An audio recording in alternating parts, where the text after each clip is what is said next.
Good morning, good morning, good morning. Good morning, Wally. Good morning, Jackie Durham. How y'all feeling this morning? Can you do me a favor and give me one in the chat if you can hear me, please?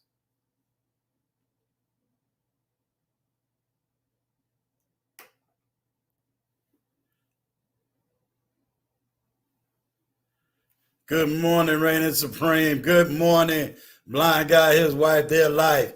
All right, I appreciate every single one of you. Today, we were supposed to have a special guest. He was coming all the way from China. And right now he has not appeared. So I am not sure if something happened over there or if he got caught up doing his business. So, I'm not sure exactly what happened. So if he doesn't show up, then we're going to have a short live. But while we're waiting, let me just at least put everybody up on what's going on. I have had a pleasure of working a lot behind the scenes. I've completed the studio. So my studio production is now up and running full. I'm going to be dropping more videos soon, dealing with different subjects, different issues, et cetera, et cetera.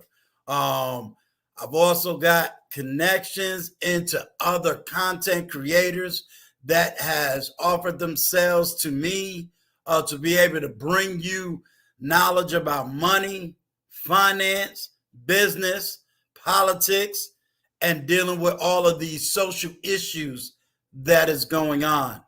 So we are definitely now working on moving full steam ahead as far as, what this studio, what this podcast, and what everything is. At the time that we are talking, for all of you that are licensed businesses, we now have a licensed business now in the works. So even that side of Uncle Stu's business is now being taken off, etc. So for those of you that's just now coming in, my original person that was supposed to be speaking today has not showed up yet. Be advised that he is coming from a whole nother country and he speaks Mandarin. So he's in China. So anything could have happened over there that's not happening over here.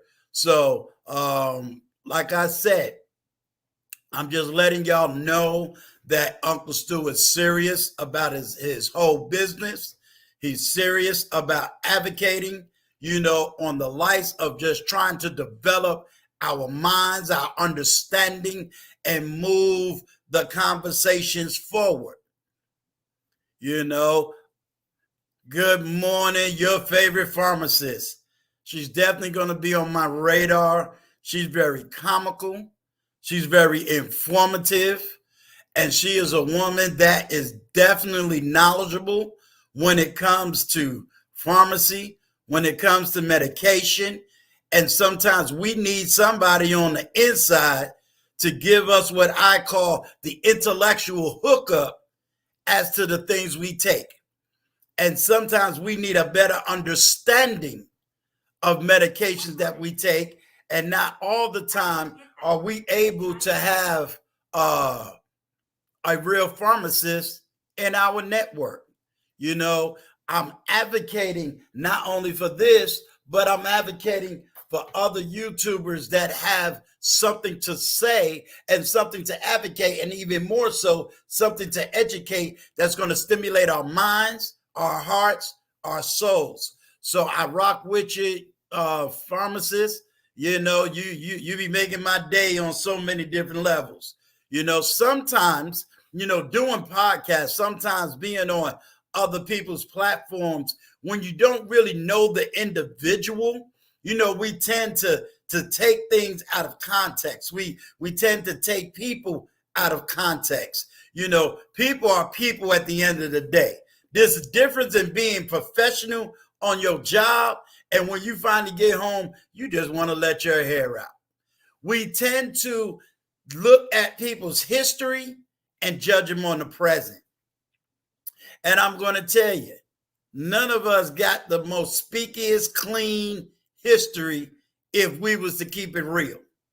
I'm quite sure there was mistakes and errors we have made in our past, and we pray to God nobody finds it. But guess what?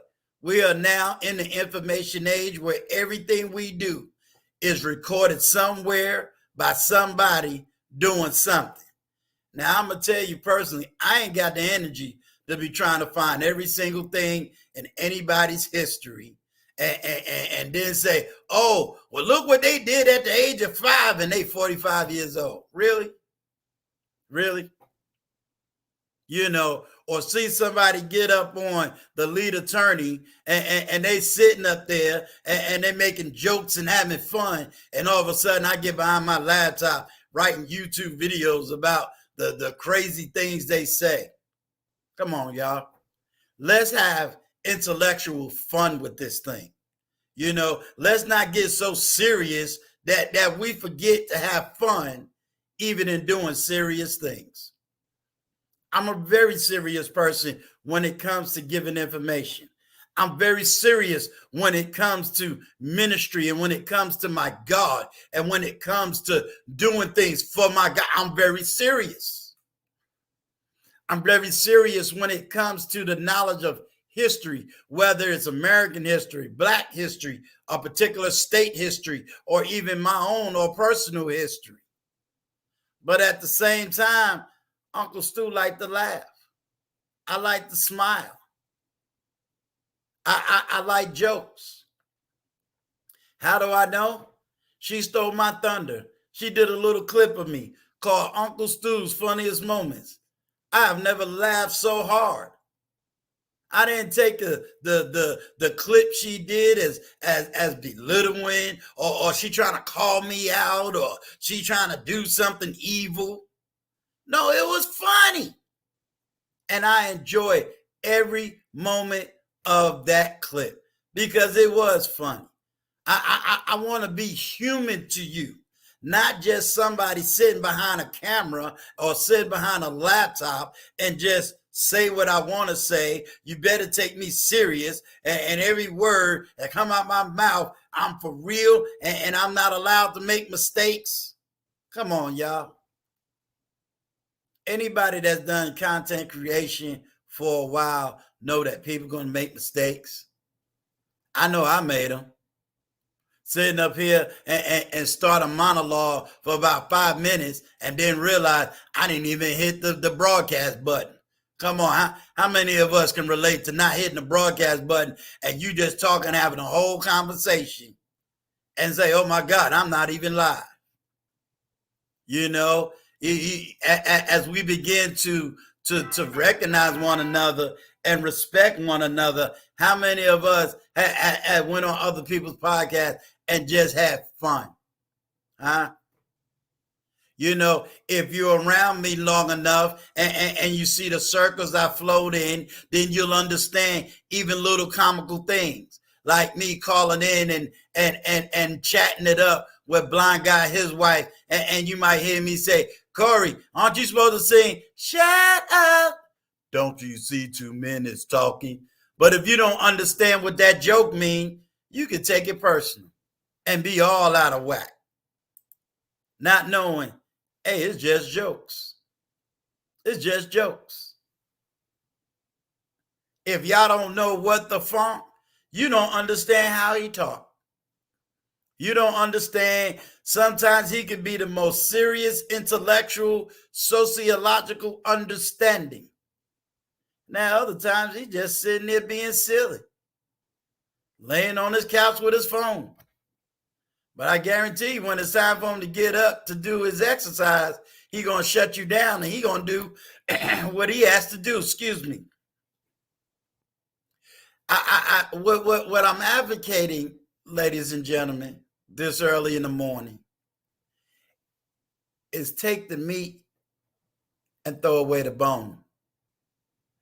Take what you can get, whether it's from a comment, whether it's from a content creator, whoever that person is. Take what you can get and keep on going. Keep on going. I brought up What the Funk because I jumped into somebody's podcast. What the Funk was having a debate with someone in the chat, not understanding who What the Funk is, and next do you know, bam, it was a blow up. It was a blow up. And guess who had to come in behind the blow up? Uncle Stu. But guess who had to turn around and shut that blow up down? I'm not bragging and I'm not boasting because that's not the type of individual I am. But I know What the Funk, just like I know She Stole My Thunder, Kareem. You get to know people. And if you are in certain areas, excuse me, y'all.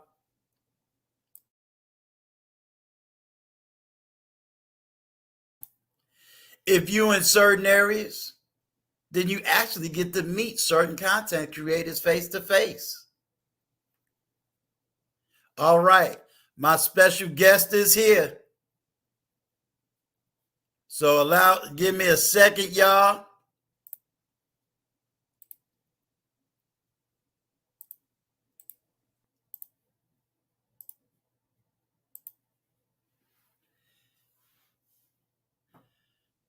Good morning, Intentional Millionaire. How are you, sir? So before I bring up my guest, I'm just going to finish this quick monologue out. I want us to take a deep breath, especially those that are rocking with me. I appreciate y'all who rock with me. I take it very serious with y'all rocking with me. Why do I take it serious? Because like I said, do I like looking at my analytics and seeing my subscribers? Yes. But I like it more to know who is there from the very beginning. What is it y'all want to know? What is it y'all want to learn? What is it you trying to go? Where are you trying to go? I appreciate when I'm on other people's platforms and I see you in the chat. I want to represent you as much as you represent me. So with that being said, I'm going to now bring up my guest. We're going to have conversation based on his time schedule, how long he'll be able to stay on the platform and flow with the conversation.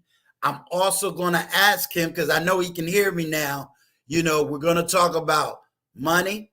We're going to talk about business. We're going to talk about finance. But we're also going to probably touch on another subject. And when we go to that subject, I want you to understand, and let me set the disclaimer. Please do not attack my guest, because he can speak on a wealth of a subject that I and nobody in this chat that I know can speak on. And I want him to finally be able to freely speak on the subject without him being attacked for the subject. I think it will help each and every single one of us. And when we get there, we'll definitely express it. So let me bring up my guest. What's going on? We ain't signing itch. Can you hear me, my brother? Yes, can you hear me? I sure can. Okay, apologies. I just got back from work and got home, so I apologize for being a little bit late. So apologies for that. Oh, no. You are fine. I explained to everybody, you're in a whole nother country. And, anything can be going on in that country that is not going on in this country. So I am just honored that you have graced me with your time, your knowledge, and your information to this platform. So I thank you. Okay, no problem. So okay, I guess I have my notes here, so I can do a rundown real quick, Sure. and then we can start with that. Okay, Okay. so And what I'm going to do, if you don't mind, I'm going to bring up sure, another content creator that's sure. kind of in the same line as you, but he deals mostly Okay, in great. America. So if you don't mind, I'm gonna bring him up. You and him was on the same platform together. So I'm gonna kind of let Okay, you two kind of run it, because both okay, of cool. y'all is very knowledgeable in finance. Okay, well, my line of work is startups and marketing and sales. I'm not an expert in finance, like in Okay, that's investing. fine. Go Okay, with what you know and stay okay, strong in what you know. okay, sure.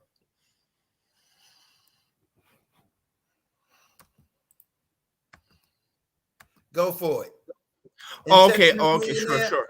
Oh, I'm sorry. Intentional millionaire. If you're still in the chat and you got time, because I know that you work as well, this link is strictly for you. So if you want to come up, come up. If you're not in the chat, that's okay too. But if you want to come up, please come up. That link is strictly for intentional millionaire. Okay, go ahead. I'm gonna get quiet and let you run the show. Okay, sure. So, peace to the chat. Good morning. You know, good morning, Uncle Stu. So, yeah, so just a quick little rundown. I'm from North Philly. I'm from Pennsylvania, North Philadelphia. I grew up, single parent household, like most people. I'm Generation X, older Generation X, almost pretty much millennial. Born and raised in Philadelphia, North Philadelphia, got high school educated in Philadelphia, went to school at the University of Pennsylvania, was in the Wharton program, business program, Ivy League school. After that, I worked for a little bit.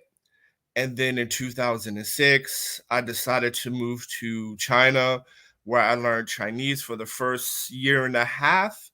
I got my HSK6, which is a certification that proves that you can speak Chinese. And then from there, I worked for a couple of American companies I worked for American companies that wanted to expand into China.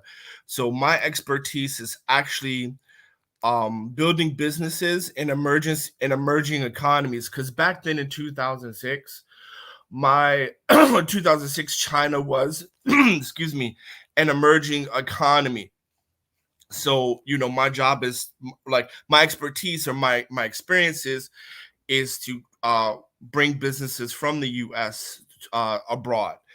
I did that for a couple years. Then I went back home. I did a 1-year graduate degree at the Kennedy School at Harvard University.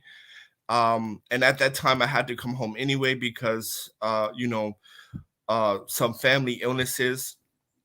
And then after that, I came back to China, worked for two more Fortune 500 companies in the U.S. And then in 2017, 2018, I started my own company. So now I run 3 brands. I run a educational brand here in China. That's here in China. I run a online platform for a retail brand selling in China, and then I run agricultural business in Kenya, and that's kind of where I'm at the moment. So Okay, that's the kind of quick rundown. that's cool. Let me ask you this question: What Sure. in early of your life, because that's very unique career move. Mhm. Um, what made you go there? What influences did you have that caused you to learn? What you learn Mandarin? Yeah, I learned Mandarin. I speak both Mandarin and Cantonese. Those are the two major dialects in Okay, China. But for the most part, I speak more Mandarin. Yeah. So kind of answer your question. So the reason why I left, I was single. I'm 26, 27. I hated my job. Wow. And I was just watching the news, and the news was said that China will be the next powerhouse. Because originally I wanted to go to Japan, but then I saw the news and it just said China will be the next powerhouse, and I was just like, you know what? I'm going to go to China, and so I did it. Like I'm a little bit adventurous, right? Okay. Even when I was a kid, like I would do like stupid things. Like for example, like there's a park called Fairmount Park. It's like in the northwest Philly, Right. and like it's a park that goes over the lake. And like sometimes I'll ride my bike with my friends, and they'll ask me like, "I dare you to jump off the bridge," and sometimes I'll do stuff like that. And so yeah, so so I'm a bit adventurous, and I just didn't like the monotony of the 9 to 5. Not saying anything was wrong with the 9 to 5, Right. but I was working in corporate fundraising, and the kind of job that I was working in, it wasn't in your traditional it wasn't your kind of traditional corporate job where you get promoted every 2 to 3 years. Like this job, like people stay in their same position for 10, 20 years, right? Wow. So it was like no room for growth and things like that. So I just said, I hated my job, I wanted to change, and so I just went to China. And I didn't tell anyone I went until everything was situated, like my passport. I got accepted into the school program, and like a week before my flight left, I told my mother and my brother that I'm leaving for China. How, And they were how, like, how did "What?" your parents take it? Like, what are you gonna do there? There's no black people there. The same stuff that everybody gets, right? When you try to do Right. something a little bit different. Right. Oh, there's no black people here and all this and that, and they're gonna string you up, blah blah blah, and nothing ever happens, man. You have to be adventurous. You have to kind of go out and get it, right? Yeah. Let's talk about that. Because in a lot of areas within the African American community, and it really crosses all sociological economics, Yeah. that going beyond that quote unquote what black people will do. What Hmm. what inspired you to go beyond, let's say, so-called black cultural norms? Well, I think for me, the thing that kind of I remember when I was a kid, I was about 13 years old, and I prayed to God. I said, God, um, I I I don't want a normal life. I want to do something exciting, something exciting, something great. And I just, I just didn't, I just, just being at work and just doing the same thing over and over. I just didn't like it because, I'm from the hood. So when you're from the hood, you're the whole time you're just about getting out, right? Right. We were Section 8, we were on food stamps and stuff like that. Sometimes, we couldn't afford I remember sometimes we couldn't afford the light. So we would rush home early after school to do homework to catch the sunlight, and then, use candles to kind of finish up the work, Wow. our homework. So those were kind of like the things that kind of motivated me, that says, you know what, I don't want to live like this when I'm an adult. I don't want to live like this, when I finish and graduate from high school or whatever. So that's kind of like motivated me for a change, right? Because like for the US, that's kind of like extreme poverty, right? Because we didn't live in the projects, we lived in Section 8 housing, but you had to pay your own electricity. Right. So those are kind of things that kind of motivated me. And so for me, I always took it as, it can't be any worse than what I'm already in. And that's kind of like my message today for a lot of people who are, especially for the young people, young brothers and sisters out there who definitely want to do something different.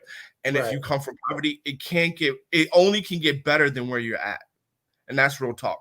It can only get better. So when people tell you like, oh, they'll do this and they'll do that, well, back home you can get shot walking home. Because I like my friend who we grew up together, right? I've never was in a drug game. I never sold drugs. I don't know anything about crime. But one time I'm walking, we knew each other since grade school. We're just I come out the house, I see him, I say, "What's up?" We're walking to the corner store.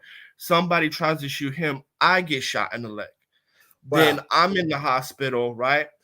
My mother comes and she's crying to say what happened and explain what happened. She asked me, "Do I do that stuff?" I'm like, "No."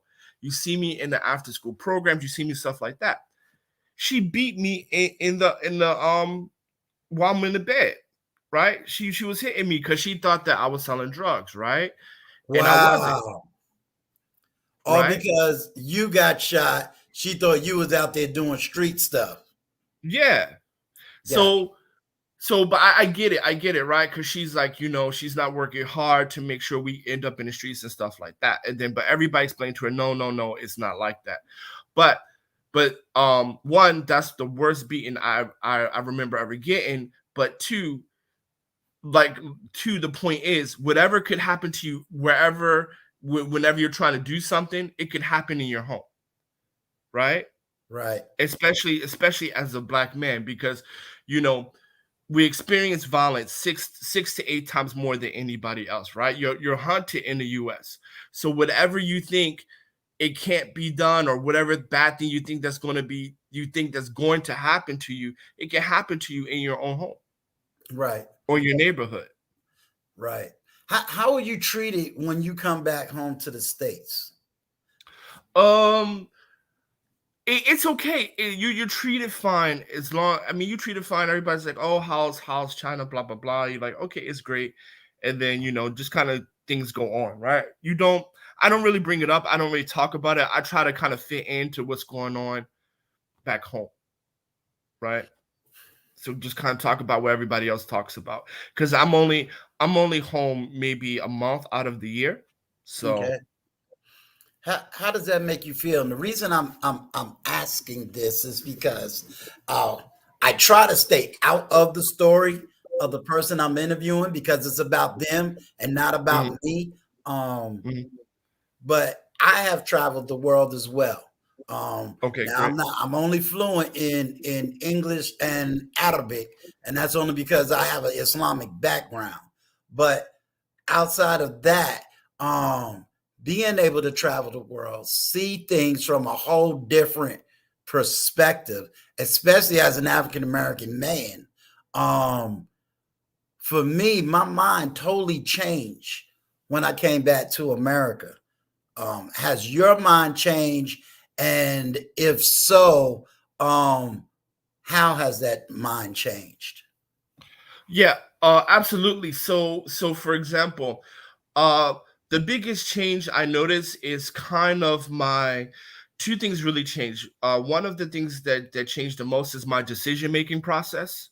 Right, when I make decisions, I kind of make it from like a kind of a broader view, or kind of different than how I would have made decisions when I was just back home in Philly. Second thing that I do that I kind of view, I kind of want to, you know, I look at things globally. Like for example, because China is still locked down because of the global situation we're dealing with now. I don't want to mention too much because I Right, don't want to get a strike. But gotcha. so you can't, if you leave, you can't come back, right?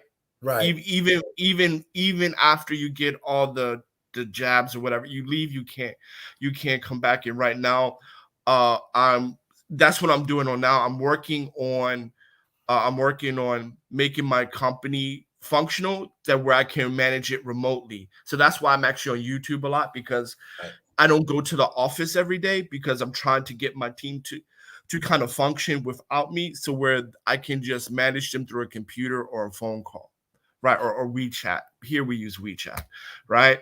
right, So that's kind of where I'm at, because I can't see myself living in one country anymore, like as far as like where I want to live and things like that. So that changes a lot as well, like as far as like um how you want to live and how you want to kind of settle down. Like I always see myself at least living in two different countries always, right? So like right now, I'm trying to either prepare myself to live part-time in Kenya or Rwanda, somewhere in East Africa, and then the other part-time probably live back home in the US, because my mom's getting older, so I want to take Right. care of her. What makes you want to choose those countries in Africa? Well, I think Africa is going to be the next place where you're going to see the next millionaires, and you're going to see the fastest. Let me kind of tape that down. You're going to see the fastest growing millionaires in the world. Like from 2005 to about 2012, the fastest group of multimillionaires were actually here in southern China. Mm, And I would say like around 2030, like let's say like 2025 to like 2032, you're going to see the next fastest group of millionaires come out of Africa because of wow. agriculture. Because 2030, majority of our food globally will come from Africa. Let me ask you this, because some people um, might argue that although the food may come out of Africa, there's always going to be that speculation that is still controlled by European, and what a lot of people don't know is that the Arabs took over one side of Africa while the Europeans took over the other side of Africa. So my question would be, Mhm. um, in the speculation, although the food may come out of Africa, meaning the land, how do we Right. know that that African people or the native people are controlling the goods and services coming out of that land versus someone else coming from the outside controlling what's going on the inside? Well, I mean, there's going to be a relationship. There's going to be a kind of a symbiotic relationship. So, for the most part, from my understanding, I can only speak to East Africa because that's kind of where I have my experience. For the rest of Africa, I cannot. Okay. For the most part, especially like Tanzania, right? They have laws in place where only Tanzanians can own the land. Now, will foreigners make a lot of money? Absolutely. The shipping companies, logistics, right? European owned, European controlled. Will they Right. make their money? Absolutely. Infrastructure with China, will they make their money? Absolutely. But will the people who own land and agriculture make money? Absolutely. So, for example, there's a Harvard initiative, right, where they're Right. going out and they're helping. Harvard initiative coupled with Bill Gates, not Bill Gates. What is his name? Buffett, Warren Buffett's son. Warren Buffett's son does I a know. lot I of got his book. I know who you're talking about. yeah. He does projects in Rwanda, and I believe I can't remember somewhere where else, but he does it in Rwanda, where he's trying to help farmers to better cultivate their land. So is are will foreigners, will Europeans and Asians make their money? Absolutely, right? They Right. build the infrastructure, right? So if we're looking at it from a non-emotional standpoint, well, they kind of built the infrastructure. They have the logistics networks all over the world, so they're going to get theirs, right? They're going to get theirs. Just as like if you did that, you're like, no, I'm going to get mine, right? Right. But is there space for the locals to get their money? Absolutely, right? And as Americans, as African Americans, is there space for you to get money? Absolutely, right? We gotta kind of let go of we kind of gotta let go of the emotions and think about where can you fit in to be able to get money, right? In other words, get Because in where you fit in.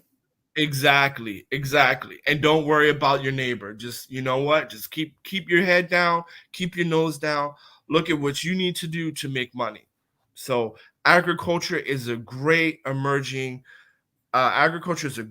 emerging area where there's very low competition. You can get involved with 2-3 thousand US dollars, and within a year, yeah, within a year and a half, you're making you're making $10,000 to $20,000 a month.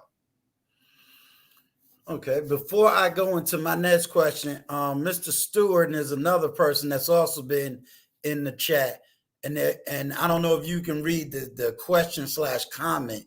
Says, isn't Africa being colonized by China? Um, all And right. So this colonization is a strong word too, so it I is. understand It your is. hesitancy. It is. Well, I will say this because colonization doesn't work like that. Now is the financial global market. So pretty much the name of the game is to find cheap labor and to produce a product that you can sell to the world. So, and the reason why I don't want to use that word is because in the 70s, when Jobs left Detroit, the Rust Belt, and went to China, right? Foreign direct investment. No one ever said that. Oh, the U.S. is colonizing China, right? But the Right, U.S. went there. They built up factories and manufacturing hubs just to sell around the world cheap products, right? right, So yeah, I mean, like, no, I wouldn't say that, and I kind of want to be respectful. What China is doing, and India is doing actually, because China is, if when you really kind of look at it, they're building the infrastructure, roads, and real estate. That's kind of their wheelhouse. And right. then India is really in the medical industry. So there's Mm, not like one person there. And if we really want to talk about colonization as we know it, as African Americans know it, then you would have to look at the U.S. because they're the ones with the different policies. They're the one with the 24 different military bases, AFRICON, that are there, right. right? I like that word. And when I say I like that word, what I mean is for intellectual discourse. Do you think that we have created a word that has now stagnated our global minded thinking? I think this. I think this.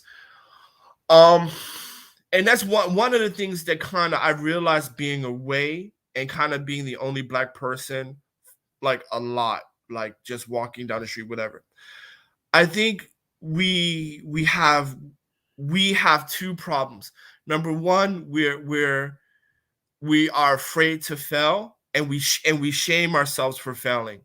So for example, when I start one of my businesses, the education company, that took me 10 years to build it, right? I failed for Right, 10 years straight, right? But I had a job. Like, I don't want to say I was like in poverty over here, but I had a job. But my side hustle, I was trying to kind of build that for 10 years straight. I was trying to do that, and I lost thousands of dollars on it, right?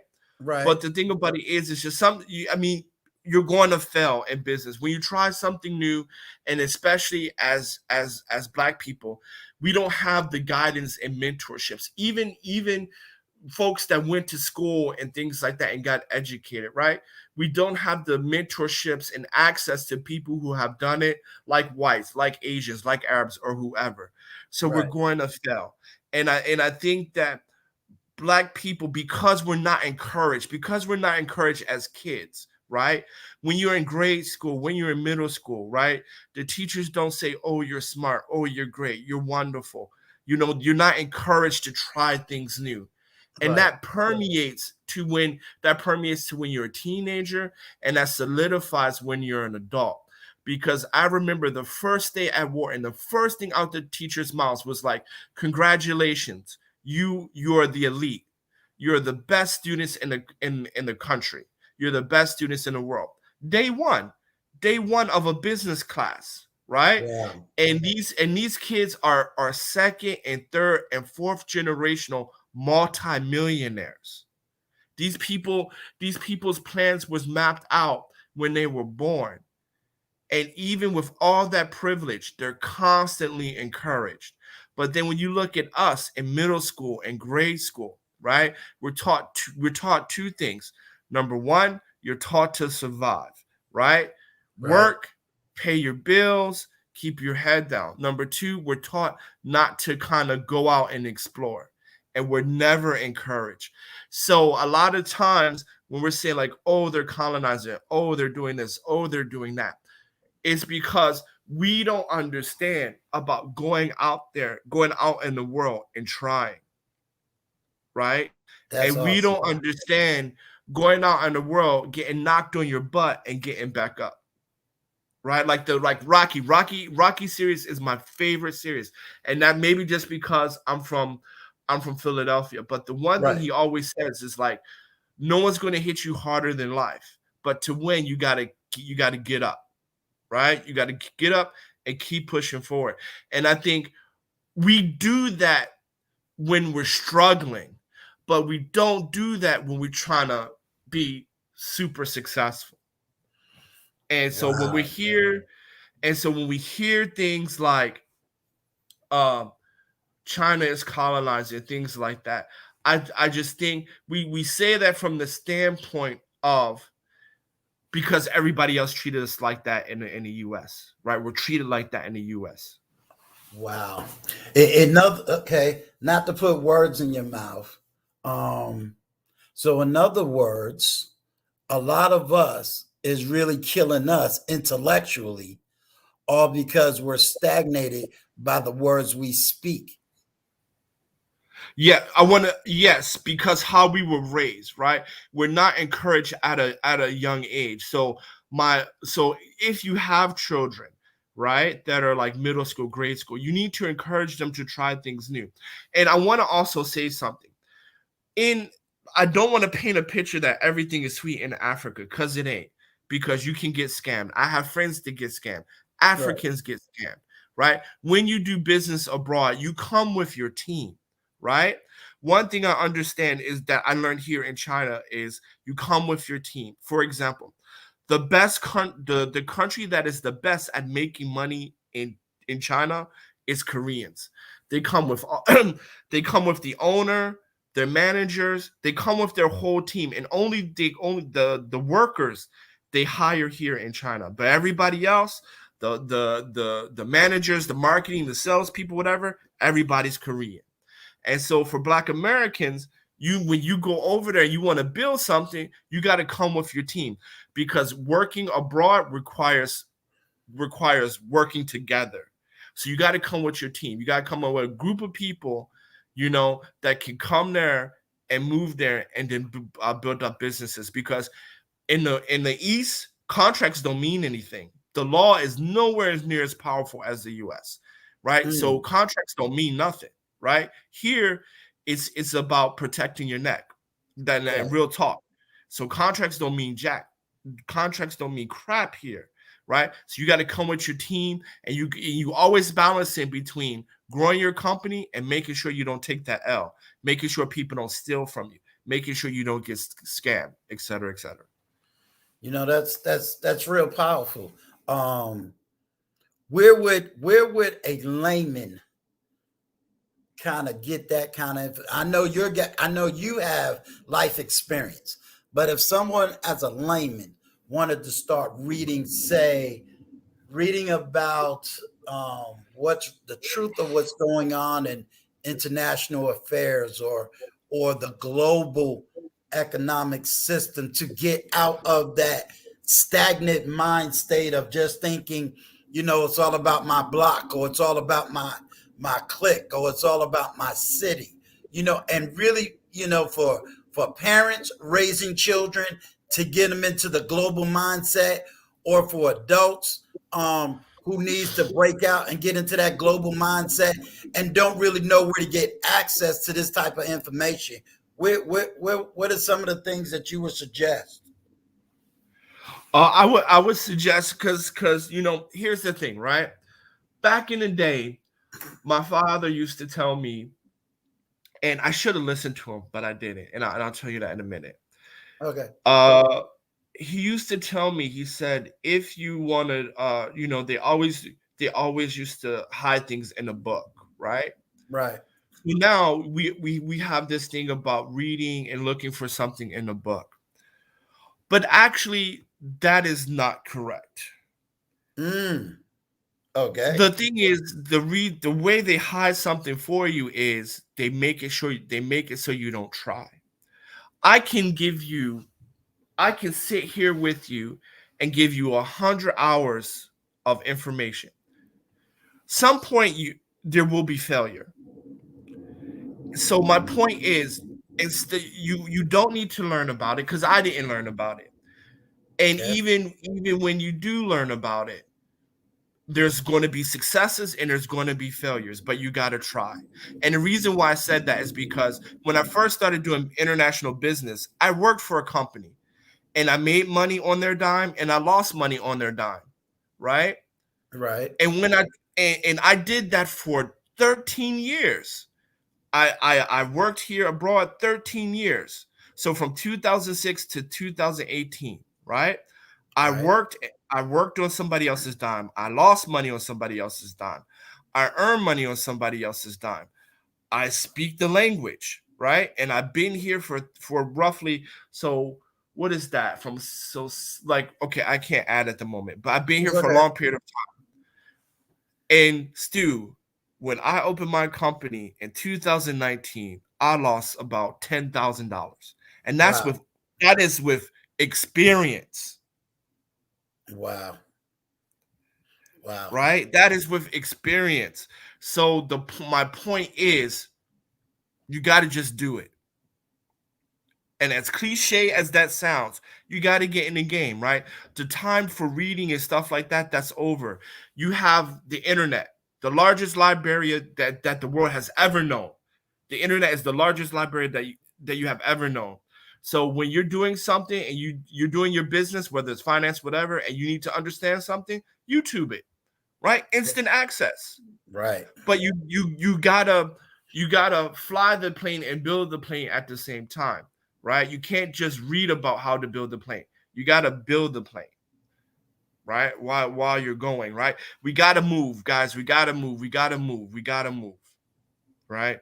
Because the dream of the 80s of the American dream is not like that no more, right? Even Mm. stable jobs is not like that anymore because you have the fourth industrial revolution where you have AI and automation, right? Right. So stable retiring jobs, that doesn't exist anymore, Right. right? So you have to kind of go out there and kind of have to have your side hustle, right? Because from what I would say about the 1990s, like, and we know this because around the mid and late 1990s, people had to get two jobs to earn a living wage, right? That's true. And one thing I'll give you as one thing as you can do from as an economist, countries that where you can make a lot of money is where you see the average person having one job and can take care of all of their living expenses, Right. right? And that is the country you can go and you can make a lot of money. That is a telltale sign. Let me ask you this, because since we're speaking that way, do you think that is one of the leading causes in today's intellectual discourse when it comes to the dating market, especially Okay. for 2030 somethings? Okay. Meaning, we have this economic crisis that's showing up. Mm-hmm. uh, we always, I always hear somewhere on these YouTube streets, the glorification of the 50s or the glorification of the 70s, um, without having that conversation about what happened to the families in the 90s and early 2000s. Do you think what you're speaking on has a great deal to do with that discourse as to men kind of being lost and women kind of being lost? As far as men being lost, you mean? Yeah, in a sense, yes. Okay. Well, I think okay, making money and relationships, I think those two things are very different. Okay. Um I think I think okay, us black folks, our problem of we're being together has started from slavery, right? I think our stuff started back from slavery. I think the things that we see now have always existed, but because we didn't have social media, we didn't know that it was commonplace. But it has always been that way. What you have dealt with in relationships, uh, in New York, is the same thing that most people in Philly have dealt with in relationships. And I'm talking about in the 80s and 70s and 60s, what have you. Right. So let me understand it. Let me make sure I understand the question. So you're asking me, you're saying that does work and kind of like the financial crisis of 2008 kind of destroyed the family, right? Or destroyed relationships, building families and things like that. Maybe I didn't ask it right. So let me take it from a different angle Okay. so we have clarity. A lot of times, including me, would tell a young man in his 20s or his 30s, you got to get your bag up. You got to get your Right. bag. And I might be coming from the mindset of how it was like when I came out of high school. Right. Now, I know that, it's a little bit, I'll be sensitive and say a little bit different. Like, okay, Mhm. I can go into the military with just a high school diploma when I came out of high school. When my dad went into the military, he didn't need a high school diploma. Today, you almost need a college degree to go into the military, you know. Mm. So I recognize sort of that change. I Mhm. recognize, okay, you got to have a little STEM program in your background, so you Right. got to know some type of science, technology, engineering, and math. But you're bringing a whole different visual and a whole different argument to get your bag up. So Right. I'm even willing to sit back and say, okay, what do you see that maybe I don't see because I'm looking at it from a different lens? Okay. So what should people do now to make money? Understood. So, um, I would probably start an e-commerce business, right? I would probably start an e-commerce business, whether it's on Shopify, Etsy, or whatever, because that's something you can easily do with very low investment. With like $500, Mm-hmm. you can do, and you could turn that into, over time, you could turn that into your own business, or you can turn it into something where it can become passive income for you.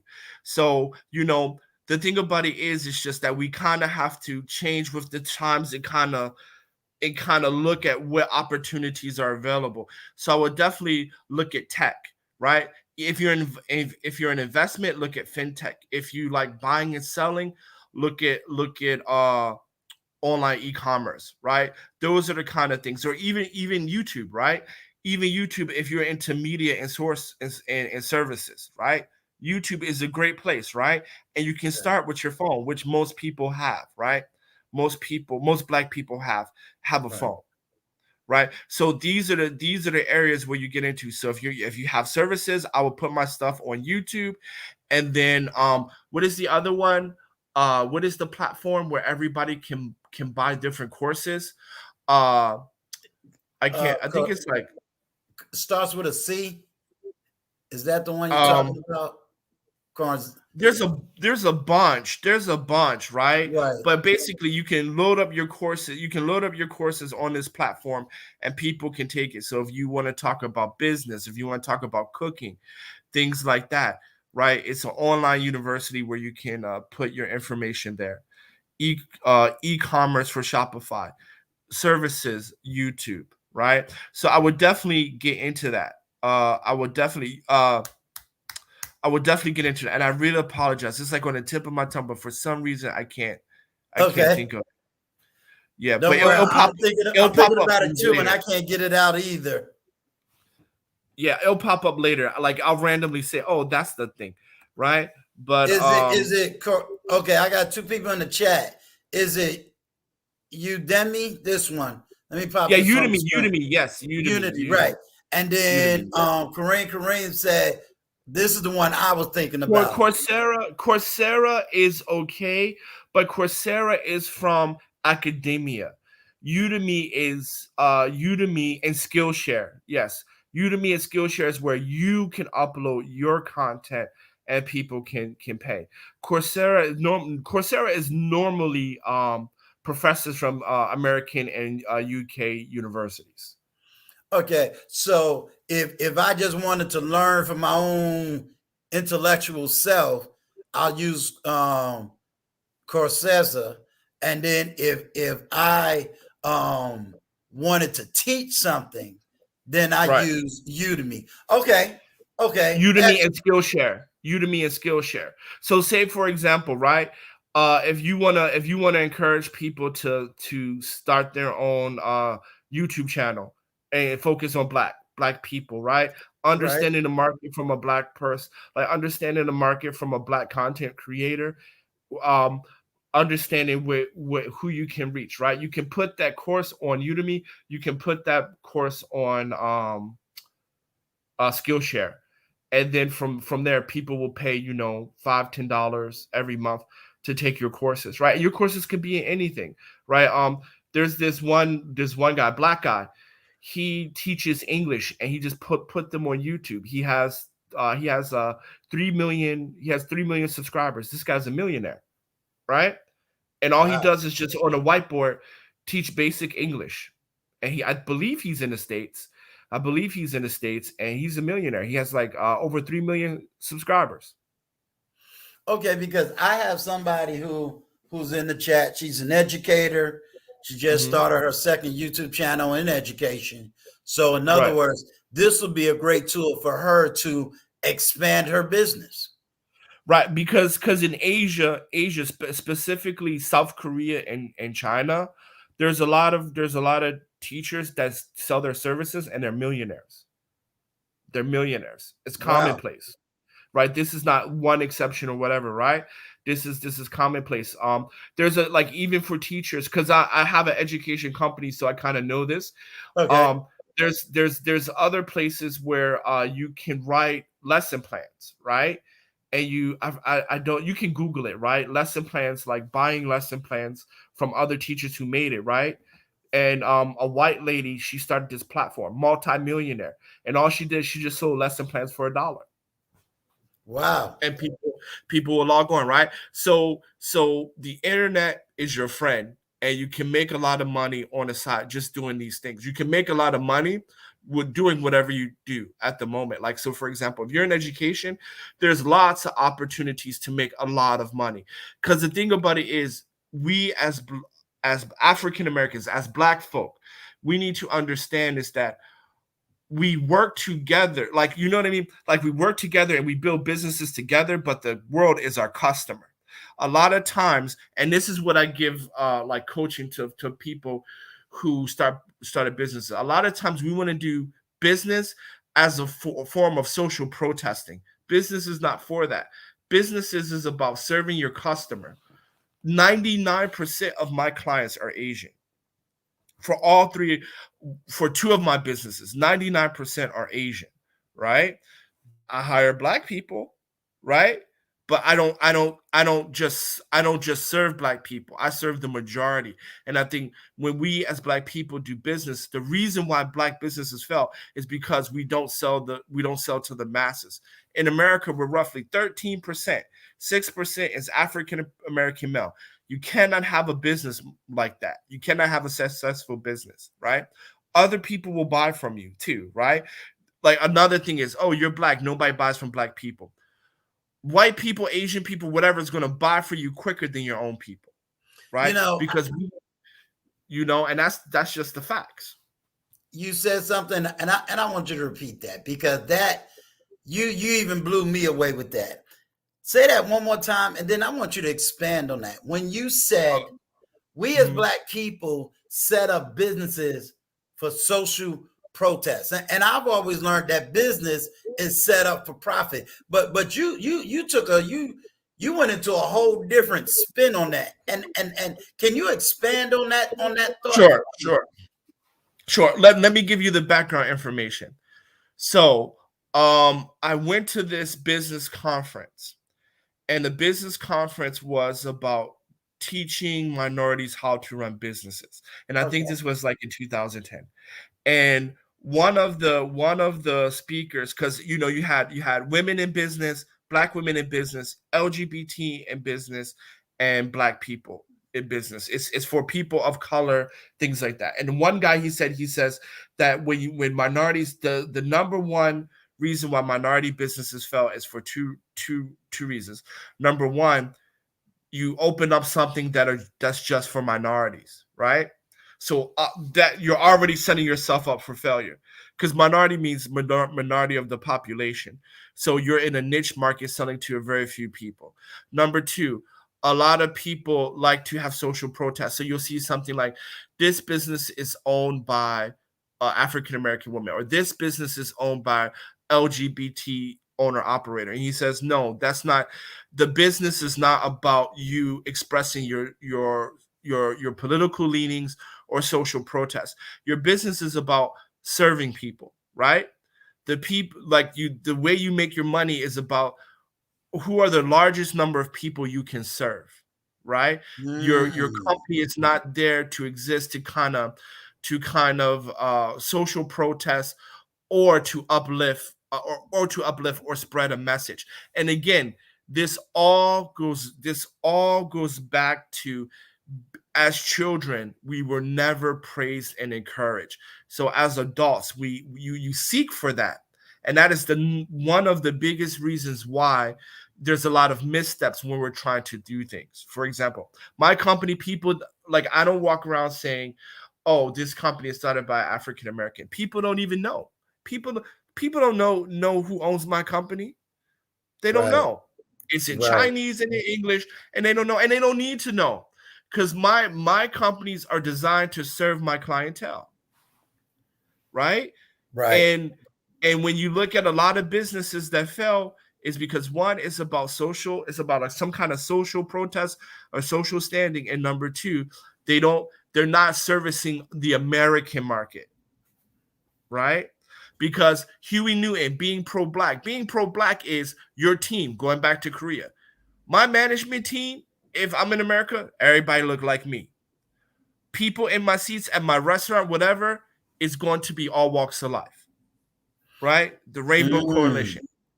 But but Hmm. but behind the scene is me and my people, and that's pro black, right? Because 13% of the population cannot support your business. Cannot.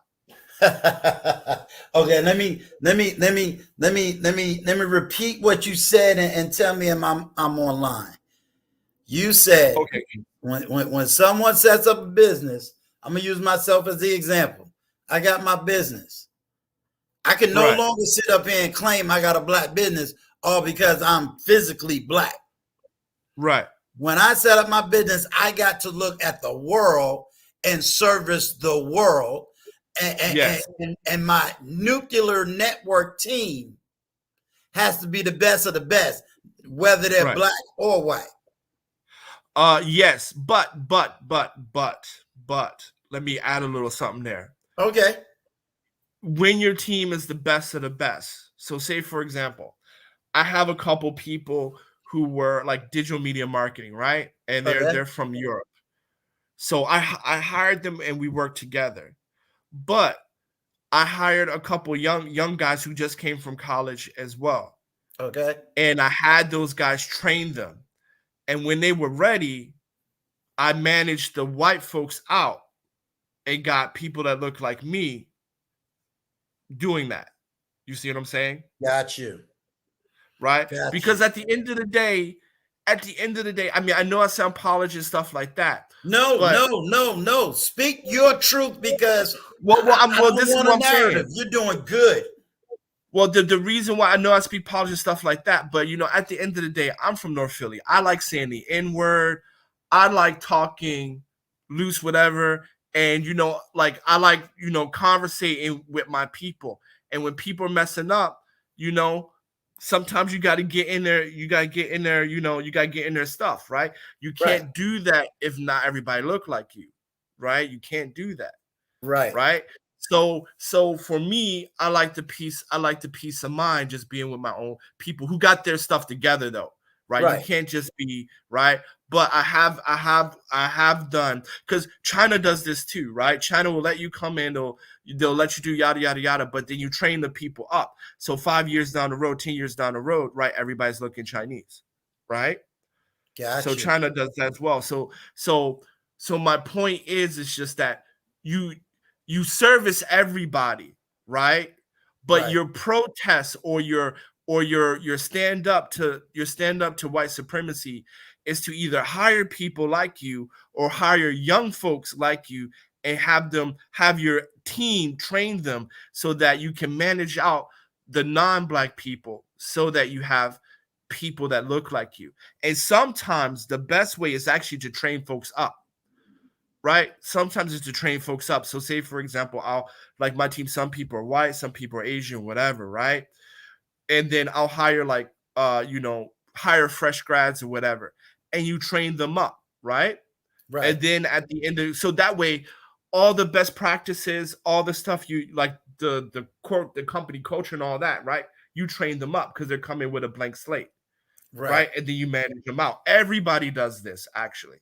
Everybody manages them out. I mean, we all have stories of how we work at white companies and the young white graduate comes in and you training them to be your boss one day. We all have stories like that, right? Right.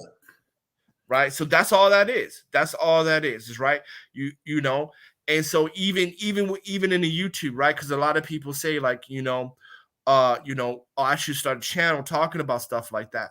But again, if I start a YouTube channel, even if I do this, I should have a YouTube channel that talks about mainstream stuff as well. Because at the end of the day, the most famous American is a Black American.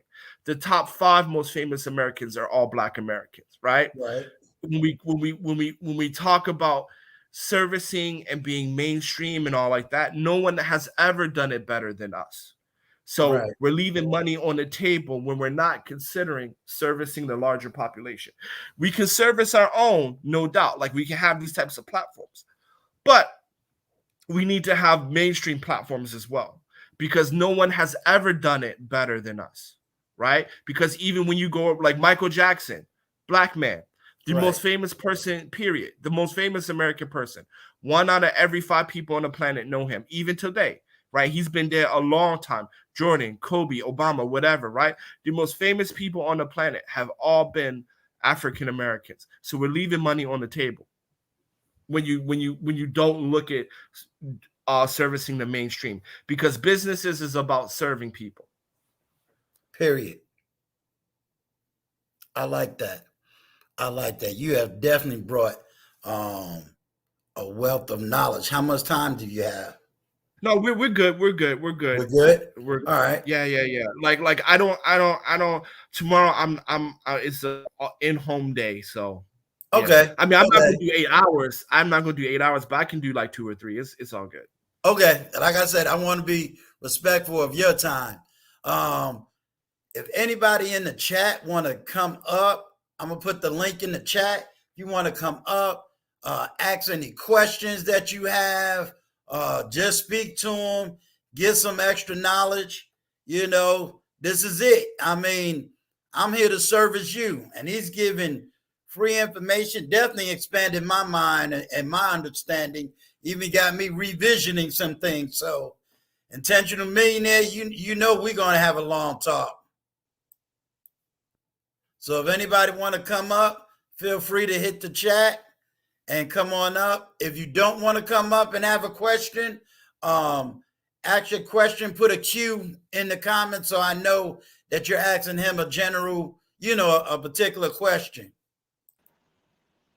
What's going on before the billions? Yeah. Hey, how's everybody doing? Doing Good, well, good. How are sir. you? Doing Sorry, well. I just wanted to ask you. You told me, Stu, that you were going to ask me something, and you said that you don't want the chat to attack me. Do you remember that question? Yeah, I do. I was going to kind of navigate because you I gave an just you awesome could just you history. could just ask me. You could just ask Yeah, me it was before dealing with the before. manosphere, the manosphere, the black manosphere, and kind of what that whole history is. Okay, sure. But I want to make that kind of after everybody got the financial stuff Okay. because Okay, okay, I want that spirit to stay right where we are. okay, okay. Okay, go Okay. ahead before the billions. All right, great. So it's nice to see you guys. Hopefully my audio is good. I have my headphones in. Yeah, you Um, good. You know you ain't got that extra tech trying to beat Uncle Stu. right. So it's nice to see you. So we ain't signing ish. Um, Hey, what's up, man? yeah, man. So I wanted to ask you, how did you first get started with obtaining your business mindset?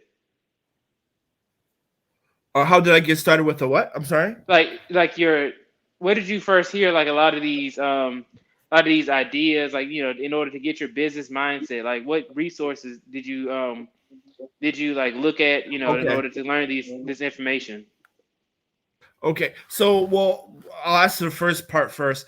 I always wanted to have my own business, even as a kid, even as a teenager, right? I was a part of all these, you know, entrepreneurial clubs and stuff like that in high school and things like that. So I always wanted to start my own business. And as far as ideas, like the companies that I own now, I used to work for companies that did the same thing, right?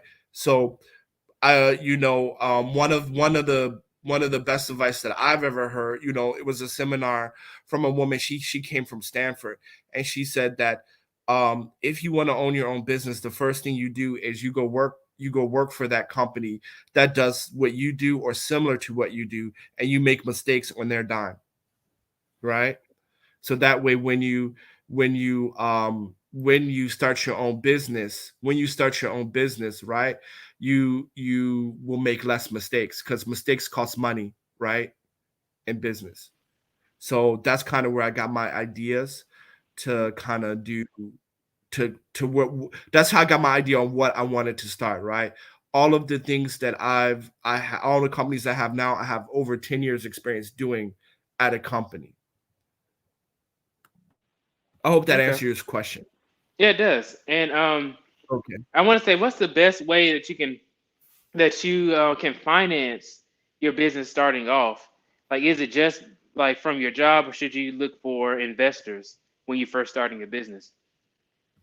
Okay, so the thing about it is, so there's many ways. So I use savings, right? I use savings because I wanted to have my business to be fully owned because I wanted to pass it down to my children. Like that part of my mission. I want to have my business to be able to pass down fully owned to my children. Now, if and then second, first you should try to understand, do you really need investment or not, right? Because today most businesses can be done with $1,000, and that you can maybe borrow from family members, borrow from friends, or just work at part-time jobs or daytime employment to kind of get that. But if you do need investment, any kind of serious investment where they're not going to like clean you out, you have to be making sales already, right? So if you are making sales already, there's a lot of places like angel investors. You can look online. Small business council, you can also look online for investment. But before if I were you, before I get investment, I would probably try to do a small business loan. And there are a lot of black banks and white banks that are looking to loan to small businesses, especially if you have sales, right? So you need to have sales, and if you have enough sales, I would probably get a bank loan before I get investment, because a bank loan, they're not going to tell you how to do your day-to-day operations. Okay. And one last question for you. So, Yeah, so so you said how many businesses have you started so far? I have three businesses. I have an agriculture business, education business, and an e-commerce business. So I have Okay. three. Right. So, And maybe four, because I probably will do YouTube, because I think I have an idea of what I want to do. So it will be four. because YouTube has a lot of money on the table. So Right. Okay. That's great. So, that's all my questions, man. I really appreciate you for coming up here, dropping all this knowledge. I wanted to come up here, just have my face be shown and say that you're doing some great things. I'm glad that you were up here on Uncle Stu's channel, dropping some gems. So, I look forward to thank you, seeing some man. more content from you. Oh, thank you. Oh, but for my YouTube channel, it won't be this. It'll probably be like health and wealth, right? Okay. Probably like more health stuff. Yeah, but thank you. All right, no problem. I'll talk to you guys later, okay? Thank you so much, Uncle Stu, for having me up on the panel. Shout out to You're Kareem so Kareem and, welcome. the Intentional Millionaire. You're so welcome. All right, Intentional Millionaire. You're next. Hey, how's it going, everyone? Good morning. Good morning. Good morning. Hey. Hey, I just had a quick question for you. I ain't signing. So I really like the information that you shared because you really dropped some real good jewels. Yeah. I want to know. I got two questions for you. The first one being, how do you feel about people in the education system? And what I mean by that is, because a lot of us is taught that we can get to our goals by going to college, go to school, get an education, go work for somebody else. What's your take on that? Because for me, I think that's sound if you're going into STEM or you're going into a profession that's marketable. But do you think everyone should go to college? It depends on what you want to. I mean, that's kind of tough because it depends on what you want to do. I do think college is valuable, but it's not the way to get out of your socioeconomic class. It's not as powerful as getting you out of your socioeconomic class as it was before. So, like for example, if you want to go to college, and like say for example, if you want to start a business, I still would go to college. And because like I said, if you want to start a business, the first part of starting your business is probably working for a company for 1 or 2 years, right? So that way you can see how they're making money. You can get your ideas on what to do and what not to do or how you can improve it, right? That's actually going to be your best teacher. So if you need a college degree to get into that company, then yeah. But you do, because college loans are so deep now, I would make sure that my college major is worth it. My degree is worth it, because you're going to have to pay, you student debt stick with you, right? They stick with you for years and years. So I do think college is valuable. I don't think college is as valuable as it was before. And I think that if you do pick, do you go to college, you have to pick the right major where you can pay it back, right? Just make sure when you go to college, you can pay it back. So STEM, you can pay it back. Business, for the most part, I believe you still can pay it back. And you also have to look at school rankings, right? You want to make sure that if you go to college, companies recruit there, right? You can't go to a top 200 university and then expect you're going to pay back and expect that you're going to have an easy time paying back student loans. You want to be in that top 30 class, right? If your university is in the top 30, you'll be all right, right? And then you make sure you have to pick the right major. So that would be my answer to that. Okay, which I totally agree, because I think too many times, at least in our community, we can get excited about going to school, going to college, but we got to make sure that what we're going to school for is a marketable effort, because college is big business. Yes. Mm-hmm. Yeah, everything is a business. Yes. And then, so I have this last question. So one thing you talked about was, and I totally 100% agree. When it comes to, normally when we start a business in our community, we get so excited about our own personal reflection of the business. Yes. My thing is, do you agree with this? And I just want to get your perspective, because you're very knowledgeable about, just the business aspect, a lot of stuff. My thing has always been, the best way to do business, if you want to keep it in your community, You build a business, you service everybody, but then you partner up with somebody else like you so they can service everybody. What you It think about that? depends. It depends on what the business is, right? Because like it's hard to say yes or no to that because it just depends on a business. Like so, for example, I can tell you this, right? Uh, the agriculture business, I think if not next year, if not in 2022 or 2023, um, I'm going to start asking people to come to Africa to kind of invest in poultry because I want to build automated like butchery shops, you know, where they slaughter the chickens automatically, right? Because I want to start importing and exporting chickens all over. So in that type of business, yes, because I need more people to do farms so I can buy their chickens from them. So in that kind of situation, yes, right? Working with people so more people can serve that community. So in that situation, yes. But maybe in other situations, probably not. It just depends, right? It just depends on the kind of the industry. But I would say this. I would say this in the beginning, other than like hair, other than like hair, I would do I would sell to the mainstream immediately. So like if you're in skincare, hair products, stuff like that, I would sell to the public, right? So I would have it like you know how when you see on skincare, okay, this is for oily skin, this is for dry skin. Well, I will say this is for these type of people, this is for that type of people, right? I will sell to both black and white and Asian and Latinos off the bat. Makes I want, sense. it I makes just a lot of wanted, sense. yeah, make a lot of sense. Well, I Let appreciate me you. You ask you this keep doing what question. you're Stay right, doing.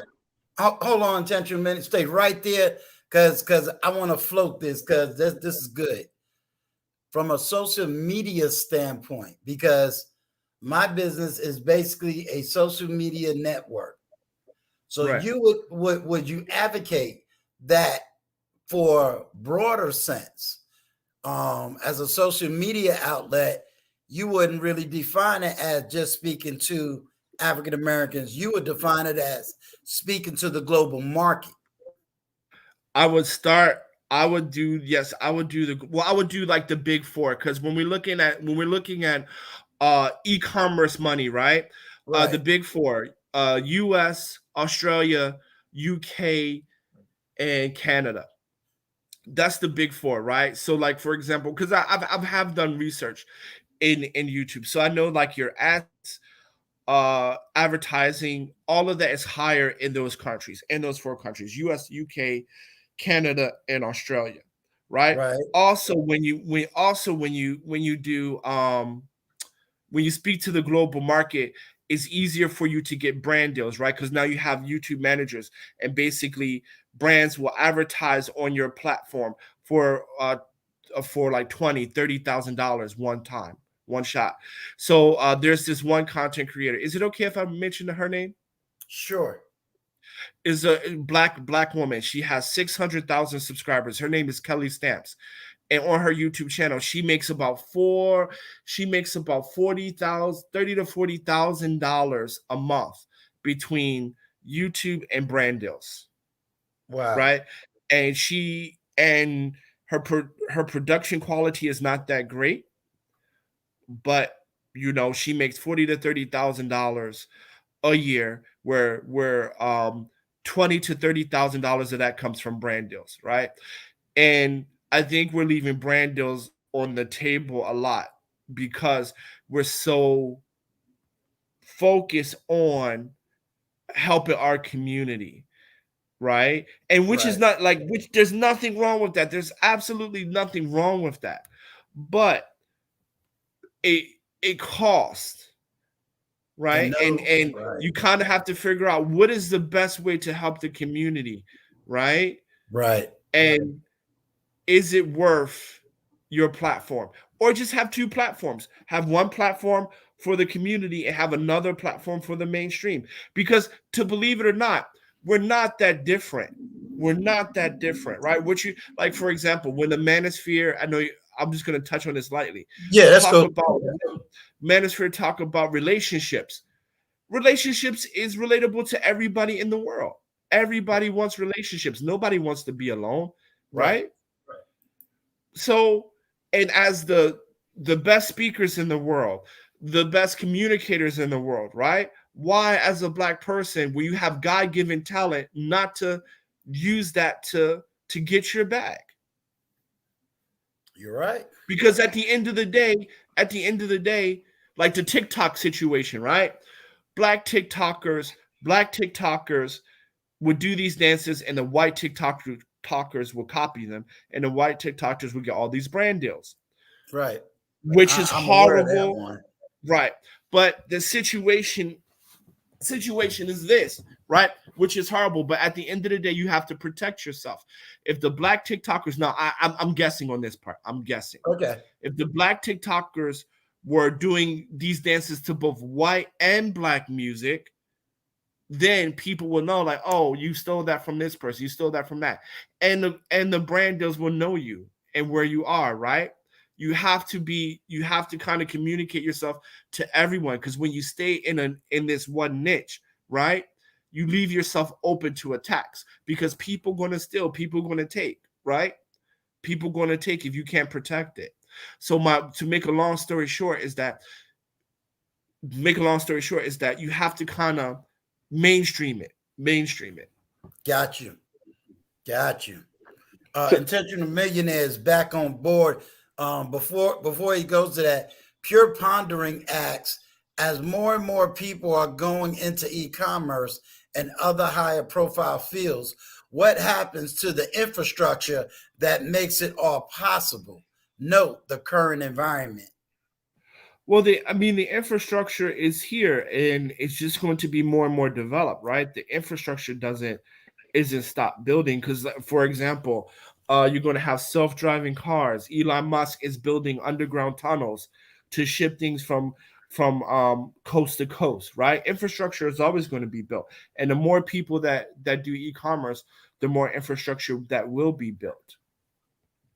So that Oh no, go ahead. I was just gonna say, on top of that, the more people take advantage of the different avenues or the different vehicles, all they're gonna do is they're gonna help the infrastructure evolve even more. It's kind of like, you take Elon Musk with self-driving cars. Now every automaker is looking at some version of a self-driving vehicle, because he didn't pave the way, and all it's going to do is allow the infrastructure to continue to mature to where eventually you may not even need a steering wheel. Right. And I want to add something to the other point. So, for example, right, and I see this in the chat by Journey. She talks about house hacking, right? So if you grew up poor, ain't nobody a better house hack than you. Ain't nobody a better house hacker than you. And you don't need to show your face. You just show your hands. You don't even need voice. You play your little music, and then you talk about stuff. Okay, here's a house hack if you get sick. Here's a house hack to dry your clothes. Like, for example, I used to dry my clothes with an iron, right? So you wash it and you dry your clothes with an iron, or you put it on a radiator, right? There's all types of house hacks that we did because we grew up with less than, right? So we always know how to stretch the dollar. Black people are famous for stretching a dollar, right? So I would put that on YouTube, house hacking. All you see is my hands, some nice calming music, and things I did that, like, whenever I had a problem, this is kind of a house hack that I did, or a life hack that I did, right? Right. A million subscribers right there, guaranteed, a million subscribers right there, right? And see, but these are the things that we can offer the global market, right? Wow. That we're better at. We're better at, because we're better at surviving than other people, because our history, our culture, the things that we went through, nobody else went through it like we went through it, right? Got you. But you see when the mainstream, they give it like all these cute little names like house hacking, but we was calling, oh man, that was just getting by. Right. All right. Intention, you got another question? No, I don't have any additional questions. Okay. Kareem, welcome. Hey, hey, good morning. Good morning, everyone.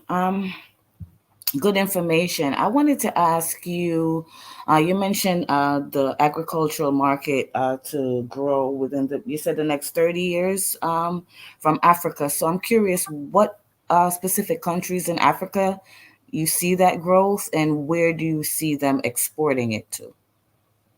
Okay, so Africa has, I believe, 65% of its land that's arable, and arable means area land that you can farm on. Um, Now, so wherever that is, now I will pick a country based off of my native language. So if English is my native language, I'm going to go to an English speaking African country. If French is my native language, I'm going to go to a French speaking African country. Um, where they're exporting to. They're exporting all over the place. So for example, just been to a trade show last year. A guy from Rwanda, he exports dried chilies from Rwanda to China, and he became an instant multimillionaire. Right? He Hmm. he he exports like 30-40 tons per month of dried chilies to China. Exporting eggs to the Middle East and Europe. Right? It's just food is necessary. Food is necessary. You just go to trade shows, and you see that's the thing. As an American, you can literally go to any trade show in the world because your passport is so strong. So you start a farm over there, right? Because you're black and you blend in, right? And then you can do something that other people can't do. You can go to different countries, build up your sales team, go to trade shows, and then start marketing organic agriculture, because Africa agriculture scene is a blank canvas, right? So you can do organic produce cheaper there than anywhere else in the world, right? Because you don't have to change the infrastructure there, because there's no infrastructure there and to begin with. So yeah, you can. So to answer your question shortly, you can export to anywhere because everywhere needs food. Hmm. As long Oh, as, oh, one thing, you do have to look at trade agreements, right? So, for example, if you want to grow chilies, you want to make sure that there's a trade agreement between the two countries to do that. right. Okay, because I work in international logistics. So I work for a steamship line, and I've been doing Okay. it for almost 20 years. So it kind of sparked my interest as far as not necessarily the hand touching part is the farming, but as far as Hmm. moving the goods from point A to point B. Do you think Hmm. like if to get involved, does the individual need to be on the ground in Africa, or like consulting could also work as far as, handling the logistics as far as the freight forwarding and moving the items, as negotiating with the carriers and things like that, or does Right. the individual need to be on ground in Africa Well, or wherever it's being exported to, imported to? if I if I had your background, I would have been in this, because your part is the hardest part, right? Mm-hmm. Custom clearance, right? On for like FOB, right? Mm-hmm. But basically custom clearance, right? And making sure it gets there, especially with the backlog, because of the whole situation. Right. Because even I'm experiencing that now, right? Like, what is it, like 1,000% increase in shipping, Oh right? yes, we're So rolling in the money now. Yes, the rates have right, increased a right, lot. right. And Yes. then, custom clearance is a hassle right now. The additional inspections is a hassle now, because they want to make sure that, they're not letting, that thing or the different variants into their country and things like that, right? Mhm. So you've already mastered the hardest part. So yeah, like, you can work deals out with farmers, right? You can work Mhm. out deals with farmers, because the thing about it is you find your customers through trade shows.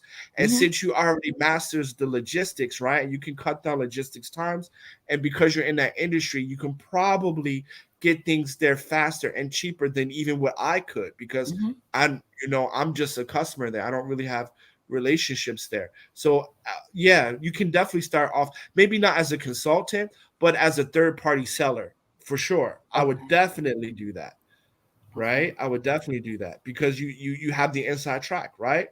Getting things there and custom clearancing is the hardest part of an import export. Can I ask a question? Sure. Yeah.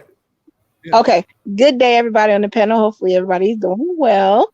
My question that I have is as far as like the taxes and things of that nature. So if you are here and you're doing business in another country, Right. as far as the tax part of it, like are I still you pay doing it? taxes. Huh? Yeah, it depends. It depends, like, because you pay income tax, corporate Okay. tax. So, um, you're asking a touchy question there. You're asking a touchy question. What's your question? What's your question? It's a little bit touchy. So is it so okay, we'll just talk about you and you're in your actual country that you are actually doing the distribution in and the working. Because I was just thinking as far as like when you're doing multiple countries, is it I would say, is it hard or easy to lay out the right way to do the taxes is the question. Just a general. Is it easy once you Okay. like that's kind of what I'm asking. Yeah. Well, I mean, yeah. It's not complicated. It's easy. Yeah. Yeah. Yeah. It's not complicated. Okay. And also the networking part of what you were saying, as far as you said, to get the distribution or to get things going, you network. So are we already talking in terms of you being in the country you're going to stay in and network, or can you dually do it from another country by just getting maybe representatives or something once you visit that country Uh. and go back and forth? Um. Now, if you're going to do business abroad, you got to kind of go there. You got to go there. Yeah. You can't. That's not something you can do from your home. You got So to you have go to there. go and stay there. So you can't dually go back and forth from your country to You can another. go back and forth. You can go back and forth, but it takes longer because the thing about it is trust, because Gotcha. contracts don't work the same here as back home. Gotcha. That's kind of what I was going to delve into and ask you. But okay, Yeah, but that's what I was I have a wondering. question for the lady who does logistics. I'm sorry, I can't see your name at the bottom. It's Kareen. Kareen. Okay, yeah. So with logistics, because you do so do you do all types of freight, right? Freight Yeah, forwarding. everything. I work for the steamship line, so my company owns the Okay, ships, okay. and So yeah, I would say you're in a great position to do import and exporting, right? Mhm. And I would probably do finished goods, because finished goods you no longer you no longer have to worry about the trade agreements between the two different countries, right? So Mhm. and I would do that. I would do that not only in Africa. I probably do that worldwide, right? Finished goods. Okay, so like it's when you mentioned the niche thing, but the way my mind always look at niche, and I guess it's because of the industry I'm in. Like to me, it's like a niche market. You're focused on a particular market and not based solely, I guess, on race, or you focus on a I wouldn't particular I wouldn't country. call your expertise. I would not call your expertise niche, right? Especially when you're in import export. I mean, everyone has to use you guys. Well, see, when I say niche, like for example, when you mention Africa, it was like, okay, to me, that's a niche market where I would focus solely on Africa per se. For example, with China right now, everyone is Right, involved with the import and exports from China. So it's like right, the competition is big, right? But like an area right. like Africa where it's growing, I look at it as like an area that I could probably get into while it's growing versus going into an area where everyone is I, already into it. It's so saturated. What are your thoughts?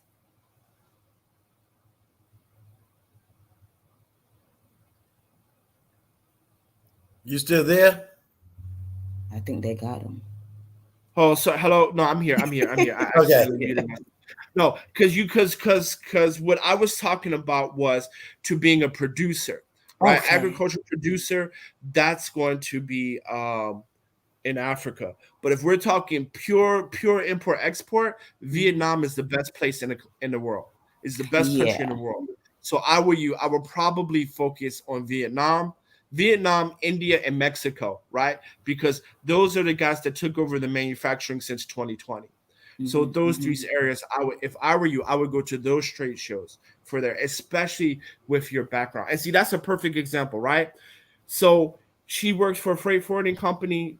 She has The learned, steamship line, not the grown. freight forwarder. Okay, sea ship line. I just didn't want to miss your. I was just speaking broadly, right? Okay. She works in the freight forwarding industry, so she's learned on their dime. She learned using their money. She made mistakes using their money, and now she's able to, start an import export business because she knows the ins and out. Because the freight forwarding customer clearance is the hardest part of the job for this industry, import export. So I would look at Vietnam, Mexico, and India. Okay. Okay. But China is okay if you want to import export electric cars.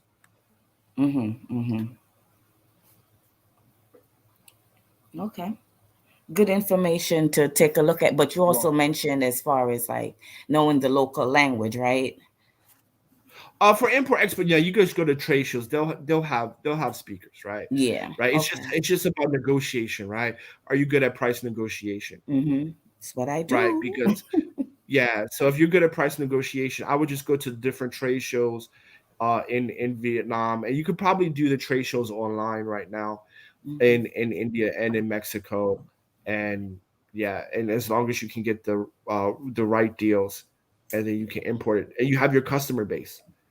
Yeah. Yeah. All right. Fabulous. I thank you for the information. It's certainly very valuable. I My pleasure. appreciate your insights. My pleasure. All righty, guys. Have a good one. I got to get back to shipping these people's stuff. But I appreciate you. I'll be listening in the background. All right. She stole my thunder. Bonjour, tout le monde. Bonjour, bonjour. How's everybody doing? Doing well, doing well. Thank you, Uncle Stu, for having me on. As usual, you are number one in the world. Oh, thank you. Thank you. I'm trying to bring you. Forgive me, my chair got stuck. Just chuck it out of the window and get a new one. Look, y'all, she about to clip me. Uncle Stu trying to fix it. Right. She's good for clipping. You know I'm messed up now, B. She gonna clip y'all. You know. Yeah, she gonna clip me. She gonna clip me. Wait, we gotta give her a shout out though. We gotta give her a shout out because she's a reigning champion now. I'm telling you. Only because of you guys. Only because of you guys. I cannot take credit for that work. Awesome. It's with your hard work, you before the billions, community solution, Kareen, trash can, waves, even though sometimes it was petty in it, but it's okay. I'll still give him a shout out. And everybody else. And I know Jedi, Mike as well, Seven was on the panel, and everybody who came up and everybody who chatted. I can't take credit for it. It was you guys that made it possible, because for me, after I planned it just 2 hours, 3 hours, that's reasonable. Like, look at my watch, 9 a.m. like, what, I'm still here? Wait, what's going on here? Yeah, that's how you feel when you're doing it. You don't realize how much time has passed, especially when people are conversing. It could be one person or 15. It's odd how the time passes, but it's so fun. I was glad I got to see it. Yeah, exactly. I think for a while, from something like about 1 a.m. to maybe 6 or 7, it was literally just me, Kareen, and Trash Can Waves on the panel just talking. It was mostly them just, I was like intervening every once in a while, but it was mostly them talking. Yeah. Only reason why I'm going to slow that one up, because my guest is in a whole nother country. Yeah, exactly. So we got to go ahead and get all of our questions. Yeah, I won't. He has to take off. Yeah, and I'm looking at the time too. Like, I have to get to work too. So because right now he's worked. This is his nighttime. Exactly. We up during the day. That's it. So I'll quickly ask my question. Okay. I ain't signing ish. That's a very unique. I think you beat my unique name with that one. Yeah. Sorry, I wanted to change it for this because I wanted to be a little bit more professional, because like I'm in the Manosphere talking crap a lot, so I always use this for over there. But I would have changed it if I had time, but I just rushed home from work. So what would you have changed it to? What do you want to be called then? I would have just said like living abroad or business abroad or something like that. Cool. Something. So my question for you is, when you first had to go to China, I imagine it was something similar to the Chinese coming here who may want to come here to move, may want to come here to get an education or start a business. Like, what was the process like to move and to open a business? Like, what kind of paperwork did you have to sign? How long did it take? Was it something that cost a lot? You know, can you tell me as much as possible about what that process was like when you first Okay, sure. moved? Yeah. When I first came to China, I actually came as a student. I didn't have a job. I didn't start my own business. It, um, it was what, like $1,000, $2,000 for the year, and 700 at that time. It was like 750 for a round trip plane ticket, and that's pretty much it. Right, so living abroad is not expensive, right? It's not expensive at all. And I studied Chinese, and then after I studied Chinese, I went back home, applied for a job, then the job sent me back. I started my company in 2018, but I've been living in China since 2006. So the first 10 years I was working for a company. Hello? Yeah, I hear you. Can Sorry, you guys- yeah, I hear you. I put myself on mute personally, but yeah.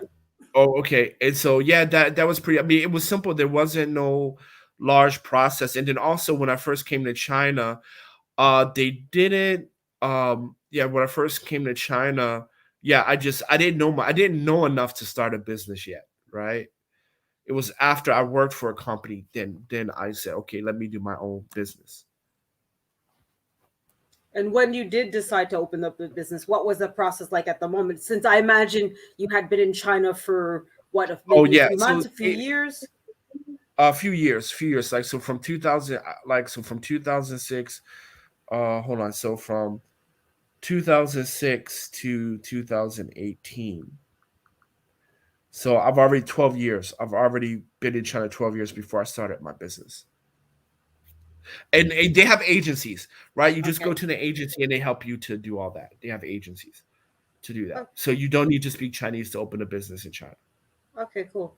Well, I wish Yeah. I could create this whole live stream into a 13-hour stream, but unfortunately, Uncle Stu and everybody else on the panel, I do got to get going. Work is basically soon for me. So, but thank you, Uncle Stu, for having You're me. welcome. And They thank you, already everybody.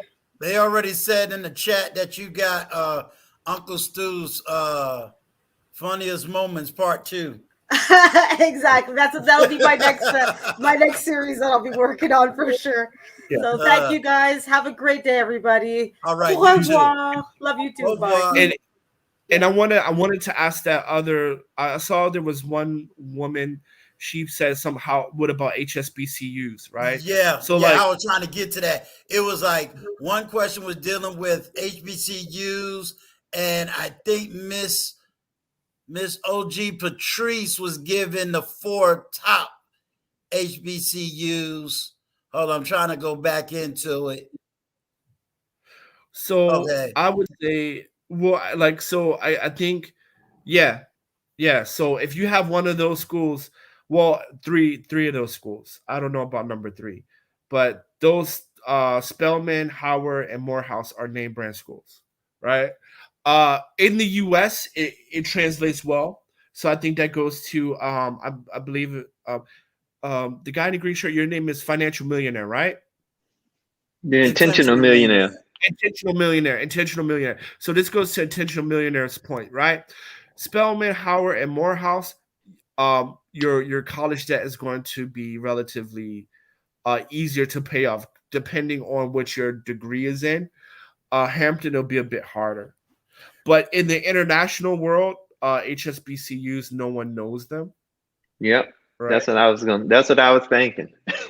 Well, I'm trying to consider everyone's feelings, You know right? what? Let me say this. Let me say this. Sometimes, and I'm gonna just be bold about it.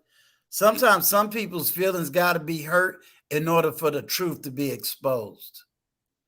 You I you hear you. said something, and like I said, you got my mind spinning.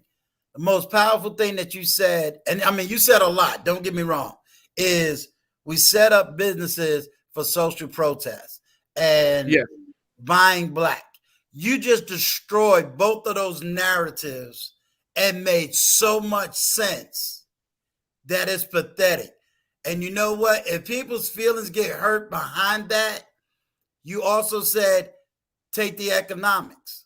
So if I only want to make $20 a week just servicing only black people, I can't get mad if the next black person says I want my business to be global and making 200,000 a week. You made sense. So sometimes we got to destroy the narrative.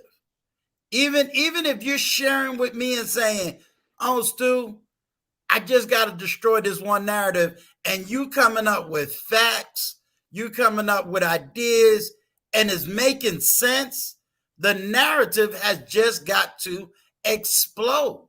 You understand what I'm saying? Sometimes we just gotta give it to them. So I hear you. don't worry about feelings. I'm giving you fullness. Go ahead, because I'm not pushing a narrative. You're saying, hey, this is a fact and this is where we are. And sometimes we can't stay in old mind thinking if we're trying to live in a new mind world. Yeah. No, I mean we're definitely in a new world. I think that I think we have to readjust what it means to be pro-black, because we can't do it like we did it in the 90s and the early 2000s and 70s and 60s. Like, we have to rethink how we support blackness, because you can't do it like back in the day. You can't. Let me throw this out at you. Let me throw this out at you. I Yeah, like sure. what you said, but let me just throw this out philosophically.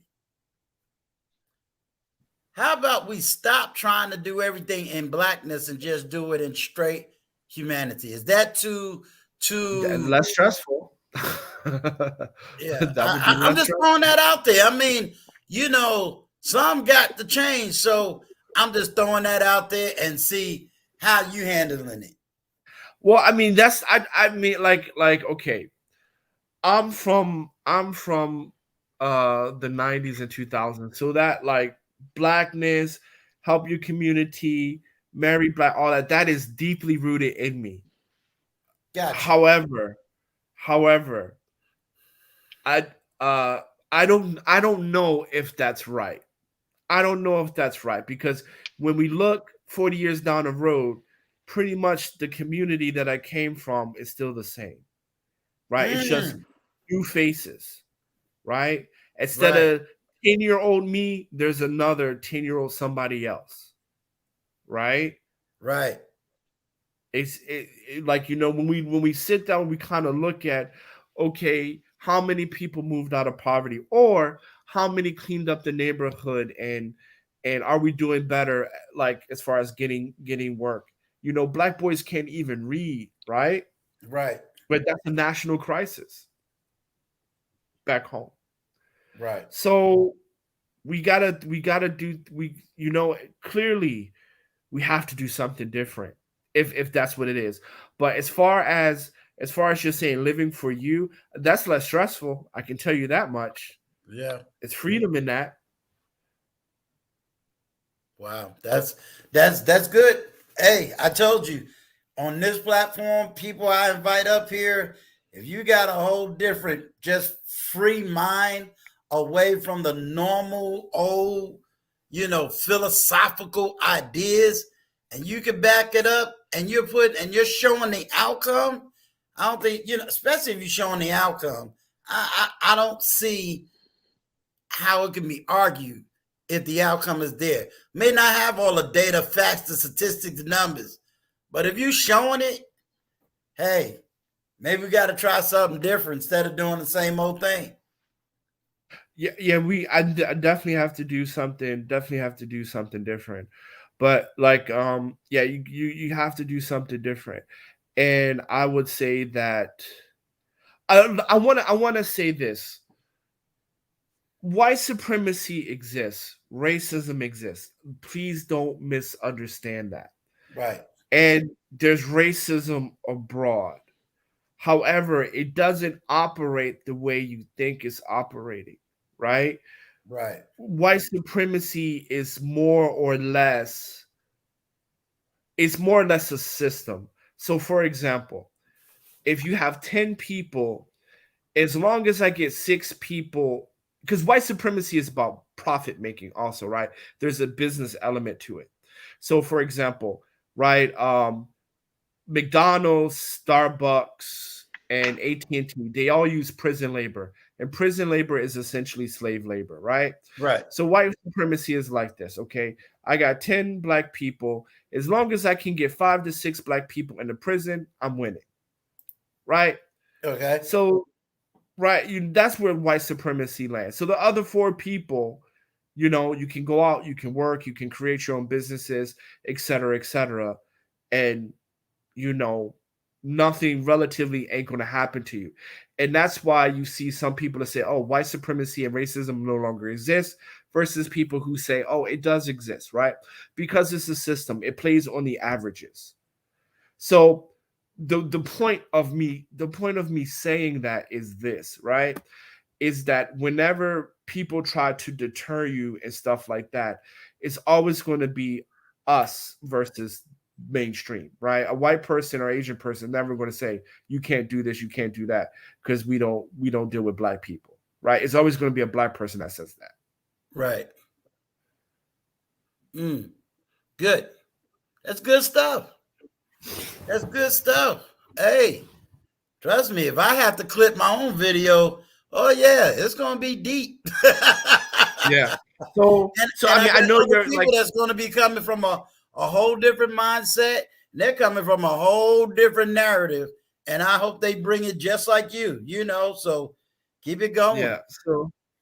So like for example, whatever you do for business and stuff like that, just make sure you have a mainstream element, right? Because at the end of the day, mainstream people, they're a bit more pragmatic. They're not going to look at you and say, oh, you're black, so I can't get nothing from you, or I'm not going to tune in, or I'm not going to purchase it, right? If it's good quality and as long as it serves their needs, they're going to do it, right? Why not? Right. And so that's the thing, right?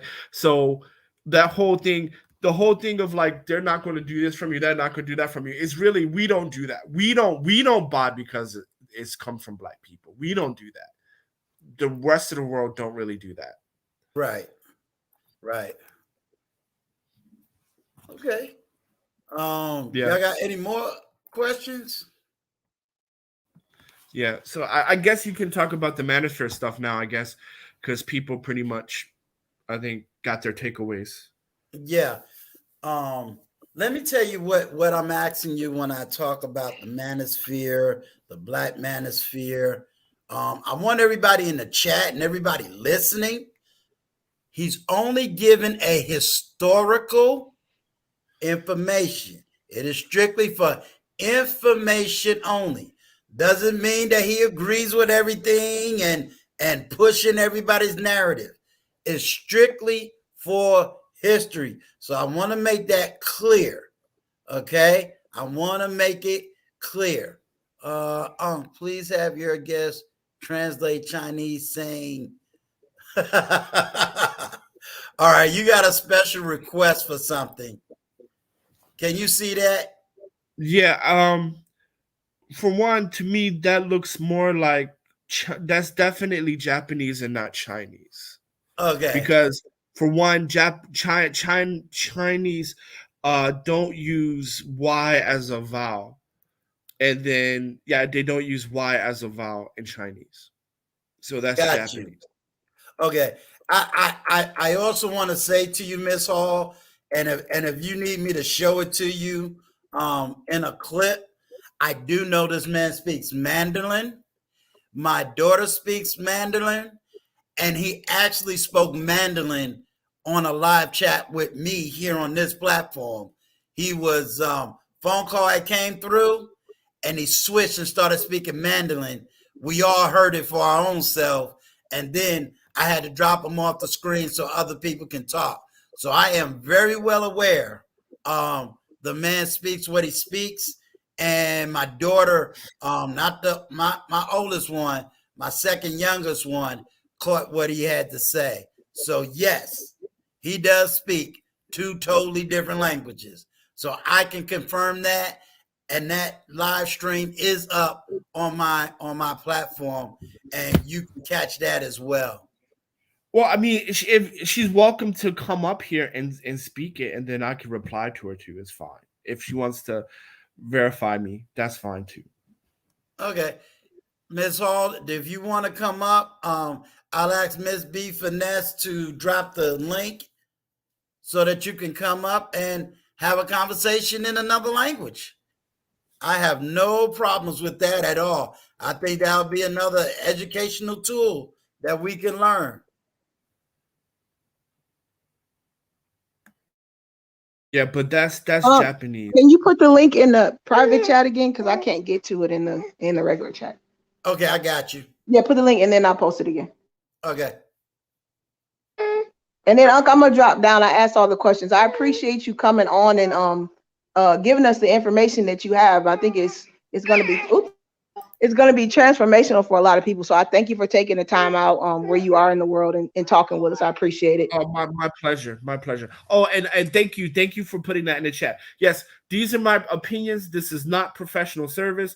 This is just my experience. I'm only talking about what I went through. This is not in no way, shape, or form any type of coaching or direction or guidance. This is just a recount of what I went through. That's all. Yeah, fam. I put it in there so we can be covered. Thank you. I don't want I don't want them to be. I don't want everybody to beat them up and start clipping videos saying, "Oh no, he's one of them," and it's like, holy, he's only here just to give historical information so we all can learn something, not use it and beat it up against him.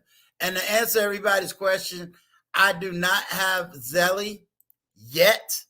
Now that I see that somebody is trying to get to me in Zelly, I don't have it yet, but I guess my team is going to be having Zelly real soon. So as soon as I do get Zelly, I will definitely have the Zelly information for you.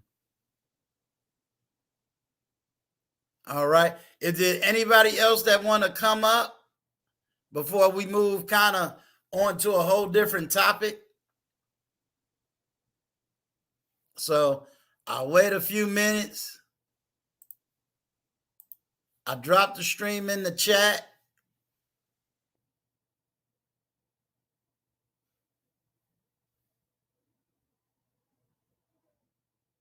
Oh, thank you very much. Melissa told me I don't know how to speak English. Just joking. It's pronounced. All right, Melissa. You know, I'm an old man now. You've been doing this a lot longer than me. I'm gonna hope that I'm pronouncing it right. Zell. It's for Zell. Zell. Zell. All right, Zell. I got it. Zell.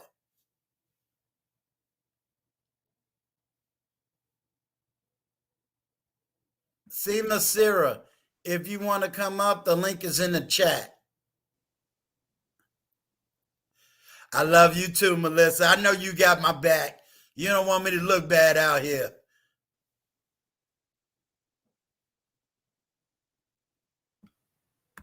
Zell is the money transfer, right? I believe. Yes.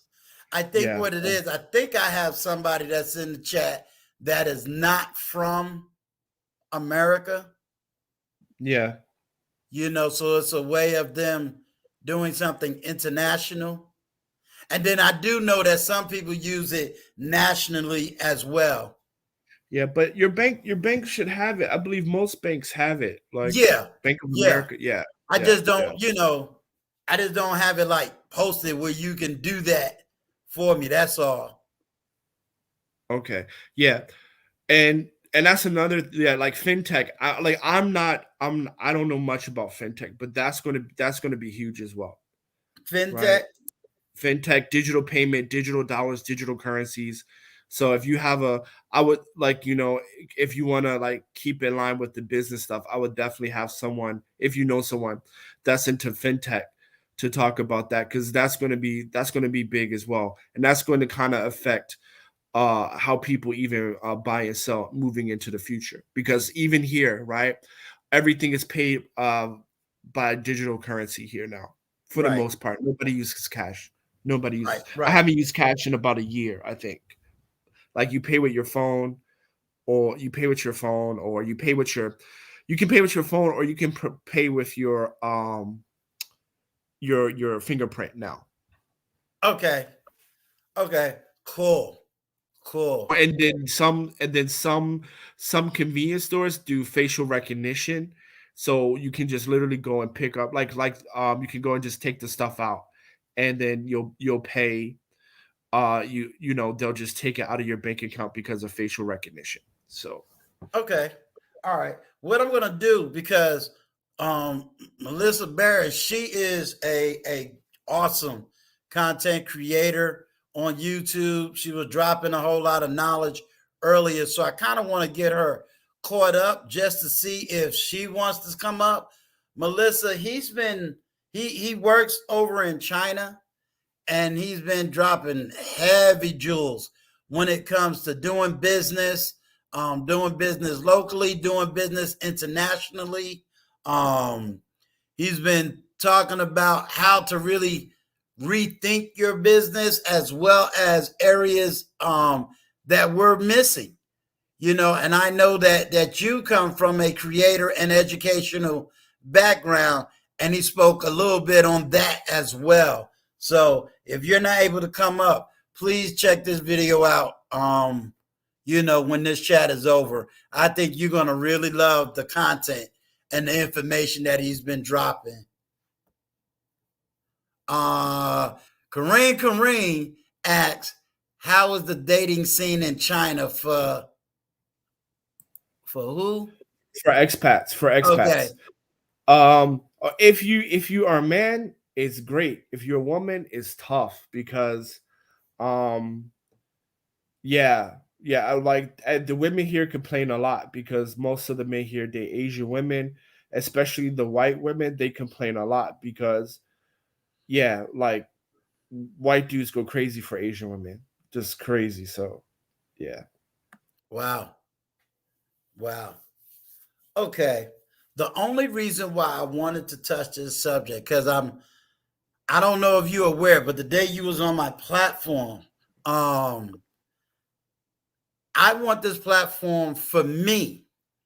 I want this platform to be more broader when it comes to relationships, broader when it just comes to knowledge, broader when it comes to trying to give positive content, because I feel that at my age right now, I want people to learn. I want to bring some positive words, positive messages. I'm not naive. I know controversy sells. I know conflict sells. But I've been on YouTube for over a year and a half. Some of these so-called relationship manosphere arguments, I can take it. I can eat the meat, throw away the bone. But at the same time, it's like, okay, I done spent a year and a half hearing every single argument. What the heck is the solution? I can sit there and beat women up all day and have the experience of beating women up, but guess what? Is it still solving my problem? You know what I mean?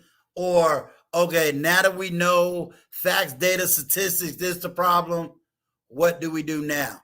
And I think too many times for me, we tend to focus on the one giving the message and not the message. Right. You understand what I'm saying? Like, I understand. I sit up here in a polo shirt, or I sit up here in a 3-piece suit, it doesn't matter. It's what in the world am I saying? Prior to you coming in, I want people to know that in this space, this is a safe space, but I'm going to make it more academic than We just sitting up here debating left and right, Right. not going Right. anywhere. You know, Right. that's why Mhm. he said to you, no, if you have a thought that you're backing up with an outcome, I want to hear more about the outcome. You know what I mean? Um, Sure. Melissa got, like I said, she got an awesome YouTube page. When she's dropping information, hey, we all taking notes. Why? Because her content and her page is producing outcomes that Okay. we're producing. Can you drop the link? I'll check it out. At a later date. All right, that's cool. I don't know if I got any Melissa, when you get a chance, can you please put your content page in the chat? And I'm telling everybody to go check out her YouTube page. She does a lot of live streams. She does a lot of upfront information. She's awesome. She's awesome. So if you could just put your link in the chat for me. Okay. Last time you kind of, taught on the manosphere. Um, can you give us a brief? Oh, wait a minute. I got somebody coming up. Hold on. What's going on, sir? Welcome. Welcome to Uncle Stu's platform. I believe this is the first time you ever been up here, right? Yes, it is. Yes, it is. Can you hear me? Yeah, I can hear you and see you clearly. Yeah, I might have to turn off the camera, but let me see what I can do. Hey, what's going on?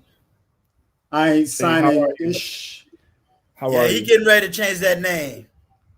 Yeah. What's up? What's Yeah. up? You, So I wanted to ask you. My bad, I cut you off. no. Go ahead, please. Yeah, so I wanted to ask you a question, or also make a statement, really, right? So there's a notion that centers around Africans coming to America in order for them to establish themselves, right? And Right. when Africans, I'm originally from South Africa, right? Been in America since '93, and Okay. there's a notion where there's some of them that come over here, they start off humble, but then they develop like a chip on their shoulder where so they're more so saying, hey, look, you all are not taking advantage of the opportunities that you have before you. Um, but what I'm hearing from you is you're presenting a different part of the argument. You're more so saying, hey, look, let's look at the world as our playground, right? Let's take our lived experience or our business experience, right? And use Right. that in order for us to get to the place that we need to get to. So I respect Right. what you're saying, and it's really good for me to actually have an opportunity to say this because it's something that is not always welcomed whenever it comes from an African speaking about coming to America in order for him to establish himself, with the intent for him to establish himself back in their country and where they're from. So it's really great to hear what you're saying here, and I respect your vision from a global standpoint, and us getting away from the mentality where we're saying this is a black business. Well, let me. I want to, if I may, I want to ask something. Okay, so you have to understand, African Americans or Black folks, we do not view ourselves as Americans, and Black folks have a hard time understanding that the world sees you as American first and Black second.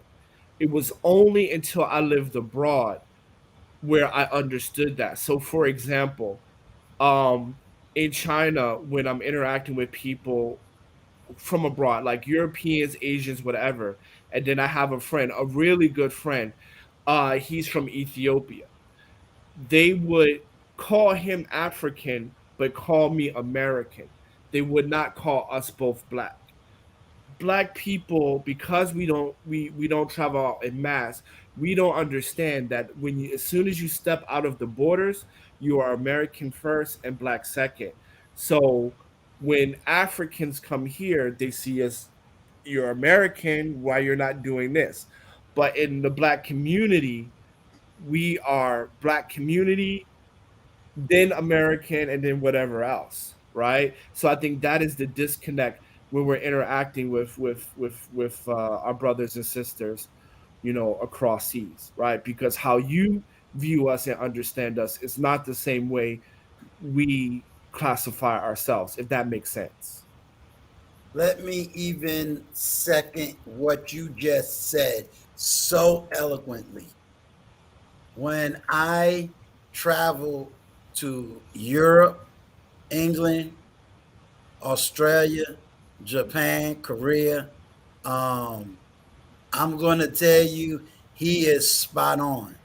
The first time I traveled overseas, I saw myself as a Black American. You got to remember, there's an age gap. When I went overseas, they called me American and constantly called me American. They never put African American, Black American, Negro American. They never put nothing in front of the American. They say, you are American, period. And it took me a while to embrace it until I really started immersing myself into the culture. And that's when I saw how more American I was than any country in Africa, any place in Europe, any place in Asia. I was American. So when I came back to America, yeah, I ain't gonna lie, that kind of messed my mind up too. You understand? And if I stepped out and just said, I ain't Black, I'm straight American, can you imagine the fight I get right here just saying, you know what? I'm American and everything about me is American. That is a strong fight for me, having skin that looks like yours, hair that's like yours, but to get into the mind that I'm American, it will really mess you up in a good way, but it's a battle. And I know I got some people in the chat that's been overseas that can probably speak to that same thing. Black belt in a black suit. He's traveled abroad. Love to hear his perspective on that. Right. So yeah, so I think that's where the disconnect is, because even when I go to Kenya, right, they don't first, Kenyans don't go around saying, oh, African, no, I'm from this tribe, I'm from that tribe, or Kenyan, and then when they hear me talk, they automatically know I'm American every time. Because as soon as I go in, and I, like when I went to buy a pair of socks at where did I go? Two Rivers Mall. I went to buy a pair of socks, and I was like, okay, where are your socks? And okay, how much do they cost? She was like, oh, they're here. And immediately she says, oh, how long are you here for? I'm like, what do you mean? She's like, I know you're not Kenyan, right? So yeah, I mean, yeah. So long story short, that's the disconnect, because when Africans come over here, they look at us as like, well, you have all these resources and opportunities available for you, why you're not taking advantage of it, not really fully understanding or appreciating our history, or even our current history. Because you gotta remember, right, we're only 50 years from Jim Crow, 1968, right? Like, when you look at our history, no other people have went through what we went through on such a large scale. And to be in a situation where we are today, I would say is highly successful. So, you know what I mean? Like, you kind of have to appreciate the history, and the recent history, because we're only talking 50 years ago. So, when Africans come to this country, they're not seeing what happened when our mothers and fathers were 10 and 12 years old, pre-adolescence. Yeah, so I appreciate both of you mentioning what you mentioned, and I think more so what I'm speaking to, it's not so much any form of any discrimination. I can say from a personal standpoint that my experience has been great. A lot of my friends and a lot of the opportunities that have come before me have come as a result of me and my allegiance to Black Americans, right? So Right. it's not so much like there's a divide for me specifically. I think there's some more ignorant people who really don't know the history and how everyone arrived where they're at, who more so speak out of place, right, or out of Right. turn. But I respect the global mindset, and I actually have a counterpart who's mentioned the very same thing about not branding yourself as a black business and being so just a business that services everyone, because Right. 13% can, you're gonna have a difficult time It cannot supporting yourself support with your 13. business. It cannot, right? It cannot support you because number one, your business doesn't fit every single person at 13%. For example, if you're selling hair care products for men, right? That does children can't buy it, women won't buy it. So yeah, so you have to go to the mainstream. Our population it's just not large enough. I mean, that's just the numbers, right? That's just the numbers. Yeah. So that was the crux of my statement. Oh, this is the one last thing I wanted to mention to you, right? So you said that you went to Wharton School of Business. Is that what Yep, happened? yep, that's right. And then you also went to Harvard. Yeah, yeah, I did a 1-year program at the Kennedy School. Okay. So one of the tools that I've come across recently that I think is potentially underutilized, and maybe you could speak to this right here, right? Is our access via YouTube to platforms like MIT, and I think last year, as of 2020, I recall Harvard and Yale also allowing the public to gain access to some of the curriculum and some of the instructions that happens Yes, at those institutions. I think that's a yes, very, very underutilized tool that could really give you the same talking points that you have right now. As it pertains to business. Like there was a program that I observed, or an instruction that I observed, about how to speak and how to formulate your arguments right, and how to right. to navigate a speech. So I think that the tools that we have before us, where people in maybe some more depressed nations might see the true value in it, and maybe because we're busy, we're consuming whatever entertainment is before us, and we're not actually utilizing it. But I can say for myself that having access to those higher end institutions, it really is a valuable tool. What would you say about that? About those opportunities being available? Well, yeah, I mean, I absolutely agree with you, and also you can include Cornell, right? Cornell also have online learning platforms where they teach you about finance and stuff like that on Coursera, which is for free, right?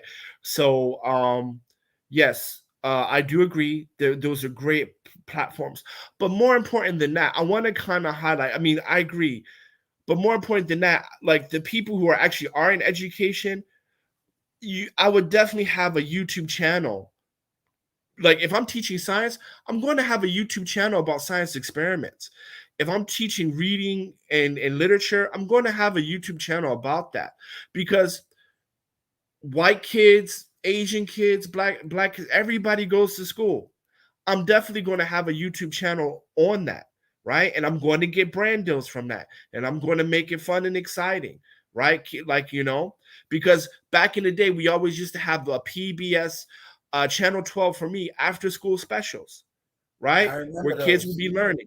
You got YouTube, so now you can build your after school special on YouTube for free and make a lot of money and getting brand deals, right? Backpackers, trapper keepers, whatever, clothing companies for school, for going back to school, right? All of those things you can be doing if you're in the education sector, right? And which I'm kind of surprised, right? Especially because we're in the education sector a lot, right? So I would definitely be having some type of platform where I'll be doing like science. Like for example, Mark Rober he does science experiments. He has 33 million YouTube subscribers, and he publishes once a month. Multi-millionaire, just doing science experiments, and he was a science teacher, right? We need to be. So my point is this, is that because we kind of resort back to that default setting, like getting the education. I would say no. I would say the education is no longer profitable to us. It's doing the work. So if you tell me, what would you rather have? Would you rather someone to read and learn about it, or just to do it? I would say it's better to do it. Right? So if you're in education, if you're an English teacher, there should be an English YouTube channel focusing on American students, right? I wouldn't make it, oh, this is for Black students, blah, blah, blah. Make it for any student, period. Right? Because actually, education is one of the easiest translatable skills for entrepreneurship and small businesses, actually.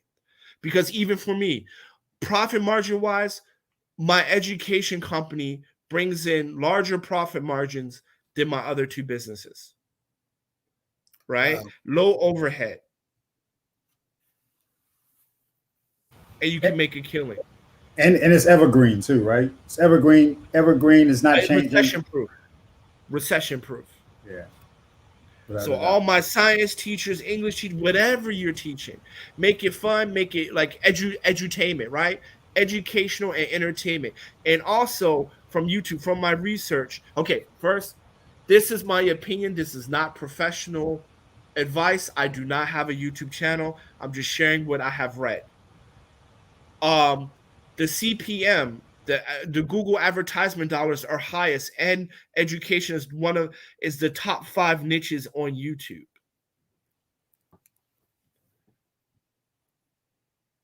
Wow. So all of the numbers that I have researched says, okay, we need an education channel, right? if you're a teacher or an educator. You're just dropping mad jewels on Miss B Finesse.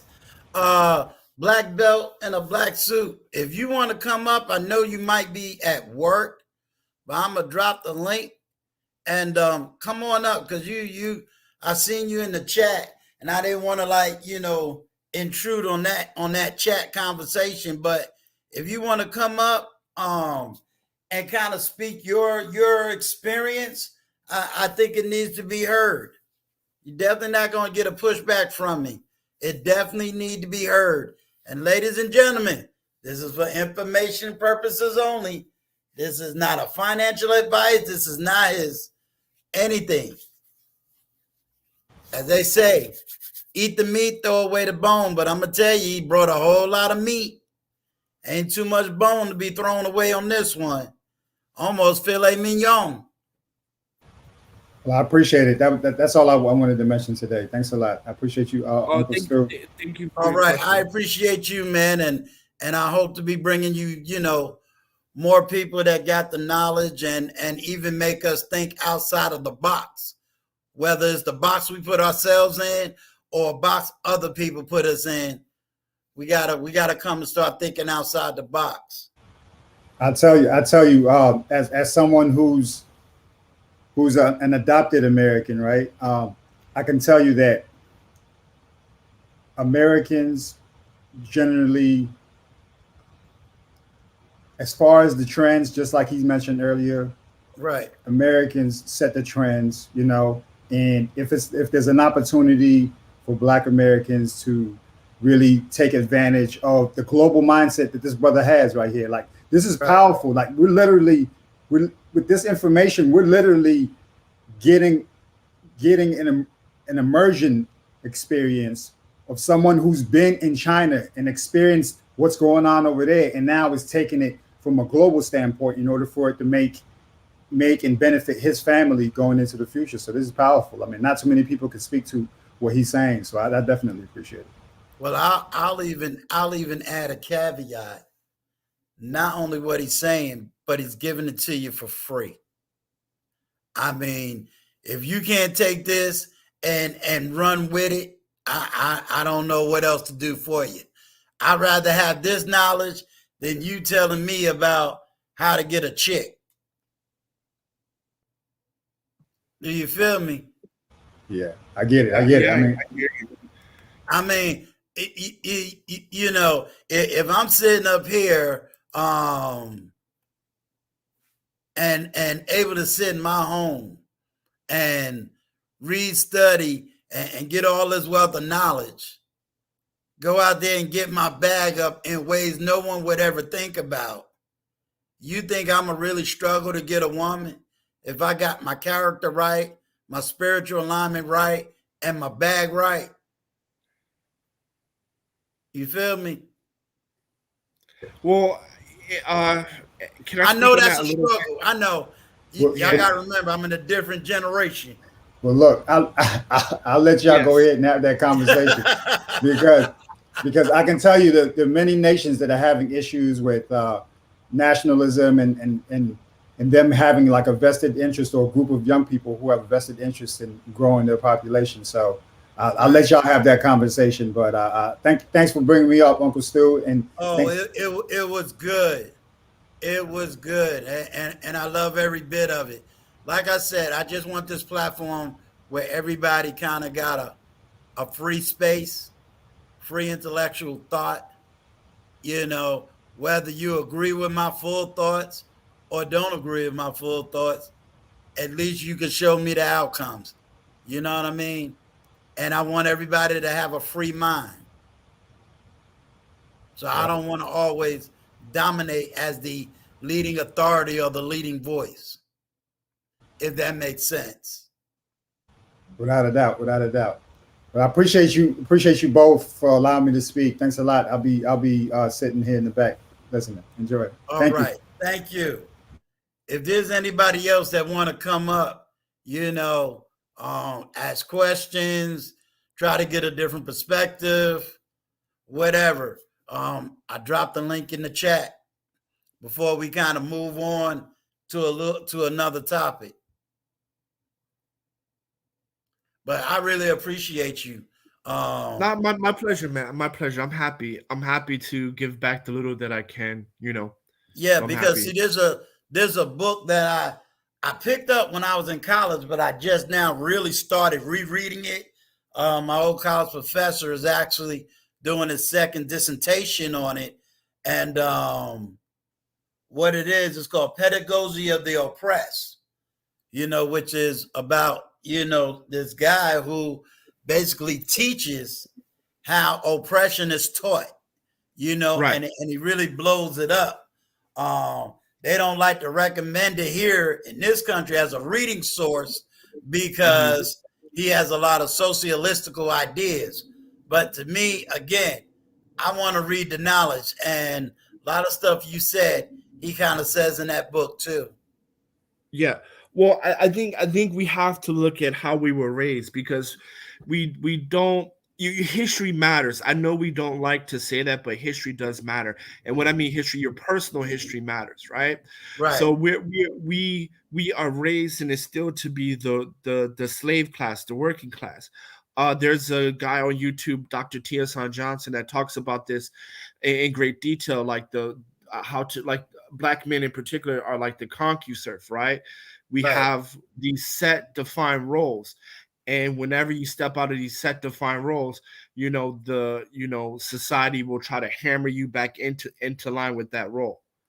Right. Gotcha. So, a lot of that, like, oh, they're not going to let Black people do this, or oh, they ain't going to let Black people do that. That's part of that. Right. Right. And then it's just your personal, for me, it was just a personal decision that I can't live like this anymore. Right. And that really what it was. I just can't live like this anymore.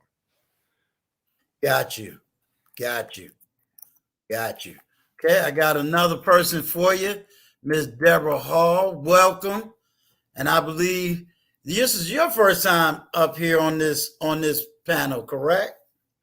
Yes, sir. Well, welcome to Uncle Stu. And as you know, I am Uncle Stu, your old man on the block. I'm the favorite uncle, and the aunt was on just last night. So you got an uncle and an aunt up here on these YouTube streets. Okay. All right. Welcome, Miss Hall. Thank you for having me. You are welcome. Miss B, you just gave away my identity. No, you got to remember now, I am, you forgot, I'm that brother that's always on her page too. So I Okay. knew who you was, but this is the first time you was over here. Okay. Well, I just wanted to speak regarding what he just said about how you're raised. Yes. Well, I was born and raised in Alabama Okay. in 1964, Okay. 80 miles from Birmingham, 70 miles north of Montgomery. All righty. So, We got a living historic person here. so a lot of how I, a lot of my experiences, put it like that, Okay. growing up and everything, it was because of how I was raised. Okay. Well, I went off and joined the Air Force. My husband also, I met him after I joined the Air Force. And we raised our children as military brats, Got you. you know. And when it came time for my oldest son to choose a college and everything, of course, I'm a product. Well, I would say I had 90 hours at Alabama A&M, but I did. That's not where I finished because I joined the Air Force before I finished college. Right. So I finished college at a university in Missouri. Okay. Right out of St. Louis, Missouri. But my oldest son, I always wanted him to go to an HBCU because that's how, where I started. Right. And I guess it was just by way of how my children were raised, being military brats and traveling around the world and everything. They just weren't interested. I always wanted him to at least try to go to, an HBCU, preferably an Alabama HBCU, but he wasn't having it. As it ended up, he graduated from, I guess you could say, an Ivy, Columbia University, New York City. Okay. Yes, that's the Ivy. Yes, there's Yeah. 8, and Columbia is one of the 8. Yes. Yeah. And he's still in that area up there working, right out of New York City. Works for the largest Japanese advertising agency. Headquartered from Japan, but they have this, corporate international site in New York City. So my son was just not ever interested. And I used to say to myself, well, uh, my husband and I it's like our children aren't black enough. You know what I mean? They didn't have the same type of mindset I feel like that I had. And neither one of them were interested in things that I would have wanted them to, experience. But it's okay because, with the world, the way the world is today, and it goes right along with the conversation for what the gentleman here is talking about. I don't believe I got his name. Nope, I don't want to do it. Is that his name? That's fine. That's fine. Okay. That's fine. So it does have something, your mindset sometimes has a lot to do with how you were raised. But we are in a global economy, and I guess if he was, maybe he wouldn't be where he's at now if he had been raised in the same type of environment that I was raised in. You know what I mean? Right. So I just wanted to just confirm, that what he's saying is true. I feel it's all about how you were raised, and so the mindset of people changing, in our culture, in the Black culture, it's just we're gonna have to just give them the knowledge that they need in order to recognize that this is a global world. The internet has changed things to where now we are our businesses, we can cater to the whole world, in a sense. Correct. And let me say this to you. First of all, shout out. I am a veteran, United States Army. So I definitely shout out my veterans. So welcome. Thank you. I also want you to take a breath, and here's the breath that I want you to take. HBCUs, when they was developed and ran, it had a purpose. It had a strong purpose, and we should not deny HBCU's history and the positive effects it did have on raising up African Americans from one economic class to another. So, we can't take away that history, and it shouldn't be denied that history. Most As a certainly. parent, there is no way in the world you could have seen what you see now. Meaning, I was born in 67 when then Senator Barack Obama, I was raised up, we can be anything we want but president of the United States. Will we have ever envisioned that we would have seen a black man, a black woman in the White House? We wouldn't have saw that. We wouldn't have saw that coming. Another thing that we have to recognize is, I'm going to say this, but I'm going to say it sensitively, because I'm like, a lot of people don't recognize this. There are people that look like us, talk like us, but they have a total different agenda than us, meaning they keep us poor so that they can stay rich. Mm-hmm. Okay? They keep us in a social mindset so that we never go anywhere. Shout out to Tough Love. Thank you for stopping by, my brother. Salute to you, another retired veteran. And they keep us down. And when we hear new thoughts that's going to raise us up and propel us to do better, there are forces that looks like us that'll fight us. So, so we got to really, really watch that.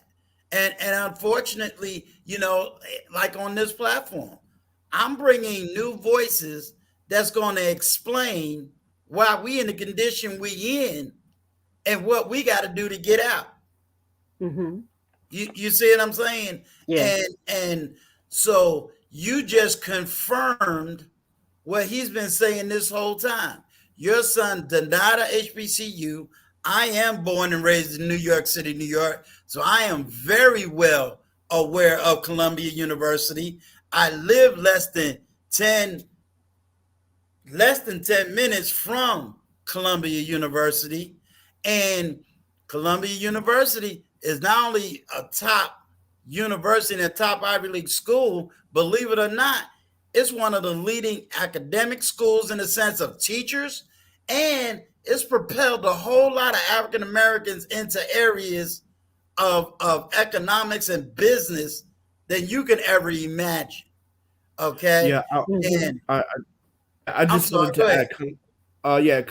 add, Columbia is actually one of the very few universities or institutions that really does do a lot of work in helping financially disadvantaged folks, Black, Latinx, whatever, to kind of get them on a good economic standing. They're really good about that, actually, right? And they have a strong sense of community. So yeah, I would agree with that. Oh yeah. Well, and also my son, he actually went into the Air Force, and once he got out, he did a 4-year stint and got up. He used his GI Bill, and he had a lot of help because we were military family, but both working parents, but which caused him not to really be able to qualify for any government grants. After Right. I was out of the military, I went to work for DOD as a contracting officer for 26 years in government contracting. So my son, neither one of my children would ever qualify for any type of grant, but we didn't have money put back for them to get the type of education that they've gotten. But guess what? God is good. He made a way. Mm-hmm. And don't beat yourself up for what you didn't know and what you couldn't have known. Okay? Don't even do it.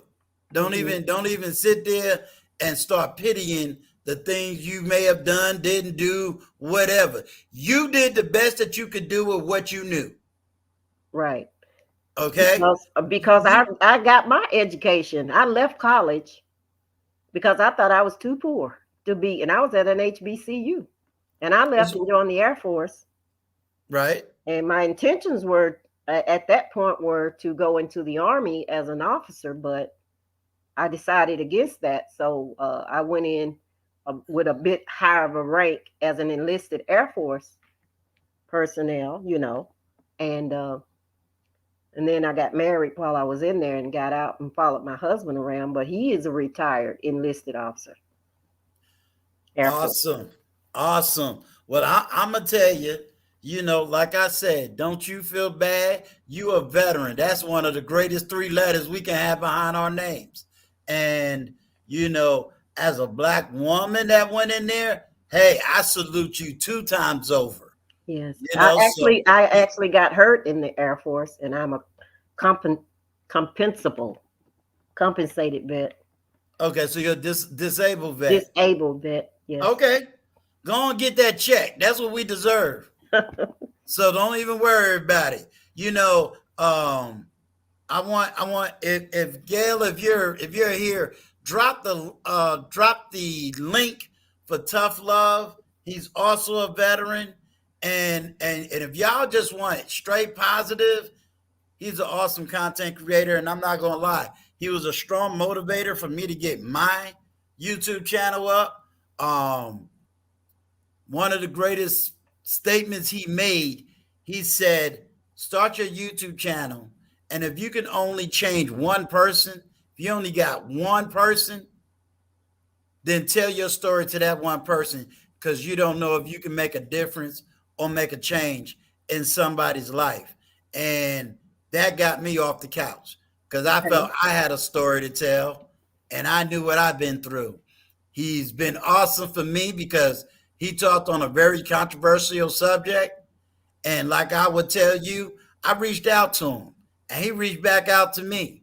And you know what? That showed me that brother was real. He's not just out there for like clicks and views. There's another human being behind that camera. Okay. Well, this call-in show this morning got me to thinking, I have information out on YouTube from years ago. I have, but it's privated. And there's a reason why. I feel like I was pretty much ran off YouTube. I was ran off YouTube. I got scared away from YouTube about 10 or 11 years ago.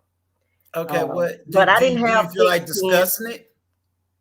Well, one of my sons was born with a disability. Okay. He's on the spectrum, and so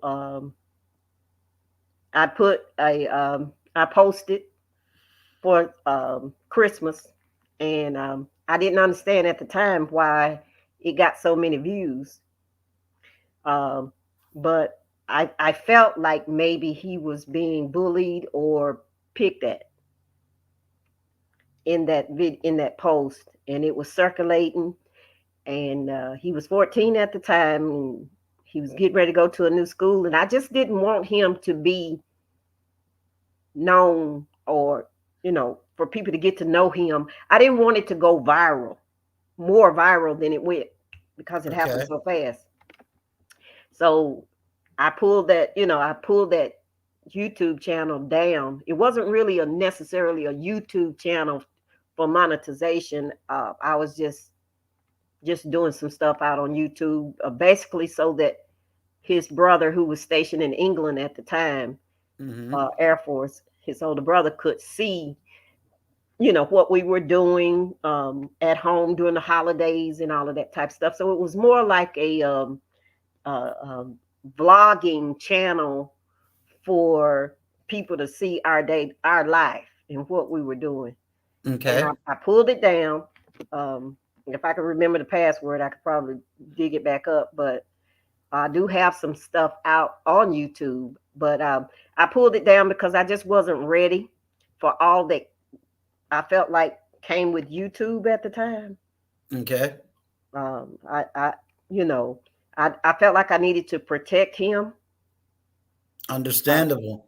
So I didn't want what was coming with I felt like the bullying or being harassed or being laughed Understandable. at, you know. So I understand. And real talk with Melissa Barron also said back then, thoughts on special needs and disabilities were not a transcendent as they are now. So it's all about timing. I will say this to you, Ms. Hall. When I started this YouTube channel, I'm going to use the voice of tough love. I felt I had a word and I had a message, and I really didn't get into this, and still really not into it to one degree for money, for likes, clicks, and views. I'm a disabled vet as well, so financially I'm taken care of. I'm good. Everything materialistic, I got. So I'm happy. You understand? mhm. Not to say, hey, if I can be monetized and get wealth, yeah, I'm a man. I'm going after the bag too. But I want to earn that bag right. I don't want to earn it off of somebody's hiccups and miccups. I don't want to earn it unless I knew I put in the work that's necessary. I'm here to educate and help people. If something you get today makes your day better today than it was yesterday, that's all I'm here to do. Show some love. At the same time, I'm going to use tough love information, which is sometimes I got to give it to you with some tough love. Sometimes I got to just go in. It's going to hurt a little bit. But understand that it's coming from a pure mind, pure heart, and pure love. Sometimes I got to give it to you like Miss B Finesse.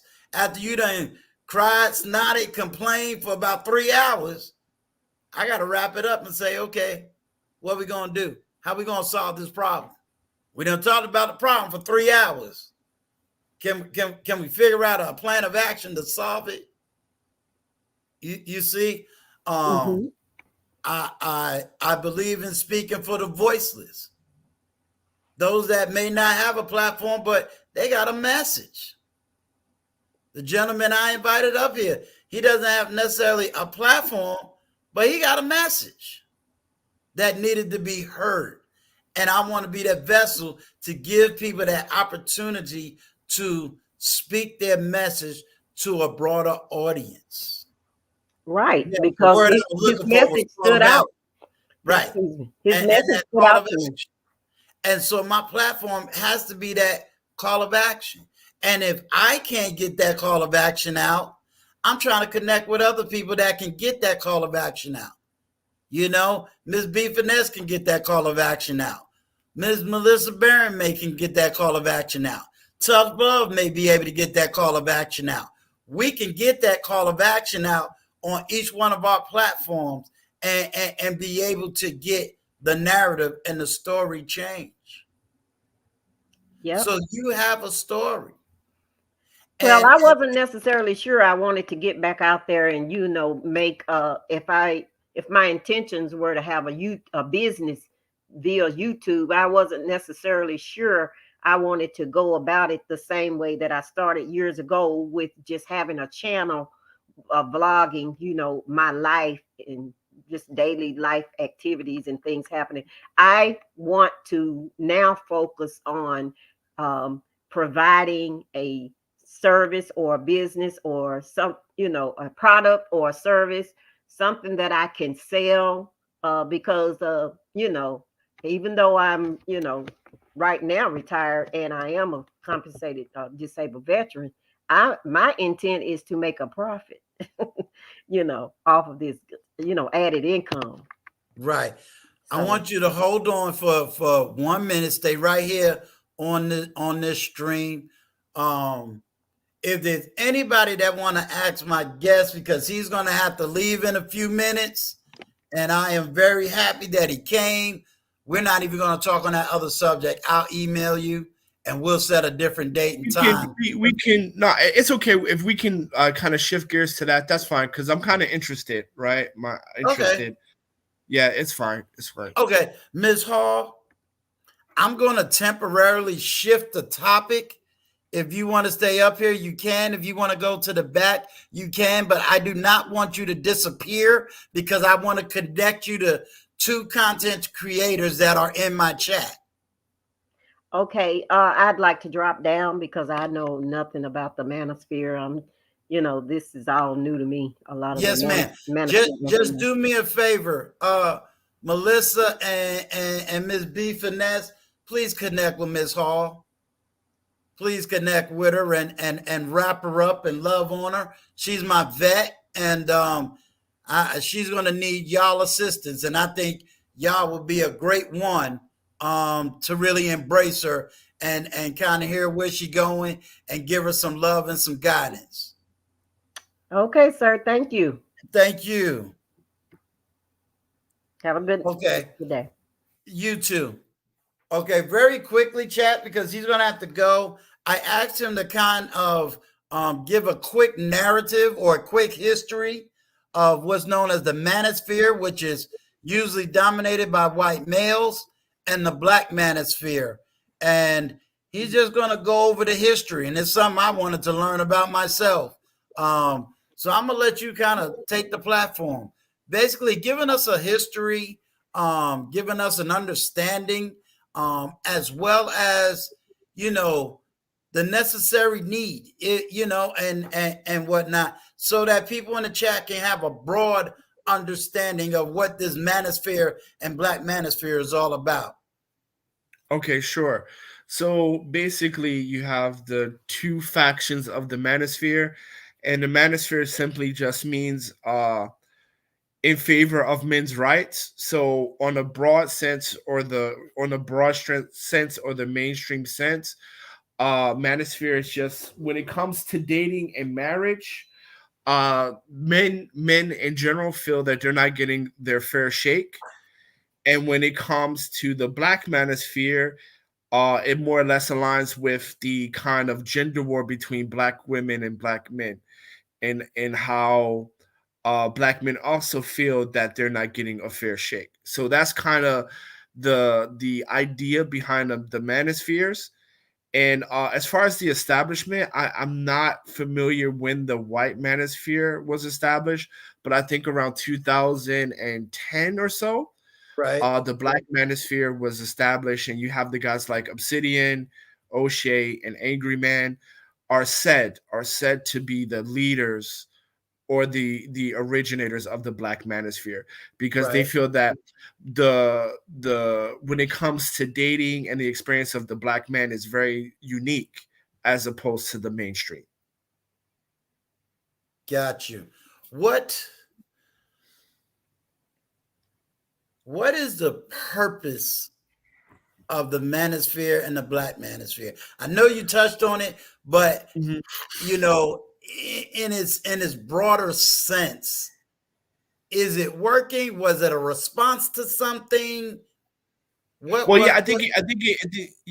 definitely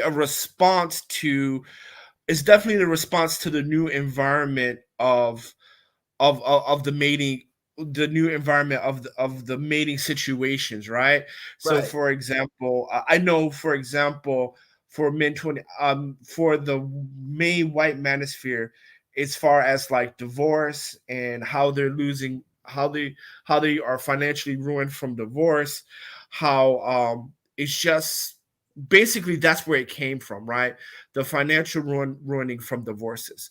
And basically the education from men was like, okay, if you get your money up, if you get your bag right, you'll be able to find a nice woman that's going to marry you, and you'll live happily ever with kids, etc. Right? Got you. Right. So the manosphere is a response to that, because as men achieve that, when they reach that level, it wasn't like that. Okay. Now, as for the black manosphere, I don't know what was the original attempt. Sorry about that. I don't know, but I Okay. do know now how it's used is to share our experiences, to share, our experiences and what we go through, and kind of understand the current environment when it's talk about relationships. Okay. Okay. Because the reason I ask that is because in theory, I'm new to all of this manosphere stuff. Right. I come out of I come out of so many political arenas, Right. Shout out to International Millionaire. I come from a broad spectrum. So I'm not really locked into one ideology. And that's only because I come out of a broad spectrum of many of them. So Right. get a grab of everyone. Theoretically, I would probably argue I'm more out of the Million Man March era. Okay. Okay. Yeah. Which I'm getting ready to try to do a channel to explain, who the heck we was, that in all reality, Kevin Samuels wasn't the first person to speak the way he speak. This Right. comes all the way back to 1995 under then Farrakhan. Minister Louis Farrakhan. Exactly. Right. And Right. so these arguments is not new, and I think that's kind of strange when people think that this is a YouTube argument when we was giving that argument back in the 90s. Well, you got to think it's for the new generation. And let me add this. The Black Manosphere is mainly a makeup of Gen X to, I guess, late or early baby boomers, right? Okay. And millennials, like older millennials, right? Okay. Younger millennials and Gen Z, they're not a part of this, like, at all, right? You're looking at men that are probably like 30, 35 up, right? Okay. Gen Z stuff like that, they're not really, a part of the whole Black Manosphere situation. Okay. So we're basically just saying this is anywhere from like mid 30s to mid 45s. Or maybe 50, because Kevin Samuels in his 50s, right? So right, he's 52. Around, right. Okay, so around there. Okay. Let me ask you this, because I noticed this is a struggle. How would you explain the manosphere to married men who don't share the same experiences these men share? Well, I think there was a news expose on this as well, like the red pill. Because I mean, actually, when we're talking about manosphere, you're actually talking about red pill knowledge, red pill awareness, right?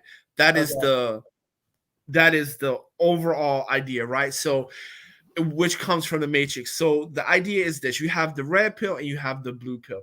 You have what red pill consider is understanding how things are, versus blue pill living in kind of like the Disney marketed fantasy that people want you to live in the system. Okay.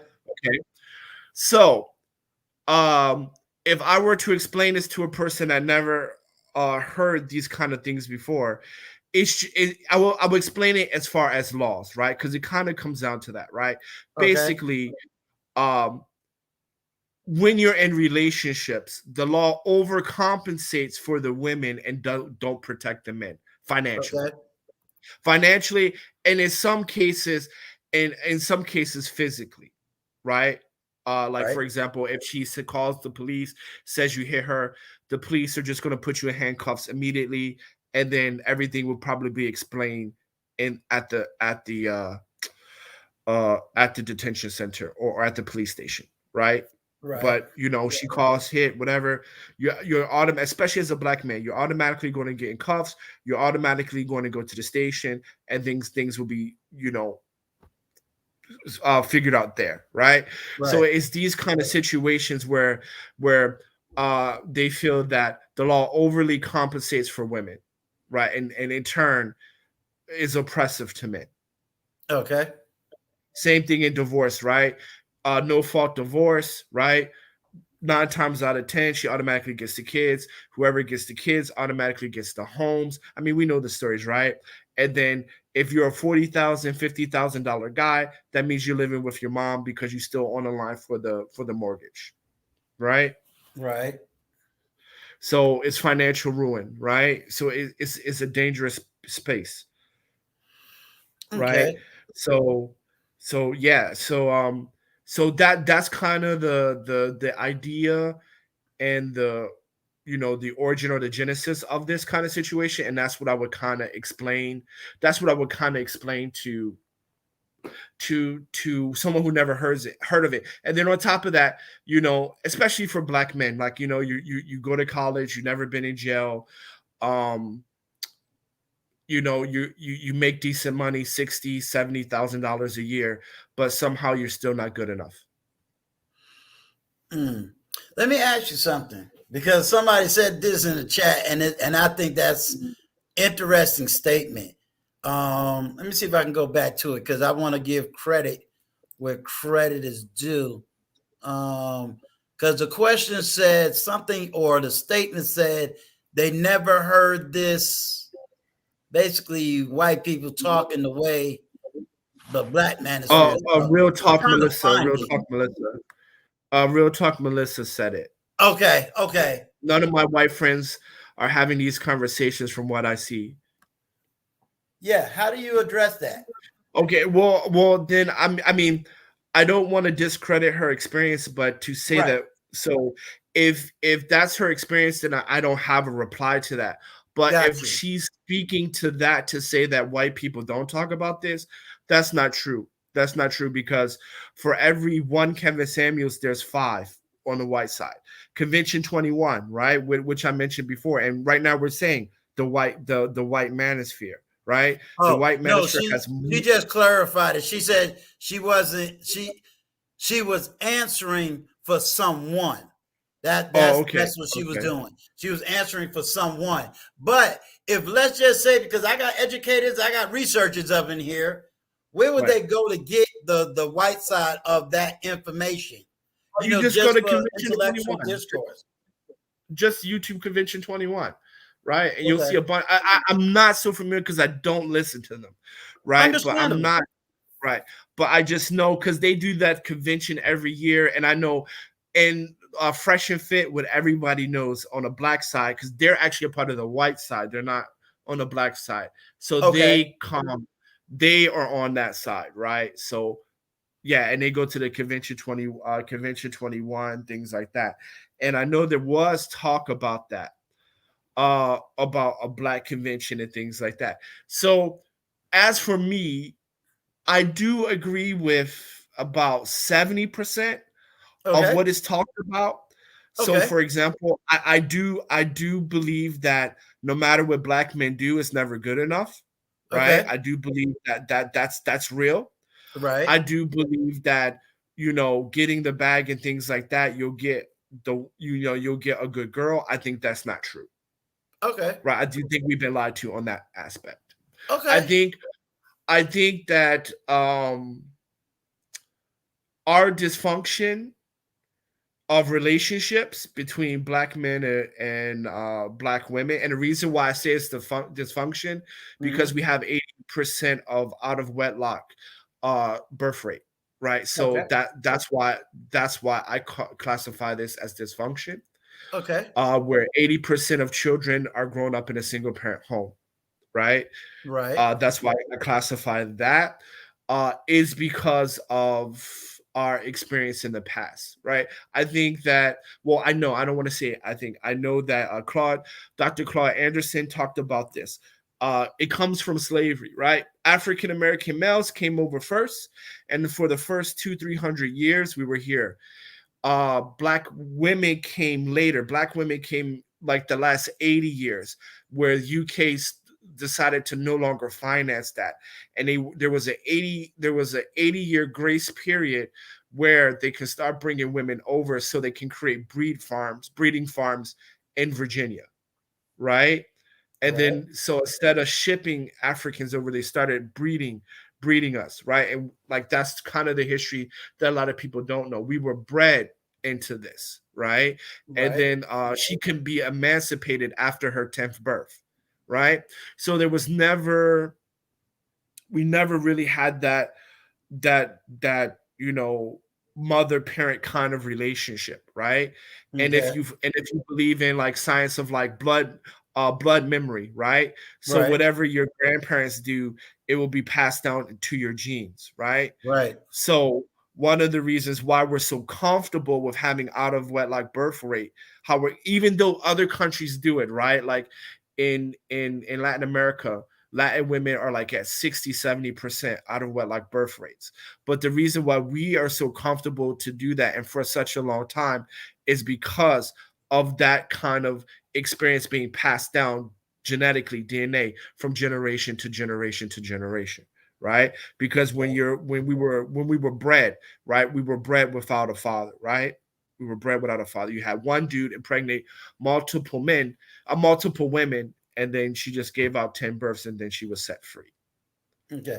The reason I'm going to have to do extra research because I am a historian. Yes.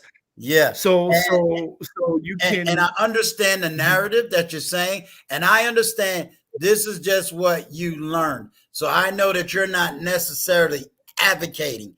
So Ms. Gail, can you let everybody know it doesn't always mean that he's advocating the talking points. He's merely explaining where he got his talking points from. So I don't want him beat up for the talking points. right. So I want to make sure everybody understands. He even said he got it from Dr. Claude Anderson. So make sure y'all know he got it from a different source. Well, so the thing about I can, okay, so you can actually research UK involvement in financing the slave trade. The stuff about Black women coming the last 80 years, that is actually true. There's another book called The Daughters of the Trade, right? So that's some reading material you can look at, right, on how actually slavery came about and how the trade routes happen, right? So Daughters of the Slave Trade. There it will explain what I'm talking about now. Then you can look at U.S. history as far as the emancipation of Black women, how after she gave birth to 10 children, she was emancipated from slavery, right? These are all things you can just quickly verify through a Google search. Gotcha. Like I said, I ain't here to put you on no hot seat and try to beat any point you have. I asked you just explain it. You did it. You gave some, you know what I'm saying? You gave some generalizations. And like I told everybody, if they want to come out and talk to you, you're not sitting here trying to beat everybody over the head with what you researched and did. Everybody needs to do their own research, their own study, and live on your own experiences. Just because I didn't have that experience, we can't deny everybody's experience. And sometimes on these YouTube streets, we do try to generalize and deny people's experience. I'm one that likes to say, as Ms. B Finesse, what is the call of action? What can we do? We know the problem. What can we do to have that solution? So with that being said, based on everything you've read or understood or even experienced yourself, what would your suggestion of a call to action be in order to fix or begin to fix layers and layers of these issues? I don't know. I think for me, how I navigate my life is this. I meet people where they're at, right? Okay. I meet people where they're at. I don't try to change people in the relationships that I am. When I'm in a relationship with someone, I make a clear decision. Okay, this is what I like about them. This is what I don't like about them. Can I live with that? And if the answer is yes, we move forward. If not, then I move on to look for someone that is going to better suit me, and I kind of leave it at that. I don't really try to change people because you can't change people. We're not God, right? So you can't change people. You definitely have to meet people where they're at. And I think I understand why like the Manosphere exists. And because the one thing you have to understand, the manosphere exists because black men want black women. They don't want any other women but black women. And then to be even more specific, black ADOS black men want ADOS black women, right? What is So ADOs? even I've heard that term. okay, I'm in the side. What's ADOs? Because I've heard that okay, said. What is that? Sure, ADOS. So A is for American, D is for descendants, O is for of, and then S is for slaves. American descendants of slaves. Okay, thank you. Welcome. So me and you would be considered, because me and you would be considered ADOS, right? We are the children of slaves, right? Got you. So one thing everyone needs to understand is like, so for example, when you have these 4 and 5 hour long chats, right? Black men want black American women. ADOS men want ADOS women, right? But Right. they're just not happy with the situation, right? Because it's Right. normal. It's normal for everyone to date from your culture, right? That is normal. White people date white people. Italians date Italians, right? More than they date French. Chinese people date Chinese people more than Koreans, right? This is normal. So, because even when they talk about, okay, going to Africa to find something quote unquote better, they don't want to do that because they want to date their own kind, which is 100% normal. Sounds good. I just want to add to that. That's true. Predominantly, I'm ADOS. I joined ADOS in when I lived in Nevada, so I'm ADOS Nevada. And we talk about these things as well as, going to Congress, trying to get these laws passed and trying to get some reparations and things of that nature done. So that is mainly the main source of the reasoning for ADOS even existing now, because of the systemic racism that has been going on for decades, right? And for other races of people that have gotten some form of reparations, and Black Americans have not, and we built America, of course, on the backs of our ancestors who built America, built a country. So when I heard you say that, I want to add something really quick. I want to add something because you brought up. So there's two terms, like Tariq Nasheed has FB, something I'm not too familiar with, and then Tone Talks and Yvette Cornell came up with ADOS, right? And Correct. These terms are just terms because right now, when we're looking at social justice and things like that, the marketing line is people of color. And what we understand is whenever we talk about minorities in general as a whole, African Americans, FDA, ADOS, whatever, descendants of slavery people have always gotten a short end of the stick, even with the civil rights, right? Affirmative action, white women benefited the most. So the reason why these terms existed is to kind of highlight and say, this is our specific issue, right? This is not a people of color issue.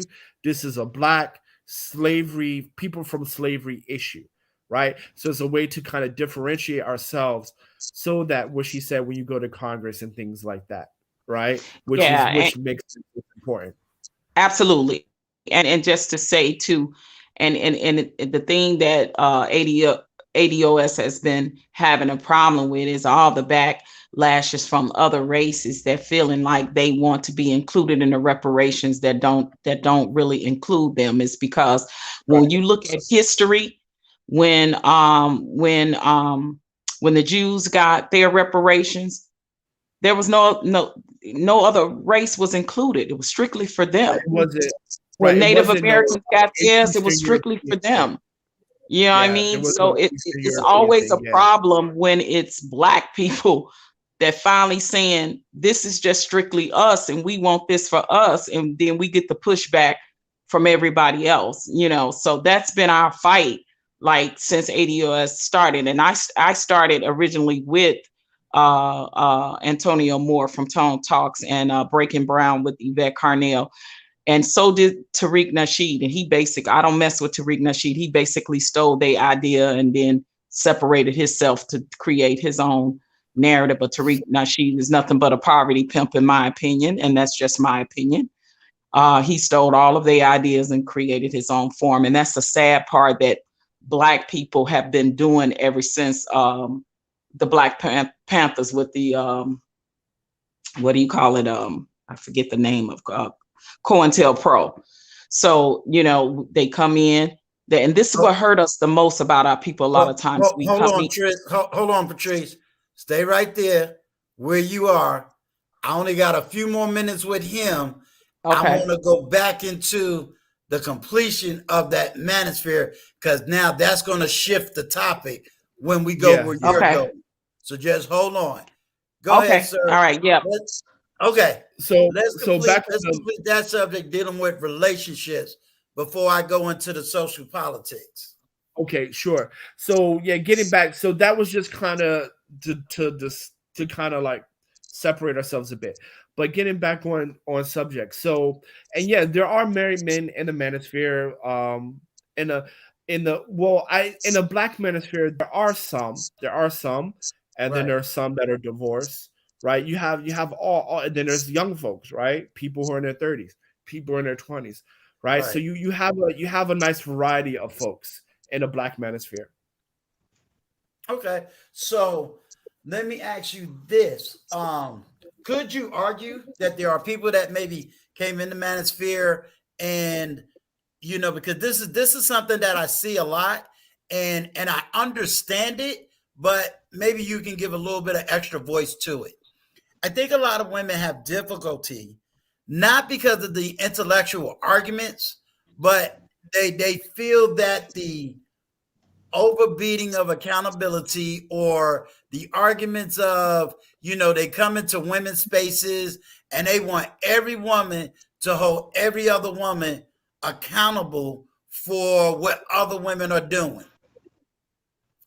Well, this is where I go to that for them, again, for women, it's the vitriol of it. But I hear when women say like the delivery and stuff like that. I don't know if that's a fair critique. Okay. Okay. First, let me say this. Okay, here's my problem. Okay. My problem is both sides are trying to change each other, right? Okay. And that's where I think failure occurs, right? Gotcha. I voice my opinion, what I don't like. You voice your opinion, what you don't like. Then at the end, whether either we work together or we don't, right? Either we go walk together or we go our separate ways, but leave it at that, right?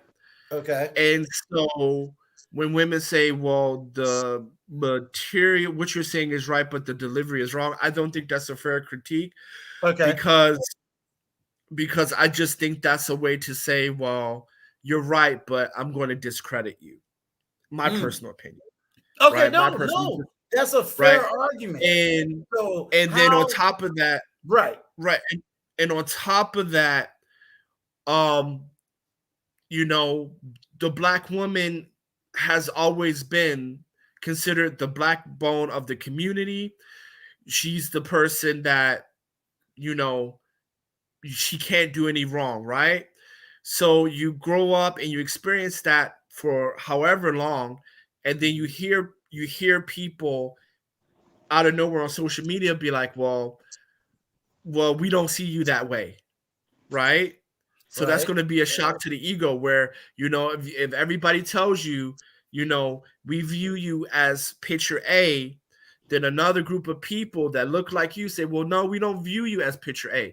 We view you as picture B, right? May I ask a question? Hold on, Trish. Go ahead. Let me get his dual argument. Go ahead. Right? So we view you as picture B. And so, of course, people are going to have pushback, right? I mean, it's common. And so the thing about it is just that when you give their critiques, sometimes I don't feel that their critiques are in good faith. Sometimes. Okay. Sometimes. Right? I think that's a fair argument when you understand intellectual discourse. So that's why I wanted you to kind of speak it from the broader perspective.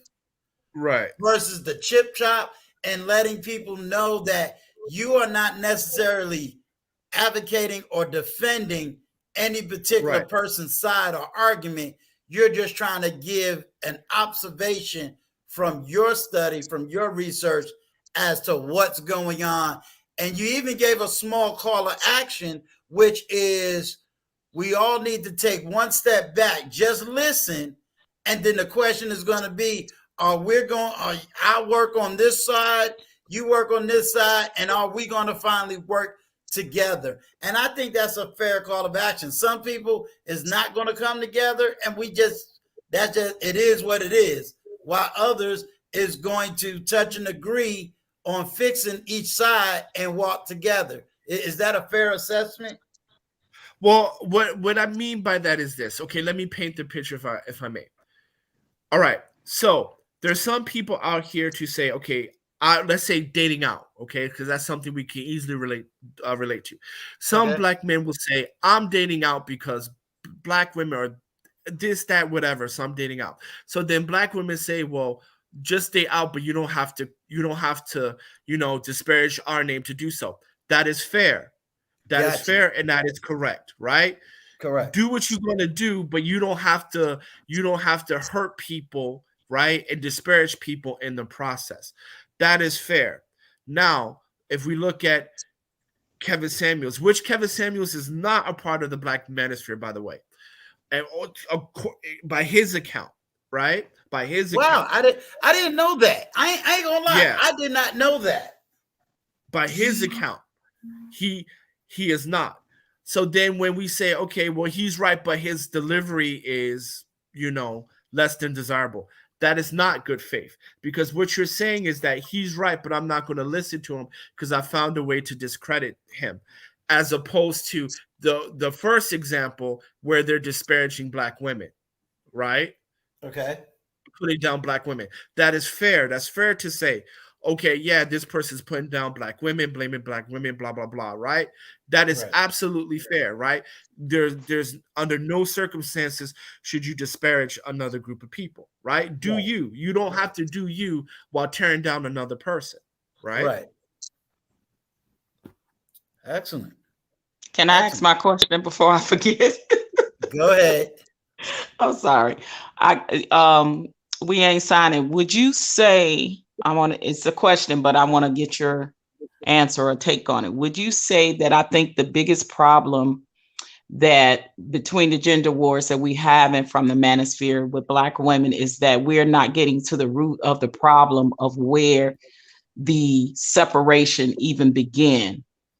Speaking from, from the standpoint of the matriarchic pedestal that women were put on from the beginning, like socially when you're talking, or economically when you're talking from the government. So if we're not addressing it from the standpoint of the root of the problem, where it stemmed from, where black women had to come into this matriarchic position, then do you agree, or is it fair to say that if you don't get to that root, the real gender war will never be resolved between black men or black women on a global, and I know everybody's not going to come along for the ride. I'm just saying, just overall in general. Well, I will say this. I do agree that the problem doesn't get fixed. Unless we address the root. But I think the root of the thing is that we're not being honest with each other. Like when you research slavery, right? We didn't come here together, right? The first 300 years was black men only. Then black women came later, and then even then we didn't have like a functional relationship with one another, right? It was for breeding purposes, right? And there's all types of documents on that, right? This is that you can have historical evidence on. So we need to be truth with that, right? We were never on the same team. And when you understand that, then I can come to you and say, would you like to be teammates? But if you come with me and say, oh, hey, we were teams like we were in the past, we weren't. Even during the Reconstruction era, right? There was always secret families, right? there was a secret family in the North or there was a secret family in the South. Then during Jim Crow, right? We have the claim that we were the most married. Yes, but were those marriages functional and happy, or were they just there because we were forced to be there? Because as soon as the spaces opened up for us to leave, people bounced. But yet, when you look at Chinatowns, Koreatowns, Little Italy, if let's take Little Italy and South Philly, right? They're they're open to people. And the Irish, they're like, whites can now intermingle with each other because Italians and Irish had discrimination, not to our level, but they had discrimination with the mainstream. Same thing with the Jews, right? But yet they still choose to stick to themselves, right? So now we have to look with an analytical eye. When it became more socially acceptable for Jews to marry out, Italians to marry out, and the Irish to marry out and leave their neighborhoods, they don't, right? They don't do it how we did it. As soon as it was open for us, we bounced. Why? Because if we were as happy as we claimed to be, if we were the most marriageable as we claimed to be, why did Black women heavily gravitated more to the feminist movement? Why did we start leaving our neighborhoods?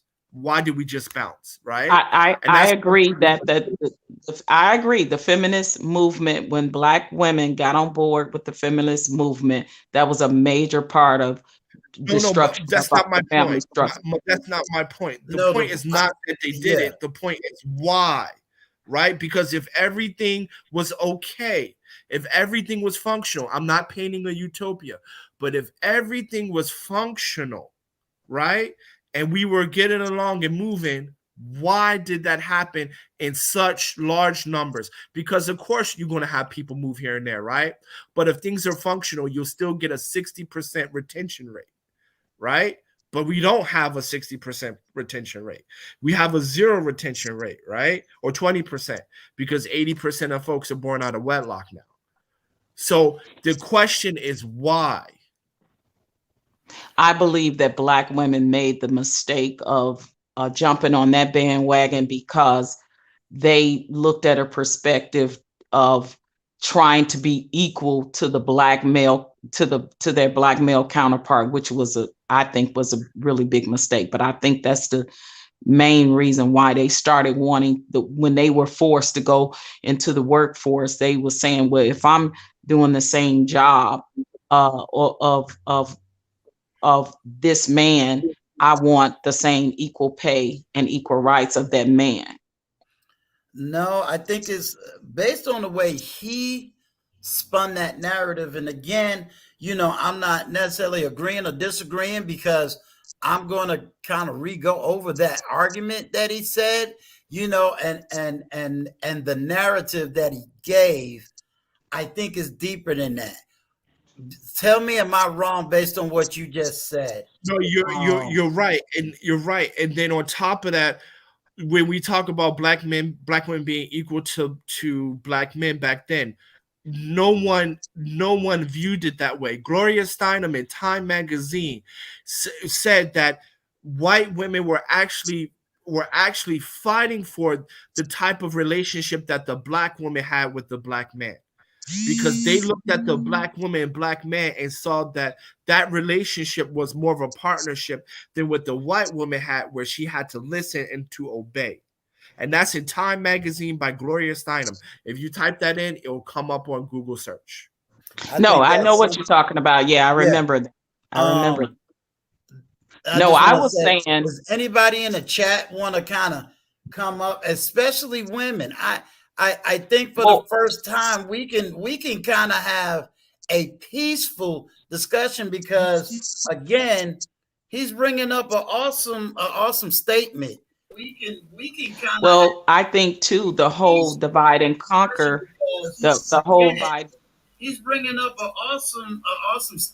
Why do I got two? Somebody got an echo.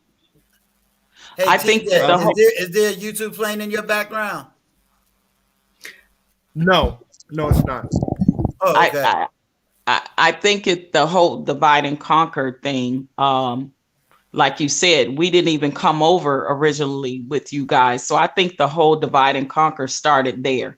That's what I'm saying. The root of it, and our whole thinking changed, about family structure and things like that. I remember seeing when I was a little girl, seeing, black women together. The men were the breadwinners. They were working. My mom was a housewife. She wasn't forced to go into the workforce later until after her and my dad divorced. So I think when the family structure started breaking down too in the black families, because quite as it kept, and we don't want to talk about or admit, a lot of dysfunction happened even back then, between the black women and the black woman and the black men. Black women were living with physical abuse. They were living with things like alcoholism.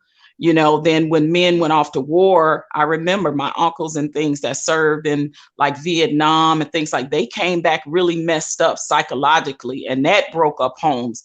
So it was a lot of things that weren't addressed back then. That's what I'm saying. If we don't, get to the root of those things, I don't think that there will ever be, a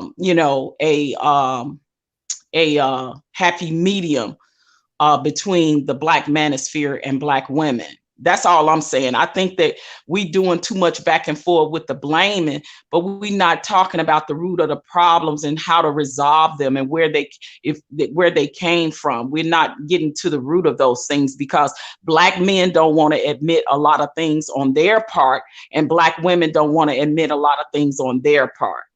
I.e. the feminine movement with black as Black women that joined that white creative feminist movement, and then with Black men, the whole construct and breakdown of a lot of physical, emotional abuse that went on, a lot of drug use, a lot of alcoholism played a lot of parts in that, and we're not getting to those roots. Those things are not being talked about.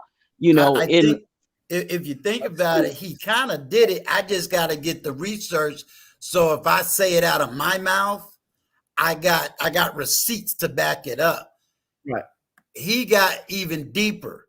He got deeper than even I even thought about, which was if you take his narrative, what his narrative is saying is, if Black men came over here first for a long period of time, then they brought Black women over here for a short period of time, then they forced us into a pseudo marriage.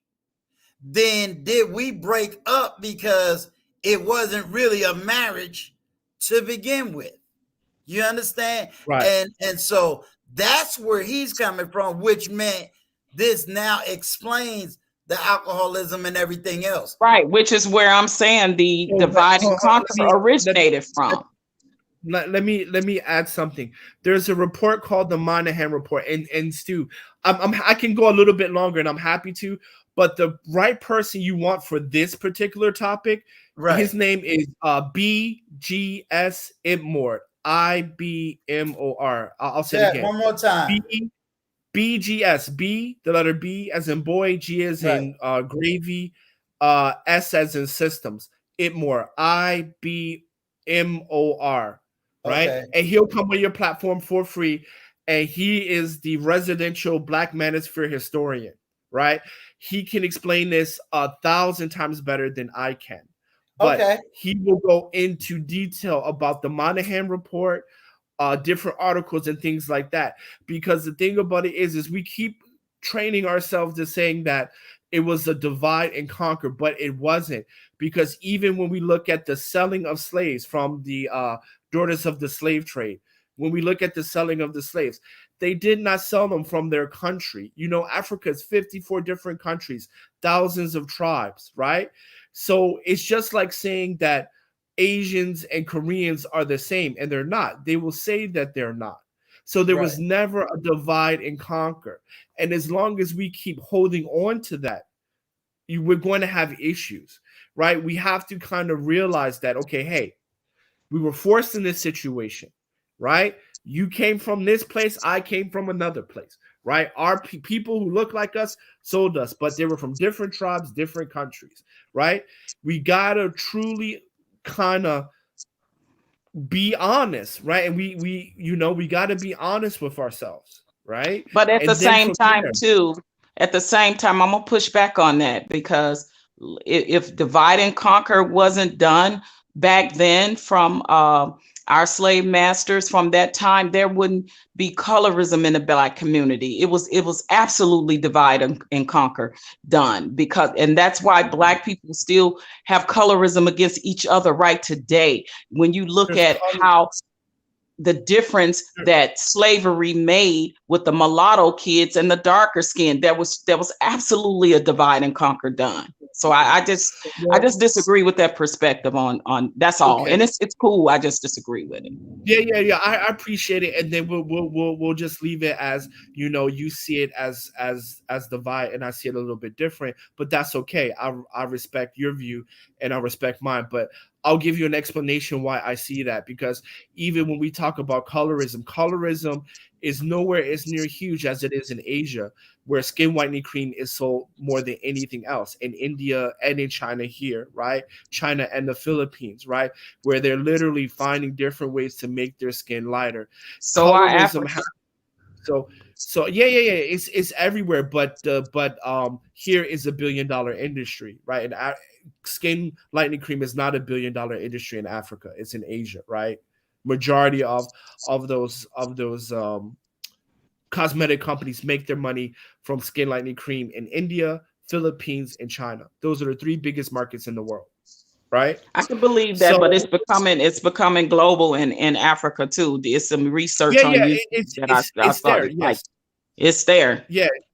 Nigeria and Ghana have the most, right?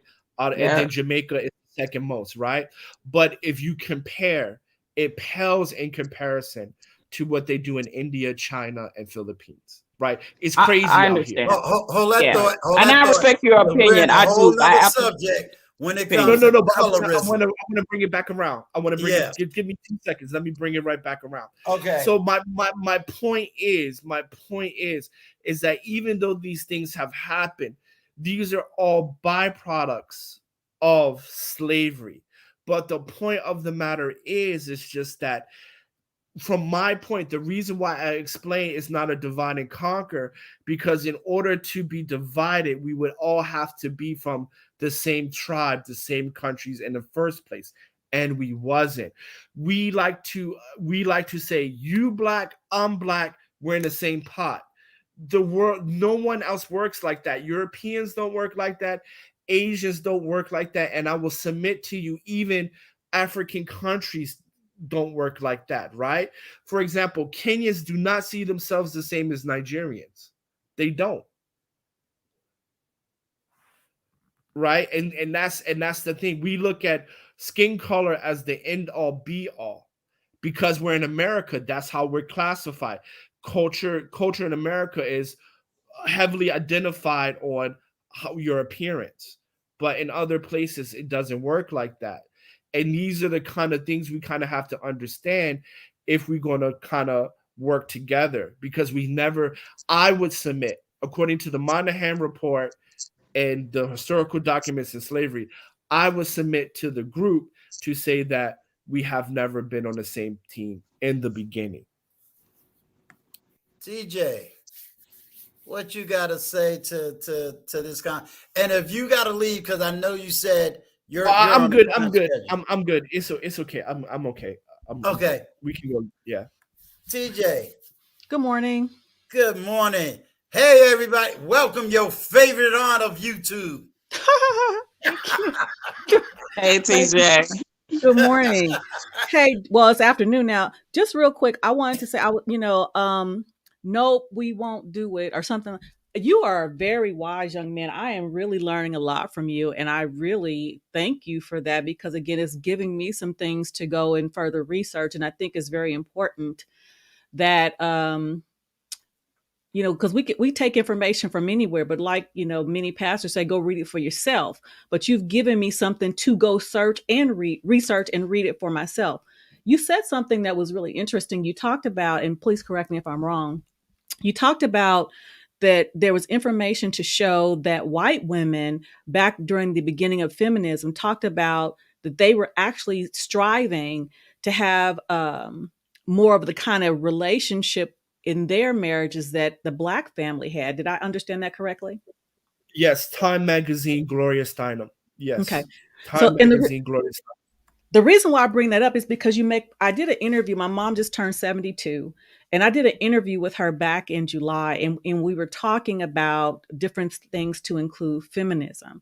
And she mentioned that that was not created for us, even though we benefited from it in one way, but it jeopardized us in another way. Meaning, she said that the movement essentially was for white women, as we know, and it was to enable them to go out and make the money and do these kinds of things that they weren't able to do. She said, but that was never the issue for Black women, because Black women always worked. Always work. Even if it was being a domestic or cleaning up somebody's toilets. She said Black women always work. And she said a lot of times why our Black women work because they didn't allow our Black men to work. Yep. So that is but what happened was, because of that, not only were we able to work, we were already doing that anyway, but then when the doors opened for women in general to get these more executive or clerical type positions that were not previously open to Black women, because we worked, but we just did domestic work. But when those doors opened to do more administrative things, that's when we started to move really away from our men, not intentionally, but more when more opportunities opened up for white women and Black women benefited from it. That's when the divide started to increase. That's what my mother said that she learned, again, because she's 72. So it was really interesting to hear that perspective, because I never even really thought about it like that. And she said, our Black women always work. She said, largely because many of they wouldn't let our Black men work. And then when you take it a step further, when we go into these other, administrative type jobs, it was easier for those industries to hire Black women, because Black women were not seen as much of a threat as Black men would be. What are your thoughts on that? Right. Well, I think there's a couple components. Let me see how I can explain this where this is not misconstrued. Well, one, you hire women because they it's easier to follow you than men would in general, right? Because even here, when multinational companies come here, they hire more women than men, right? Even here, right? And a lot of it's true that you're more of a threat, but I don't know how much of a threat when the guy is signing your check. So I don't know how much of a threat. Black men were. Well, I get what you're saying. I get what you're saying. Gotcha. I get what you're saying. And so I don't know how much of a threat that is, but I do get your point. I just think that is maybe a combination of that, and then also you as a manager, you want to hire people you're comfortable with. Same here, right? I'm always going to be more comfortable with Black men than Asian men, period, right? And when I have the opportunity to do so, because I spend so much time at work, like everybody else, majority of your day is at work, you want to be comfortable. So yeah, there is a component of racism there, but yeah, there also is a component of corporate culture, right? And I feel comfortable with people who talk like me, look like me. I agree with that. I'm just talking about a contributing factor to I agree with you. I agree with you. And when I say threat, I mean women, and it's largely to your point. I don't mean threat per se, but they never really saw women as competition. Whereas at a Black man, they would have seen as competition. So that is what I meant. Right. I hear you. I hear you. And I somewhat agree, but I do understand the logic behind that. But I somewhat agree, but I do understand why you're saying that. Yeah, I'll leave it And at that. that's really all I had. But I'm enjoying. Like I said, I really I'm learning a lot, and you've given me some things to go research because I have been reviewing the Monahan report recently. But again, just some of the other things, far as the foundational piece, when you talked about that the black male slave came here first, and again when you talked about how when they were able to be free, they bounced. And and actually it took me back to a part of the story of Alex Haley. He talks about that even in his family, because if any of you are Everybody bounced. Yeah, yeah, everybody bounced. when they could. Everybody. And I never really thought about that, but you make a very good point. Yeah, that's why I said I plan, because you know where I'm at, TJ. So you know that is like, wait a minute now, I'm in the heart of this thing. Let me go do some real research. And then he also gave me, which I will try to reach out. There's a guy that's on YouTube that he says he will come to this platform and kind of give that history, because with that, if I take his narrative just as he said it, it makes sense of a whole lot of nonsense. You know what I'm saying? Like, it really gives a voice to saying, okay, now we can come up with some freaking solutions. It when gives we get to context. the heart of the matter. Yeah. I agree. Right, he can do it justice, because I'm not really doing it justice. And because right now it sounds, you do. After he comes on, then you'll be like, okay, yeah, you'll understand, because that guy, he, as far as like historical evidence and documents, he's amazing, right? And him and Dr. Tiosan Johnson. I don't know if Dr. Tiosan Johnson will come on, because I've never spoken to him, but I listen to his content. But BGS absolutely would come on.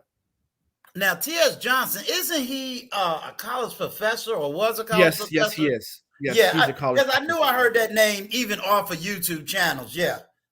Right. So the thing about it, so like even in the Manosphere, you have PhDs, you have guys that are from Ivy League schools, such as myself, other guys from Columbia, Dartmouth, and then so the thing about it is, it resonates. The Black Manosphere resonates with a lot of different folks. Let me ask you this.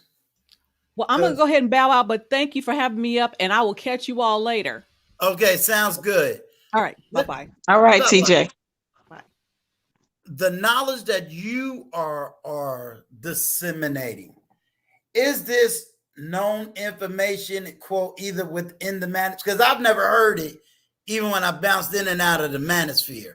Is this a known understanding in the Manosphere, or would you say only a very microscopic view of people would have this knowledge? And is this knowledge really Manosphere knowledge, or is it just a deeper Black historical knowledge? I don't know if that makes sense.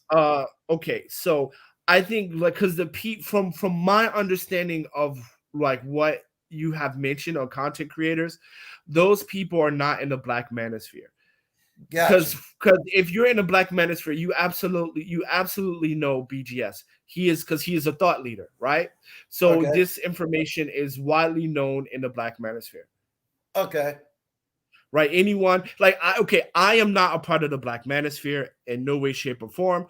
I listen to Black Manosphere content, and anyone that listens to Black Manosphere content will know this, right? Because BGS is the equivalent of Kevin Samuels, right? Even Kevin Samuels listens to BGS. Okay. Right. So BGS is the equivalent of Kevin Samuels in the Manosphere.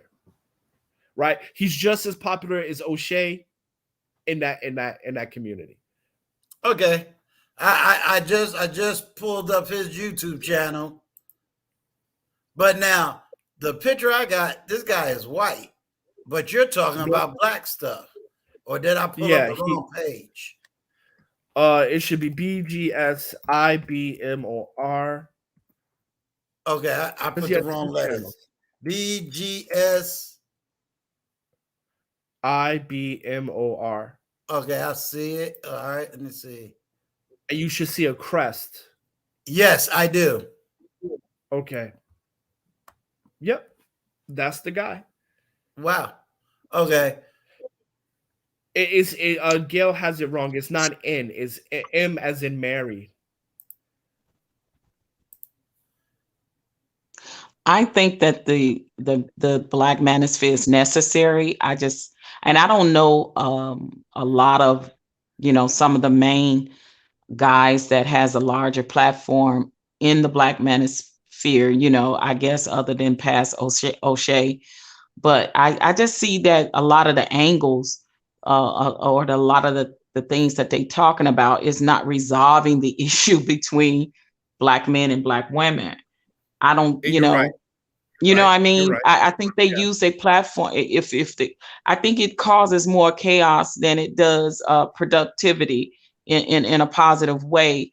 Is to say, how are we truly going to resolve the issue? And give real life solutions between Black men and Black women. I hear perspectives on a celebrity standpoint. If a celebrity, got divorced, it's a celebrity dated out, and it's a celebrity. Like, that's not resolving. Like, I don't get it. So to me, the ones that had the largest platform sometimes not necessarily bringing the solutions to the table. Right. So Well, that's And anybody that goes to BGS's platform, tell them Uncle Stu sent you. Let them know that I sent y'all over there to go get some knowledge, wisdom, and understanding. And I will definitely be over there just to check it out. And I will definitely be trying to pull him on my platform just to give him a voice and get some learning and get some understanding. as well as say that he came recommended by We Ain't Signing too, because I no, didn't even know anything about him. it's okay. Just go ahead and say. I mean, like if he asks Stu, yeah, if he asks you, you can just say, "We ain't signing." Told you to reach out, and yeah, that's fine. Yeah, because I definitely would love to. You don't need to do that. You don't even need to do that. He's really open. You can just say, "Hey, I'm a Black content creator. You know what I mean? And I would love to. I saw you're such and such. Would you come on?" He'll say, "Yeah." Okay, cool. Got it. Right. I think that it's sort of like the Kevin Samuels theory on my part. I think if Black men are getting something, positive for them, outtakes in the Black Manosphere, I say fine. If Black men are getting something out of Kevin Samuels' platform, I say fine. I have no problem with that. I just see a lot more charlatan behavior. I see a lot more of, only for monetary gain than actually solving the solutions of our community. And that's my only take on it. Well, I can say I think like Kevin Samuels is not Black Manosphere. Lapeef Network, they're not Black Manosphere. And I would say this. I have learned a lot. I have learned a lot from BGS in particular. And it helps me understand a little bit more about dating relationships, especially for me, because, I left America when I was like 25, 26. I don't have that much dating experience in America, right? It's pretty much all been abroad.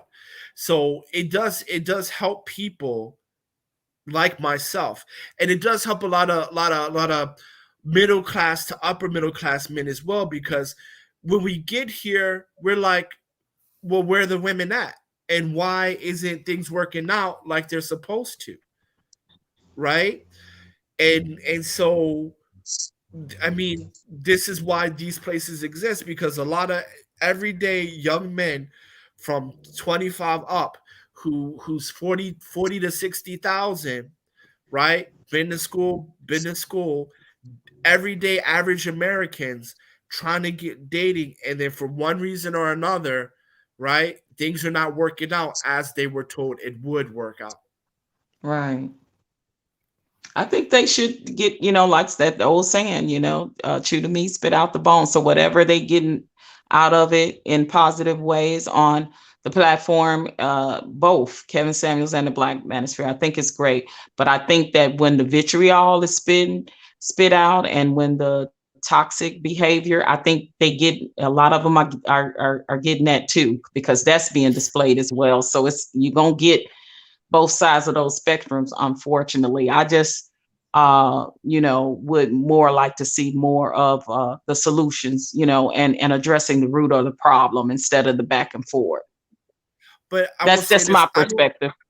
No, I hear you, and I'm solution oriented as well, because it gets monotonous. That's one of the reasons. No, that's I've only heard one Kevin Samuel show, so I can't talk into detail about it. But I think Kevin Samuel show highlights what women want, and black men realize that's not me, right? And I think I don't know, one, I don't know if there is a solution, and two, I don't know if anyone really has the solution, because I think it's bigger than what we think, right? BGS will say it's environment. If you want things to go to be a certain way, you need to change the environment, which I kind of agree with from a business standpoint. It's environment. But on the second hand, you know, men kind of feel, now this is for both black men and white men kind of feel that, okay, we're just a utility, right? Because I need to have this, I need to have all these things for you to date me and to love me. So is the love really real, or is it superficial? Because I will love you, I will love you Wow. no matter what, right? So if you Right. look at me as a utility, Wow. if you look Yeah, at me as a that utility, was a now the bomb game you just changes, dropped. Yeah, right? Because that's a now the bomb game you just changes. dropped. That's real. And let's be real. In this modern, most of these modern women that out now, I understand why you asked that question. I understand why a lot of black men are asking that question, bringing that question to the table, because it's a legitimate question to ask. But what would be your or the talk or the conversation in regarding in the Black Manosphere, or just black men in general, I should say? What would be your conversation in maybe getting the answer to that question? I don't have the answer. I would tell you that I would not have the answer, because like there's a Mary J. Blige and Method Man did a song together, "You All I Need," right? And they sitting on the rooftops in like Yeah, in New York, right? yeah, And so, and then Eve, right? Eve with Ride or Die, right? Ride or Die with the Locks, right? So, because remember, majority of the men who have an issue with this is Generation X and older millennials. So we hear this, like, 10 woman is 10 toes down for you. She's ride or die. You all I need with Method Man and whatever, right? We hear all this stuff. But then now women are saying, no, I need a six figure. I'll meet you at the finish line. I don't build a big boo. We ain't walking nowhere together. You pick me up when you got that Lexus ready, right? yeah. Right? True, Pick true. me up when the Range Rover ready, right? So I don't have the answers. I can say that. I don't have the answers.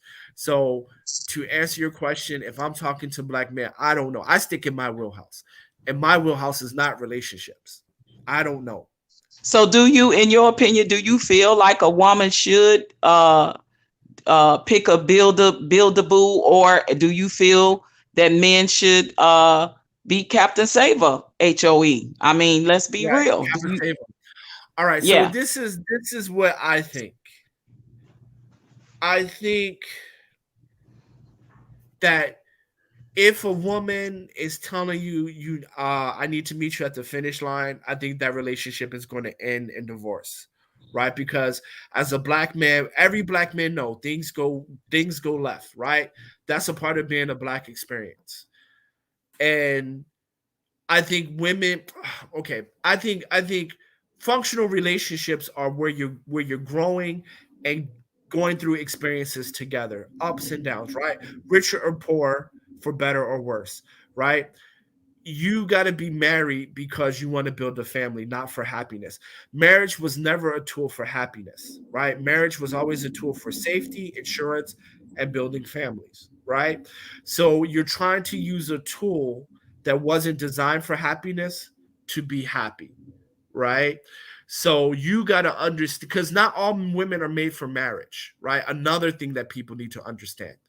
Now, there are some women that are designed to be career women. There are women out there that are designed to be alpha women. They're not made for marriage. So if you put them in a marriage situation, especially how we understand it, they will not like it. They will fail, right? And again, the issue is we're trying to change people, and we shouldn't. And I know I'm rambling, so I'm going to get to the point. So the point is that you need to meet people who want to be married. And that's just that, right? Because for me, I want to be married. So whatever comes, whether God forbid, whatever comes, I'm going to be there with her through thick and thin. Period. I want children. I want to have children. So that's the point of getting married. Now, if I meet a woman and she's talking about, I want to be married, I want to be happy, and she's talking about me, I know I need to leave that person alone, right? It's about vetting. It's about vetting the right person, because marriage is for security and building and having children, right? That was the initial design of it. So I would agree. Absolutely. And I think that people shouldn't come with the expectation of getting married for someone else to make them happy. They have to be Right. happy within themselves first, and you get with another happy person, then you can't be nothing but happy together. But I think that Right. spectrum is kind of skewed, with the expectations with the modern woman versus the traditional man. So that's where, Right. that's where all of the discord comes in. So, but I agree. I agree with that perspective. Every Eastern woman will tell you marriage is more duty. It's more about duty than anything else. I agree. Absolutely agree with that. Well, it's gonna. I think the answer. So maybe the answer is stop trying to change people and meeting people where they're at. I mean, America has groomed and raised women to be in the corporate world. So correct. So Instead of when I mean, wives. so I will never berate or belittle a woman, especially a Black woman who's an alpha female and wants to be in the corporate world. I respect that, and I accept her decisions. But on the same token, don't berate me for not wanting to marry you either. Right? Correct. I appreciate where you are, and I'll accept where you are. But you also have to meet me with that same energy, accept where Absolutely. I am and appreciate where I am at. Absolutely, I agree. Oh, I'm sorry. Go ahead, Trish. I'm sorry. No, I was just saying I do agree with that perspective, and I think that that's where again the discord is coming in, is because we go into relationships with the expectation of, well, I know women do. I should say this, trying to change that man, knowing, listen, women, if the man is telling you they don't want to get married, but you do, you're not going to change that. If the man comes in saying they don't want children, more than likely you're not going to change that. I think the perspective of women has always been, because we're nourishers, we go into relationships saying, oh, maybe he'll change his mind later. Maybe he'll, maybe I can get him, persuade him to come around. Women can stroke men egos to a certain extent on certain things, but when they are pretty much, saying, laying it down and saying, look, I don't want children, or look, I don't want to get married. I think women need to listen to that more and say, well, then why go further in a relationship with someone that don't want to be married when you want to be married, or don't want children and you want children? So yeah, we absolutely need to listen to people. Yes, because look, Jesus said he could not perform miracles in his hometown. The Son of God said, I could not perform miracles because these people could not believe. So he bounced. He didn't change them. He bounced. The Son of God, he bounced. So I'm going to learn from that wise man and be like, you know what? I'm going to meet you where you at. If you say you're about ABC, I'm going to believe you. I am going to believe you.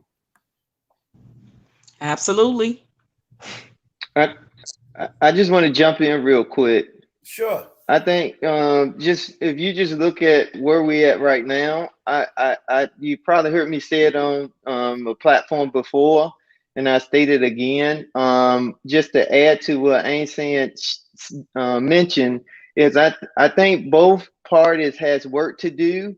However, I think the biggest challenge is when you really look at the statistics and the data, men have leveled up. If you really look at from the, going back from slavery times up to now, more men have leveled up.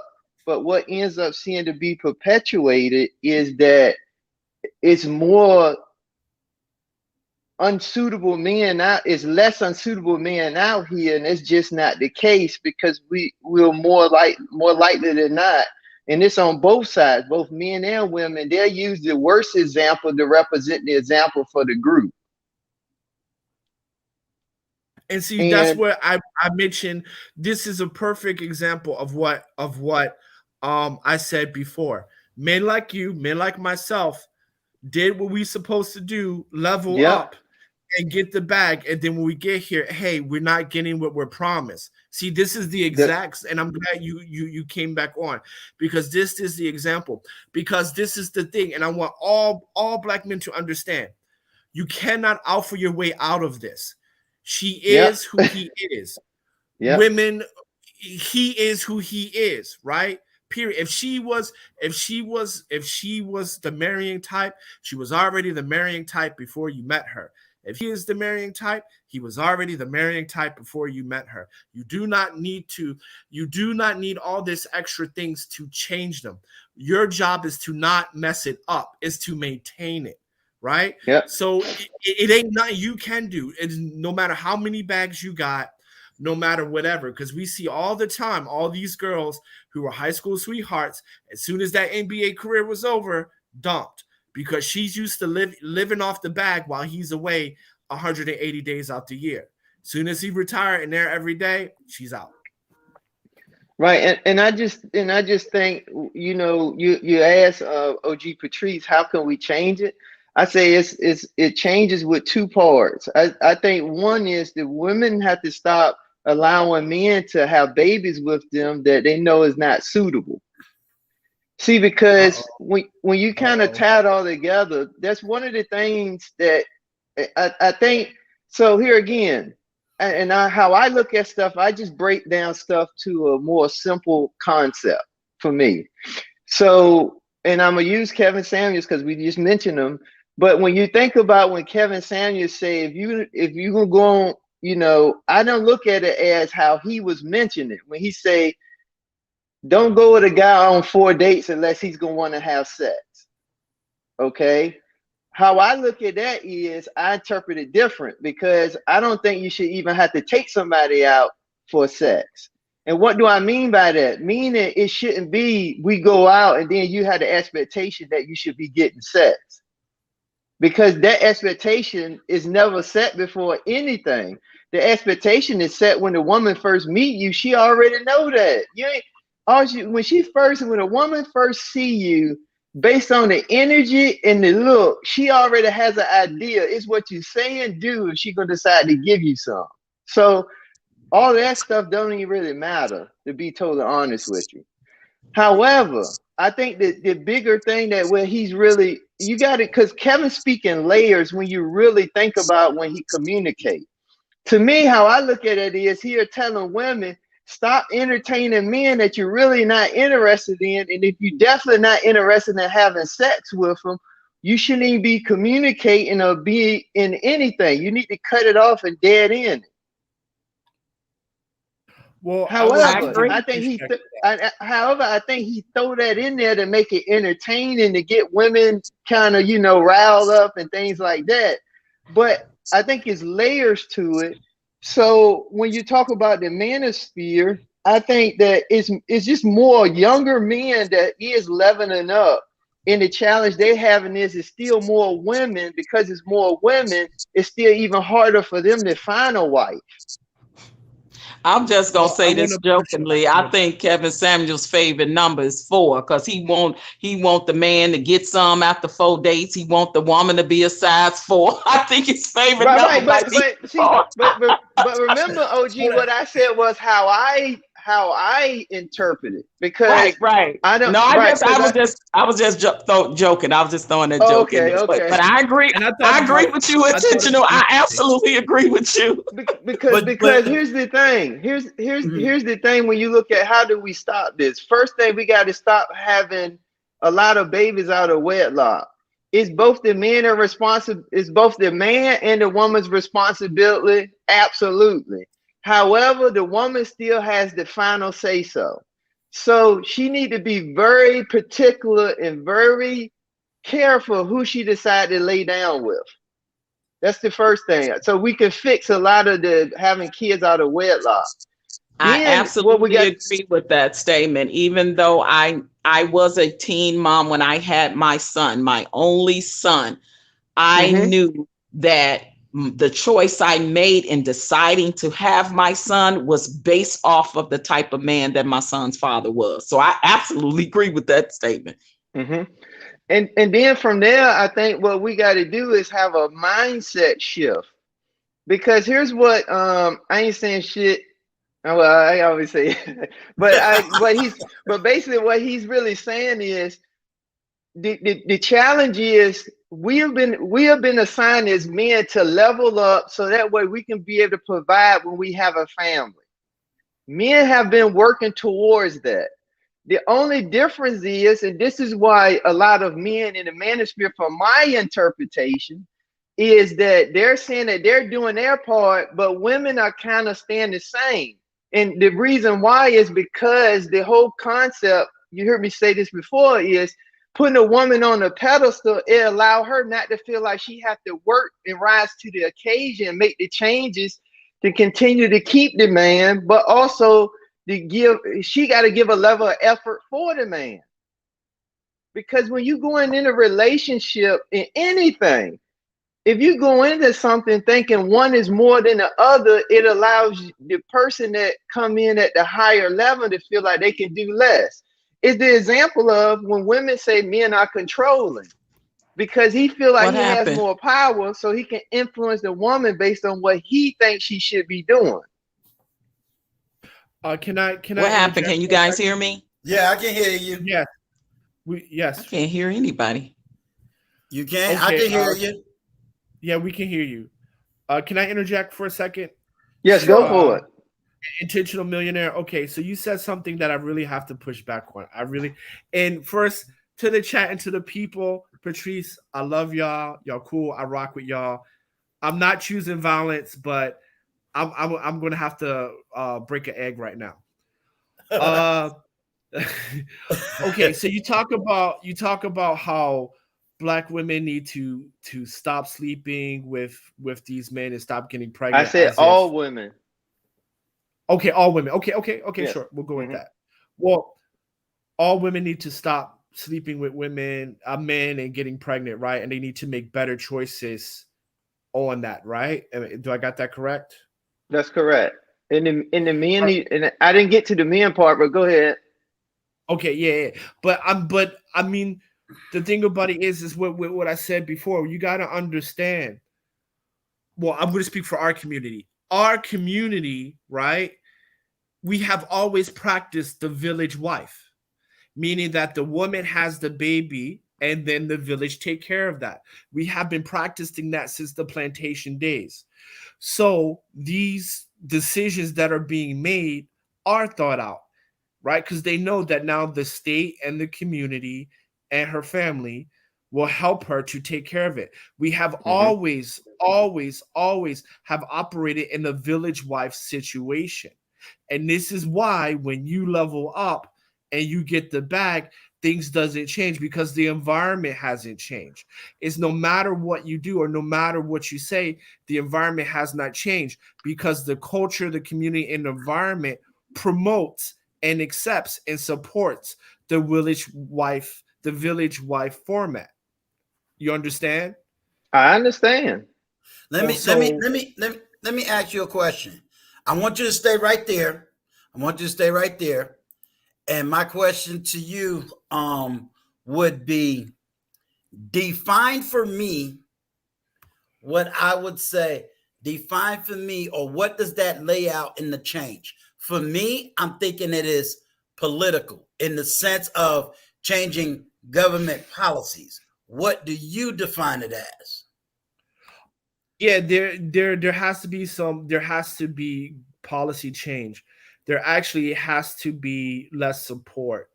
For example, if you want lower single mother birth rate, regardless of race, Right. just take away the subsidies, the resources. Say we're not going to support that no more. For example, in China, if you have a child and you're not married, the child gets no birth certificate or ID. They do not exist, right?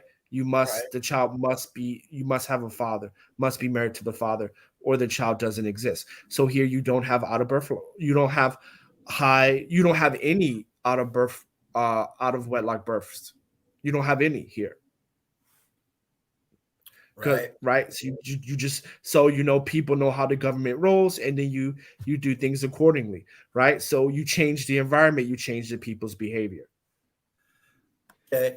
Before you go Intentional Millionaire, I totally agree with that. I just didn't get a chance to get to that because I was gonna say, but then we got it. That was the individual change I was talking about. Just to be mindful of it. It don't necessarily mean, but then I was gonna say, then we have to have system changes. We have to have system changes even in the divorce system. I think they need to make it where for guys that just feel like they just want to have babies with women, they should make it where the kids start going with the men. Okay. Why is that? Because really, if you really look at the dynamics, the men are still more, most of the time, not all the time, but because normally just the financial and the resources makeup of a man and the structure of a man is more beneficial for the child anyway. Okay, but also, like you just stated, they need to also look at the benefit system and stop that, because what it incentivizes women to continue to, like you just stated, keep that culture going because they get an incentive for doing it. The Black community, our community, we operate as a village wife kind of community, right? She has the baby, the community or the village take care of it. Not all, but overwhelming majority. Yes, that's correct. Can I answer this question? Sure. Can I answer? Yeah. Okay. Yeah, and then I'm gonna keep it up there because I'm gonna kind of come behind you on that one. Okay. So why some men discourage women from pursuing careers, education first, and when she chooses relationship first, and when she chooses relationship first and the relationship fails, the man complains that she wants half. What is she supposed to do? Well, typically the average man is middle class, regardless of race in America. So no man actually ask her not to work because he can't support her in America, right? America is a 2-income society. So yeah, so I don't know what man could do that unless you're talking about the rich, but we're talking about everyday folks here. So, and then the second thing is that a woman, because she's on a timeline for children, she should have her children first and enter the work career later.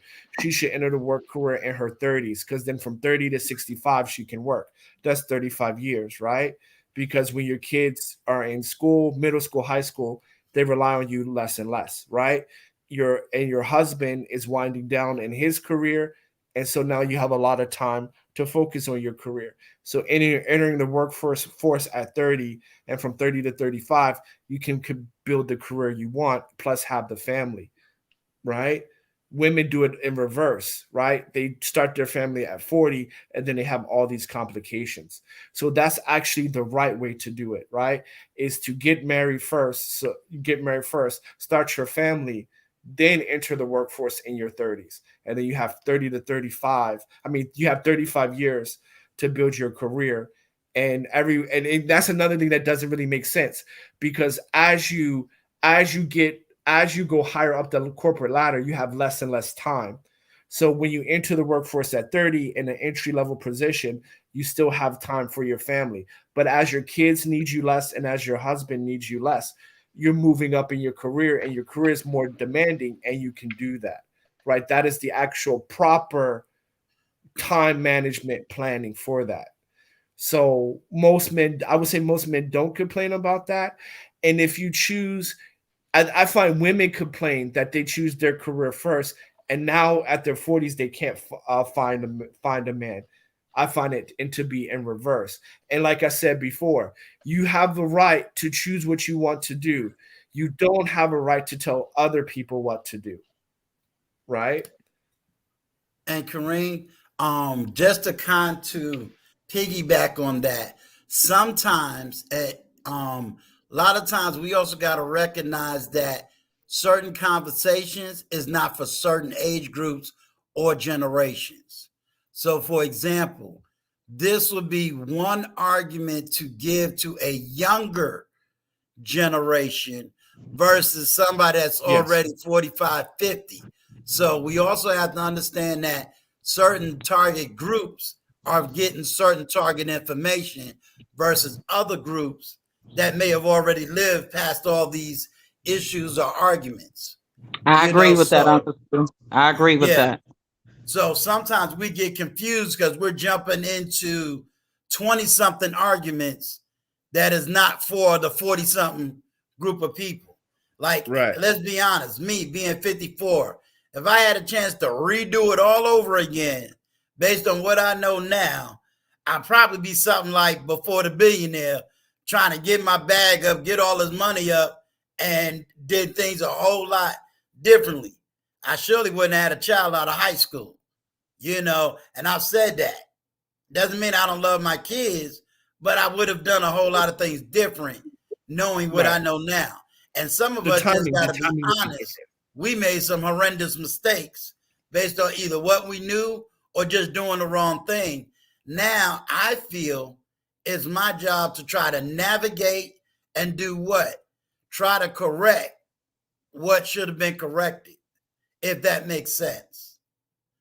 So I understand your pushback, but you know, I just want to give you that courtesy to let you know that some arguments are not made for us.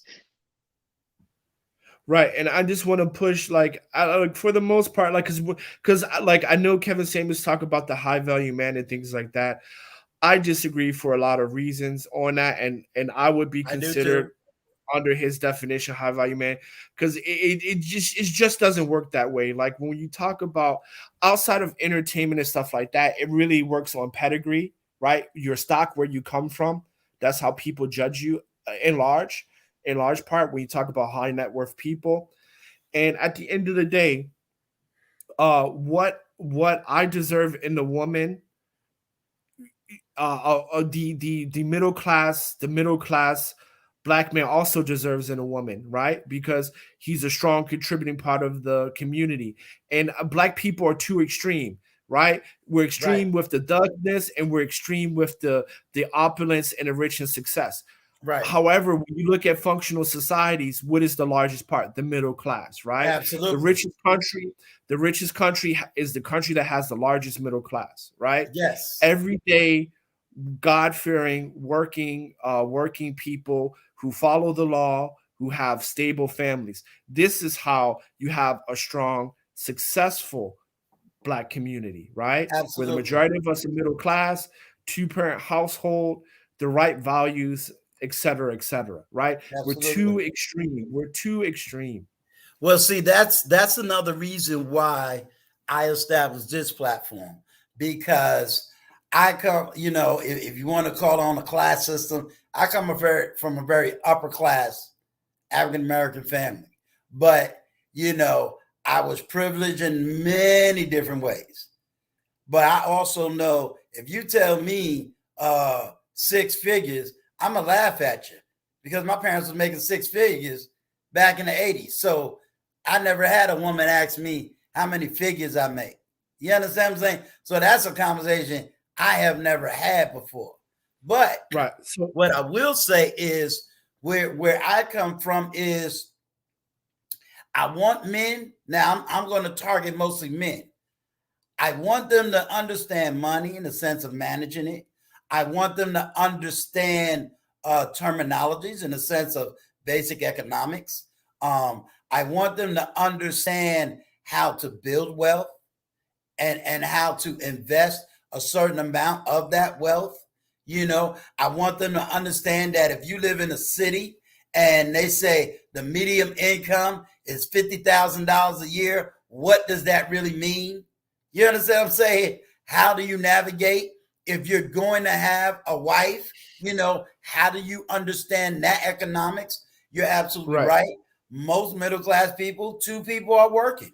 It's not there's one dude paying all the bills. I mean, when I say paying all the bills, I mean, income wise. Now, I run my home where I make the money where I pay all the bills. So I'm not necessarily looking for that second income, but that second income does what?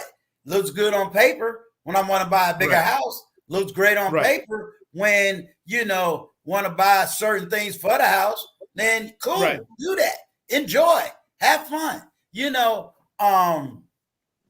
But that's the way it worked in my parents' home. You see, I have a question.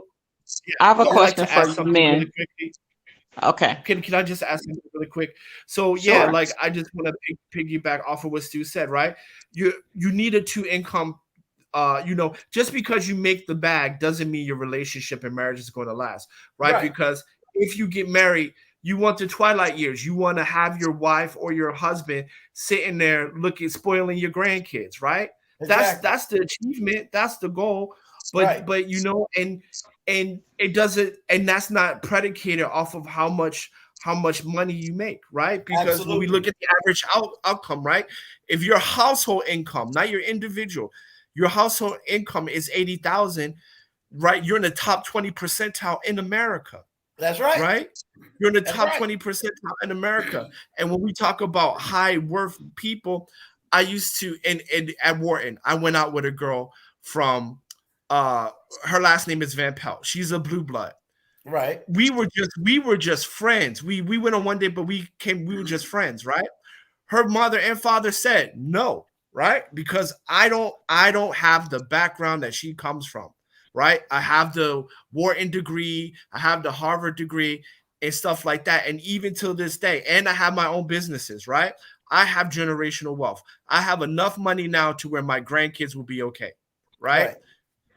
There are still groups of people that will say, no, you cannot marry my daughter because of the background of where you come Pedigree. from. Yes, pedigree. Right? Regardless. So that whole high value thing. Now, don't get me wrong. Get your money. Get your money. Right. But money not for marriage or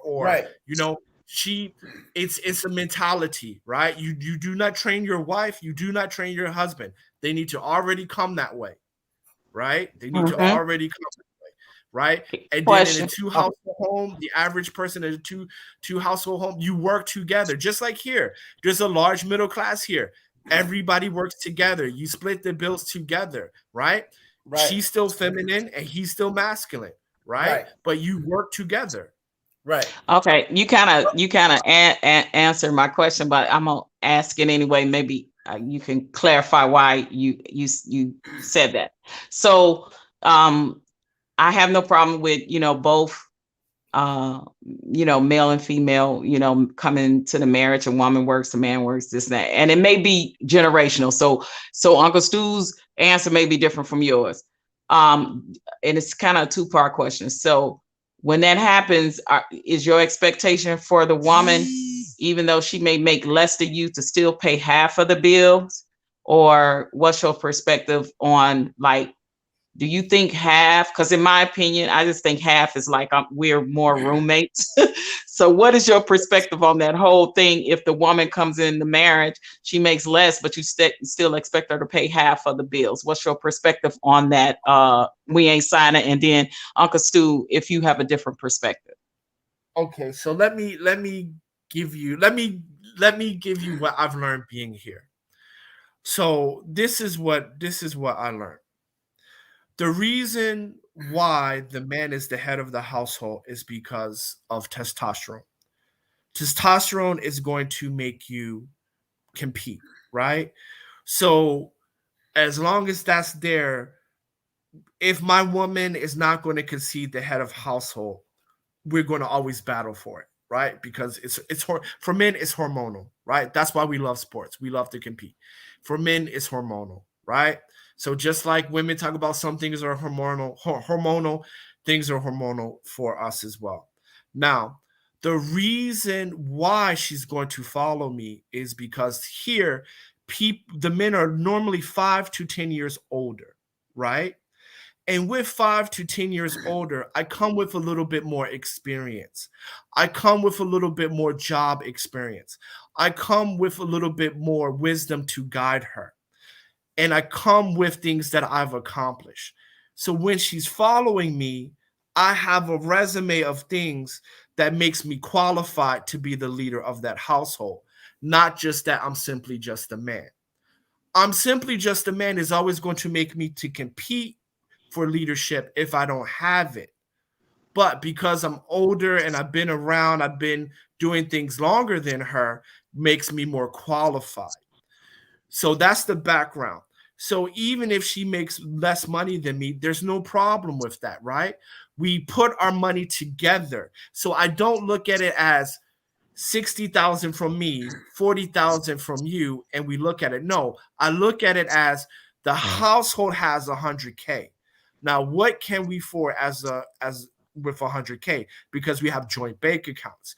Here's the budget. This is what we have for discretionary expenses. Here's the mortgage. Here's the light bill, etc. Right? I don't look at how much I contribute, and I don't look at how much you contribute. I look at what we totally have and make decisions off of what we totally have and save. But your statement just said half for both. Your statement just said she comes in and you come in and both of y'all are paying half. That's what you just said. Okay, That's okay. Then we both are contributing to the bills. Let me say it that way then. okay. All right. Let me retract that statement, and we're both contributing to the expenses. Because obviously, if we don't equally make the same amount, we don't all both pay half. But you have a joint bank account, and in that joint bank account, we operate off of that number, whatever that number is. We operate off of that number. So it's not like, oh, okay, did you pay your 50? No. We have a joint bank account, and this is the monthly cash flow that's coming into this particular bank account, and we operate off of that. Okay. Thank you, Uncle Stu. Yeah. I answer the same way. I believe that all incomes that come into the house is an all income household. So I believe that you set up a budget just like you do a business. You set up a budget for the house. You get all the bills paid in that house. And whatever is left over at the end, I mean, y'all make a decision on how that money is going to be spent, you know? So, yes, I don't know nothing about these half stuff. That's how I look at it. So if we bringing in $80,000, if we... Because see, you know, I come in with the mindset, and this is my end goal mindset. When that word says "to death do us part," when that woman get that ring and sign them papers, that's it. She ain't going no damn. I'm telling you straight up, she ain't going no damn where unless God take me home. This is it for me. When I get married, and it's publicly known, y'all better know she ain't going nowhere. So I ain't sitting here fearing no divorce. You sound like Anton. You sound like Anton. Like we ain't getting the divorce. That's right. It's over. The only way we going to divorce is when somebody take us up out of this place. You understand? And I'm same way. Right. Yep. So with that in mind, I'm not running around here in fear of a divorce and fear of all this financial half crap. I'm not walking into no marriage in fear. I'm walking with the boldness of God, and this is how we're going to do it. You want to get mad at me, you go in your room, I go in mine, but I see you about 12 o'clock, midnight. You feel me? See, somewhere along the line, we got to stop going into stuff with fear and everybody else's hiccups and miccups, breakup. Or even with I'd the say, expectation of thinking that it's going to fail. Because when you go into marriage, Well, like I don't even well, want see, to have understand that something, perception of, right? But what if, but the what ifs. I'm not going to but entertain the what ifs. right. But see, let me break something down. Let me break something down. Because even he said it, and I hear many men say it, which is this: stop thinking every man is running around, and this is not a disrespect to Kevin Samuels or the Manosphere. Stop thinking every man is running around here and wholeheartedly 100% agree with everything that's being said in the Manosphere or everything being said in Kevin Samuels. I'm my own man. Ask me on a personal level, yeah, hey, this yeah. man said this, what do you think? This That man part. said this, what do you think? Because I'm not every man. The woman that marries me is marrying Uncle Stu. She ain't Exactly. marrying the damn Manosphere. You Right. feel Right. me? So Thank you. I run But my I house want to say my something when you're way. done. Yeah. I'm Now, just saying because they be going hard where they listen. The Manosphere be going in hard when a woman have a different perspective, probably based off the man she's dating now or whatever. They come at you, and the same okay. as when Well, you well, have any let me disagreement with Kevin Samuels as a woman from a different perspective. It may be based off of her experience or the man that she's currently dating, and you just get the smoke. So I'm glad to hear you two grown men stand up here and say, I got my own mind, I make my own decisions, and the Manosphere ain't law and Kevin Samuels ain't Right. necessarily law. but see, Respectfully. here's the problem. Here are the women that really push back. Let me tell you the women that push back. Don't be some 20-year-old, ain't never lived life.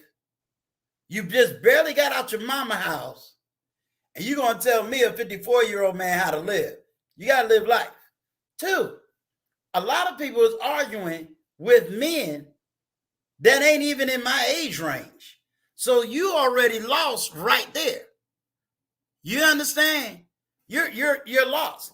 A lot of women, certain women that's upset, real talk, they're upset because not only have the men in the 50s leveled up, the men in the 40s leveled up, and the men in the 30s leveled up, but they have not leveled up. And if you heard the conversation yesterday that TJ's husband had, he had the same conversation. Oh, I heard it. I heard it. He had the same conversation Black Tropical had. So, and none of us three men ever talked before. None of us. Zero. So explain to me how a man that lives in Texas got the same information of another man that lives in Florida and got the same information that another man lives on the East Coast. And none of us is in the same state, city, any of that. Right. So if we all stating the same thing, this is where I'm going to say, ladies, y'all got the problem, not us in that regard. So when women tell me, oh, well, men need to be held accountable. Not when I pick up a chat line. No, sirree, Bobby. Yeah. And I'll say, sorry. I'll Yeah. Sorry. And so what I say is trust and believe. I've been through enough in my life, and I have gone through enough in every sphere of that manosphere, including the points that Kevin Sammy made. And I can say, okay, I can take a piece here, piece there, piece there. I understand the manosphere. I understand Kevin Samuels. You understand? So I can take 70% of what everyone has said and group it together and articulate it for a woman that may not understand what I call the Black barbershop language. But I've always said and stood on that. This is nothing new. This is nothing new. Y'all ran the church. Y'all talk about high value men. The church was preaching Boaz back in the 90s.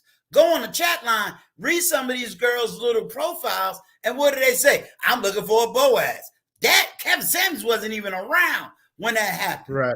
I hear the men on there saying, I'm looking for my Ruth or Now, I whatever, don't hear that. Naomi. I've seen it. I've seen But- it. But it's not commonplace. It's not commonplace. Right. And second, when you say to women, black men left church because we tired of these conversations, don't turn around and tell me I got a degree in theology. Oh, I got to meet your pastor. What for? He can't even speak scripture like I can. He ain't never traveled the world like I did. Ain't no 21-year-old going to teach a 54-year-old anything when it comes to Bible, marriage, family, raising children. Hell, my children are older than the pastor. I'm sorry. Game recognized game. That's why they don't want the man in the church, because who makes the money? Who's bringing it in? Women. Women. Yo, so I want to. Okay, sorry. Yeah. Go ahead. Okay, so I want to say a couple of things just to kind of piggyback off of you. So first, I do believe in marriages for life, but unfortunately, I can only control my half. Exactly. So I will prepare for divorce. I will have contingency plans. Right? It's just due diligence, I feel, right? And so I will prepare for divorce on my end. But now watch this. You also have more to lose. Yeah. So there's a difference there. Yes. Absolutely. Well, I mean, like, yeah. So and one of the, so for example, like I would never marry a Chinese woman because my business is in China. I would never marry a woman from Kenya because now I have business there, right? I would marry a woman where I don't have a business in, just to protect my assets, right? So, but I do want to say that as far as like, you know, like the statement, we need to hold black men accountable. I have a problem with that because I feel that that's rooted in white supremacy. There is not one man that is held more accountable in America than a black man. We're over policed. We're over punished, right? We're over whatever, right? The scrutiny on a black man is so oppressive that to say that a black man is not accountable is kind of crazy, right? When you look at it, how society, how the law, how our culture holds black men accountable. So that's a white supremacy talking point, in my opinion. And secondly, I would say today, in today's age and time, black men have done enough. We're qualified for good women. We're qualified for good marriages. We're qualified for women to follow our lead. And the average black man, we're not. So you don't think that black men should be held accountable when they are doing wrong things to women, the community, their children, and things of that nature? I'm gonna step up on that one. Do you know that number is so low that is really now this is a fact. That number is low, so low that we're only talking about 10% of black men. Right. And then versus those men are punished. 40% of black women that are still committing domestic violence against men. So when you look at the numbers, the answer is really false. Second, there are more black men with college degrees, and there are more black male millionaires, and 51% of black men do not have children.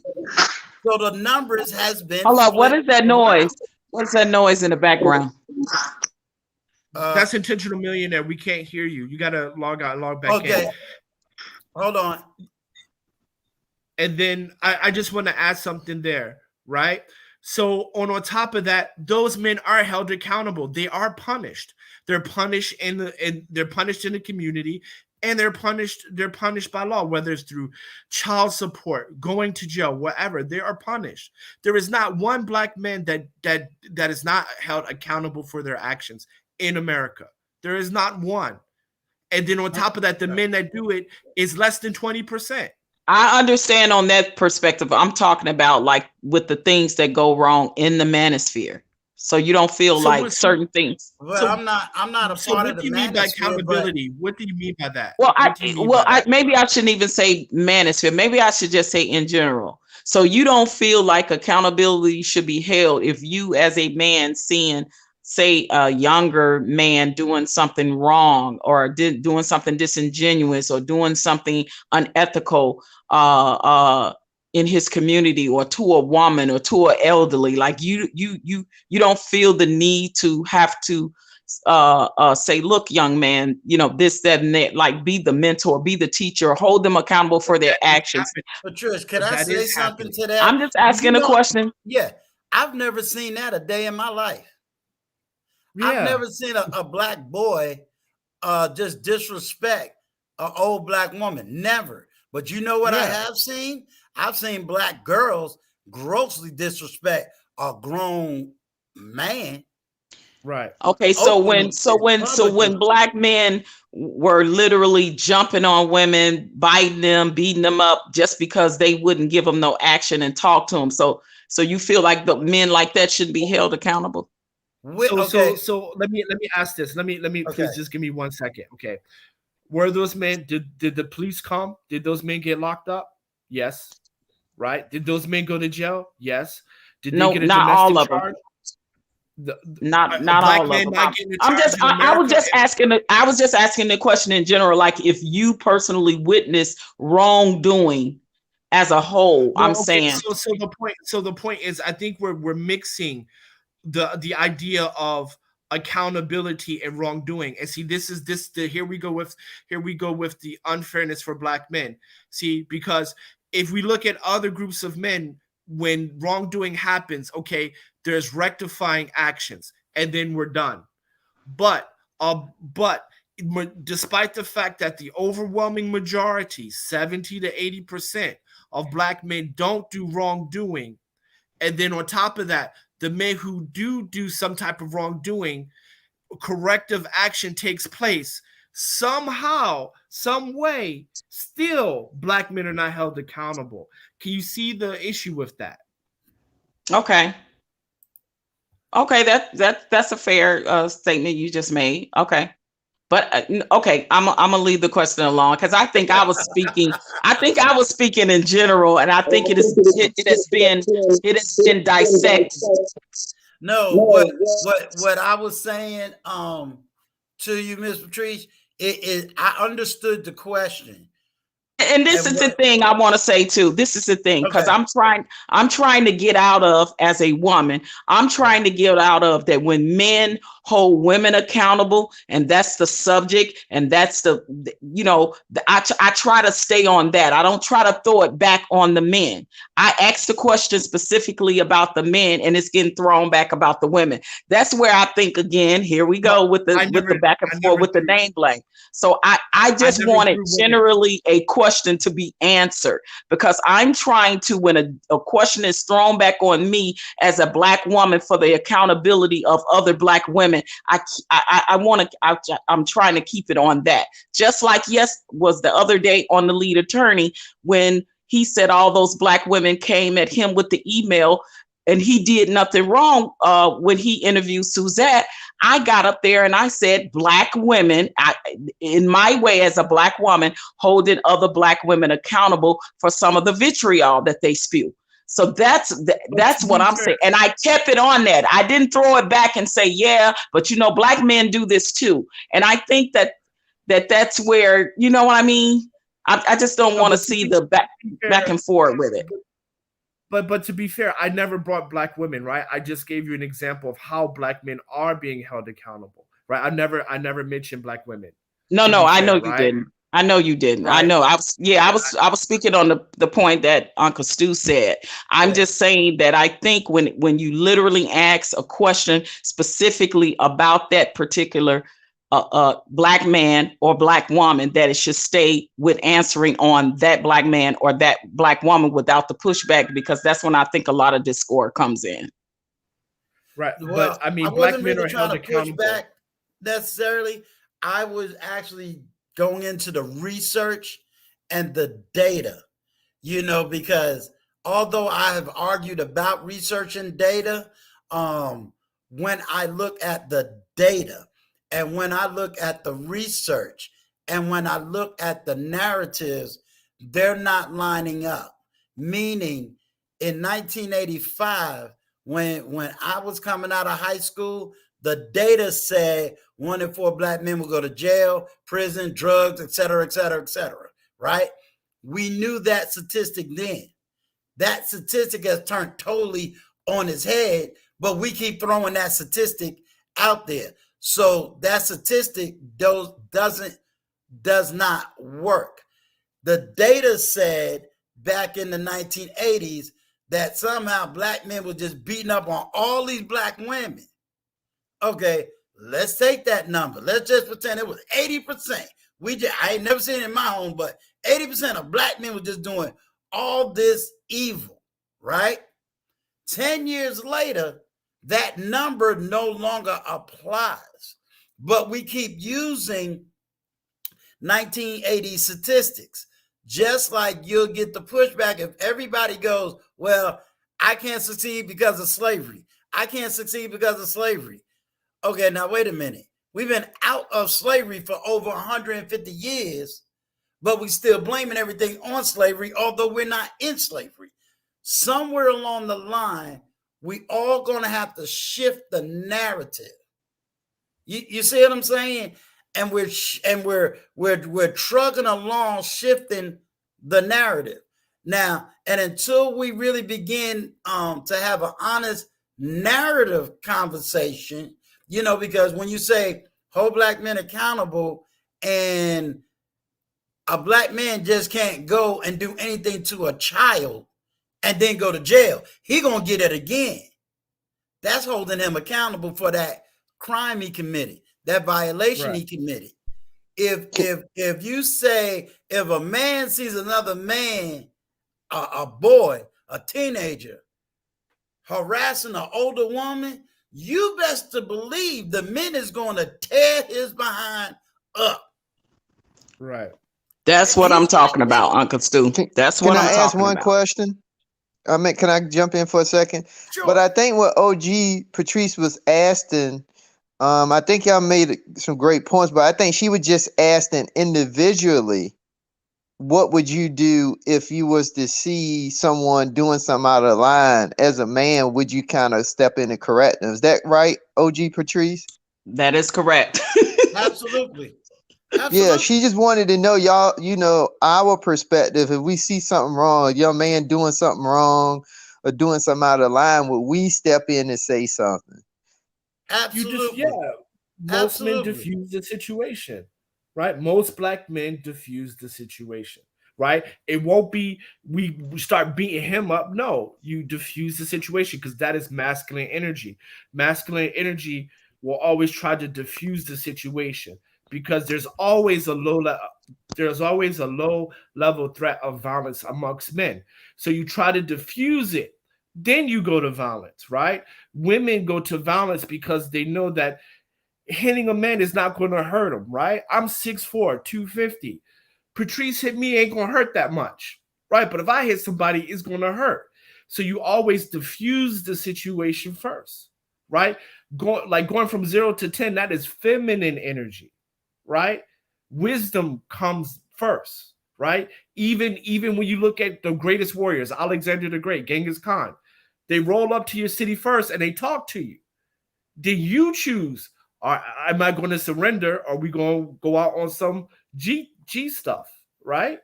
But men normally operate in diffusing the situation first, then resort to force.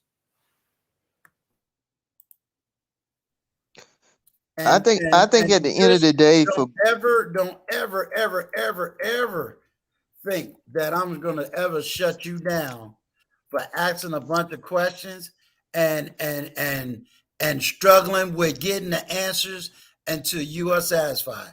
I don't want you to ever think I'm going to shut you down like that. Don't do it. No, yeah, I was asking. Yeah, I don't feel that way. I don't feel that way. Good. I like, because we are up here having a conversation, I like to pick men brain individually and collectively, just to your opinion on things. You know what I mean? I mean, for for the most part, I agree with what you guys are saying. I have some pushback and different, some different of opinions on things, but that's fine. You know, I just, and I think a lot of times that's when the argument and the name blame comes into play, is when we ask a general question, it gets pushed back to the other sex. And I think that that's where the problem, you know, of the name blame can begin, and, you know, too, as well. So I'm trying to do better as a Black woman on that. And I use the lead attorneys thing as the example, because I think I may have been the only Black woman that came up there, maybe one other person, you know, to say, look, women, you know, we can't, I mean, you know, the lead did nothing wrong. So you guys can't, you know, you're projecting, you know, the wrong energy, right? And holding Black women to be more accountable for that, and say, we all have been hurt. I've been hurt as a Black woman, but I've licked my wounds. I have literally did the work, and I'm better. And I'm telling Black women that that's what they need to do, because sometimes we tend to do that and it comes off wrong to the Black man. So that type of accountability as a Black woman for other Black women is what I try to do, without throwing the narrative back at Black men. I think what's not always understood, very much so, not understood, is one, what is the story we tell ourselves, and what is the story that is given to us? If you ask an average African-American male, what is the story that he hears all the time, he's going to tell you. And I've taken a woman around and let her hear it from other men. Tell me why the average man is always told there's no good men, and he got a job, or he's in college, or he's in real estate, but they always hearing there's no good men around. So we're constantly throwing that. Where is that coming from? What do you, if adult men who are productive in society is habitually hearing that, what is the high school brother listening to? What is the middle school male listening to? We now know that the average Black male today can't read above the 3rd grade level. That means that narrative is being perpetuated in so many places. What do you think of what you know, if we say I'm gonna act out what I believe, well, if I already believe I'm a no good man, and no matter what I do, you still calling me a no good man, then I might as well be the no good man to fit your narrative. Well, I would like to, and this is where I would say I agree with the Black Manosphere, and this is where I agree. I think that Black men got their stuff together, and the issue with our relationship dynamics and stuff like that, Black men have their stuff together. So, you know, it ain't like Black women not being married is not for the fact that there's not enough good Black men, because there's a lot. We got our stuff together, right? Because Rolanda, Ricky Lake, for those people who know, Oprah, right? All, you know, Sally Jesse Raphael, Donahue Show, all up and down. Black men ain't ish. Black men ain't ish. Black men ain't ish. All up and down, all through the 90s. But you can't say that no more. You can't say that in 2021, right? There's enough, right? And so we got our stuff together, right? So if you come into the table, just know you're coming to a table with Black men having their stuff together. I got it. I want to ask this. Listen, as a Black woman, I agree with that wholeheartedly. I want to make this clear. I get it. I agree with that wholeheartedly. Generally, as a whole, the majority, I do believe that statement. But we all know in our race, whether male nor female, there are some not all, and this is the reason why some and not all have to specifically be said sometimes, because people That's an will inside think you're joke, talking y'all. about That's an all. inside joke. So yes, I agree. There were those feminist movement platforms that did do a lot of spew a lot of vitriol against Black men. I agree with what you're saying. We ain't signing ish. That's why this Black woman who raised a Black boy wants to be a part of changing that narrative. I think the thing is, I mean, the solution and change, if there is one, relies more on the women's part than the man's part. That's why I just said what I said as a Black woman. Yeah. I can only do my part and encourage other Black women to do their part. And that intakes calls for some accountability to be held for Black women, does it not? Yeah. I mean, I would say the least, how can I say this? The person with the least amount of accountability in America is probably the Black woman. It's probably the white man than the Black woman, the least accountable. Wait, repeat that again. Repeat that again. Sure. The least accountable people in America would be, one is the white man, and then two, the Black woman. I would say the white man, the white woman, and then the Black woman. Don't forget all of the Karens and Beckys that gets this that are on this pedestals, you know. Yeah. But yeah. All right. I no pushback here. No pushback here, because that's not my problem. No pushback here. That's them. And Patrice, let me just let everybody know, you've always been a trooper. You stood amongst a whole lot of men, and you try to hang in there. But Patrice, you know, I'm gonna say this to you. I think Miss B Finesse. There's a lot of y'all that's not really part of this issue. You understand what I'm saying? Right. There's a lot of y'all that's not. You're not the target. You feel me? Like, and that's the thing that I think is also missing. There's a lot of women that is not a part of this target. You ain't out here doing twerking in somebody's restaurant. You're not out here trying to be 500 pounds on somebody's toilet and shaking your rump thing and telling me I'm fat shaming. No, that's nasty. You're not doing that.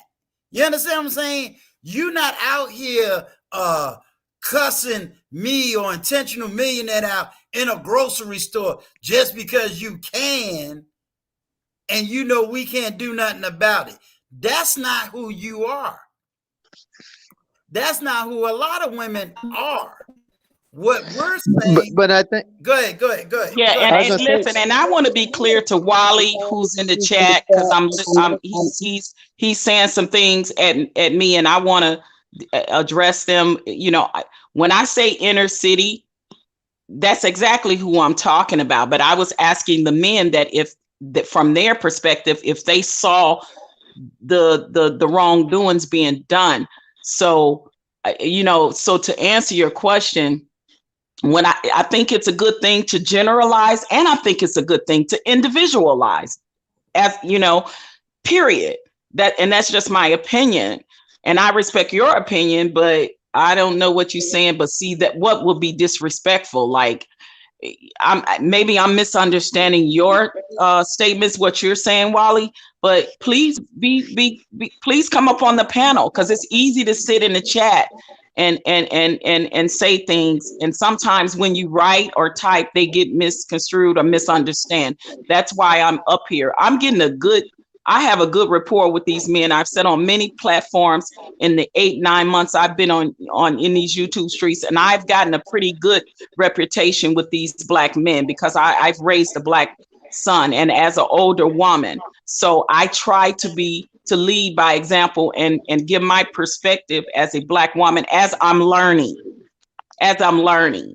But I'm not disrespecting. I don't think they feel disrespected, and I won't tolerate the disrespect as well. So if I'm misunderstanding something that you're saying in the chat, you're more than welcome to clear it up or come up on the panel or clear it up where I can understand what you're saying more. So as I said, you're not that conversation. You know what I'm saying? Like, it's good to know it, and it's good to hear the sides of it. You know what I'm saying? But then we can't always say, well, I'm a part of it. This is where empathy comes in.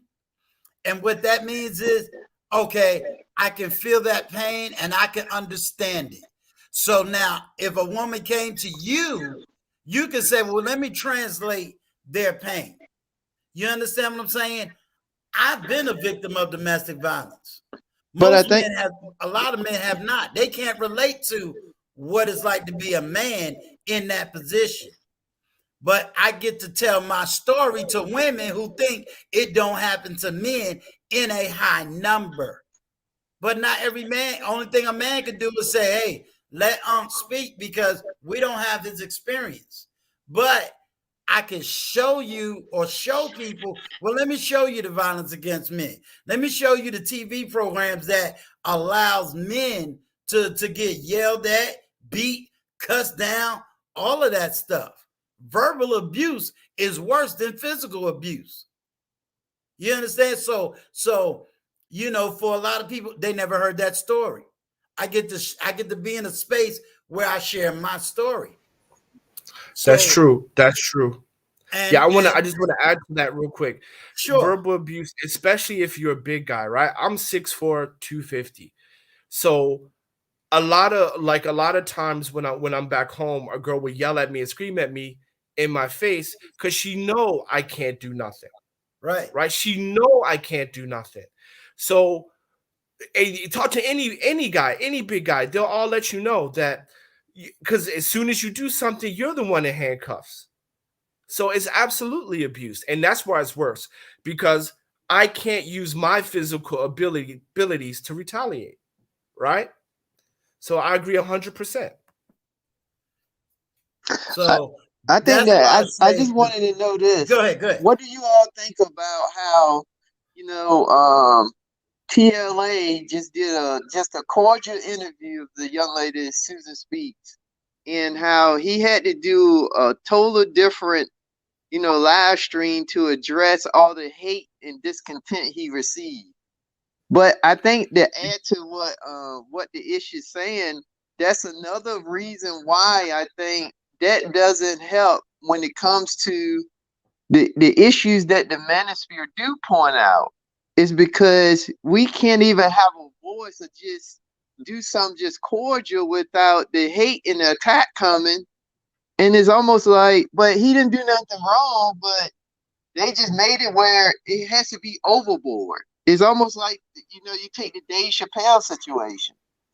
It's like, why can't, as men, we can't even have a voice to express anything without a whole bunch of attack or all the name calling follow it?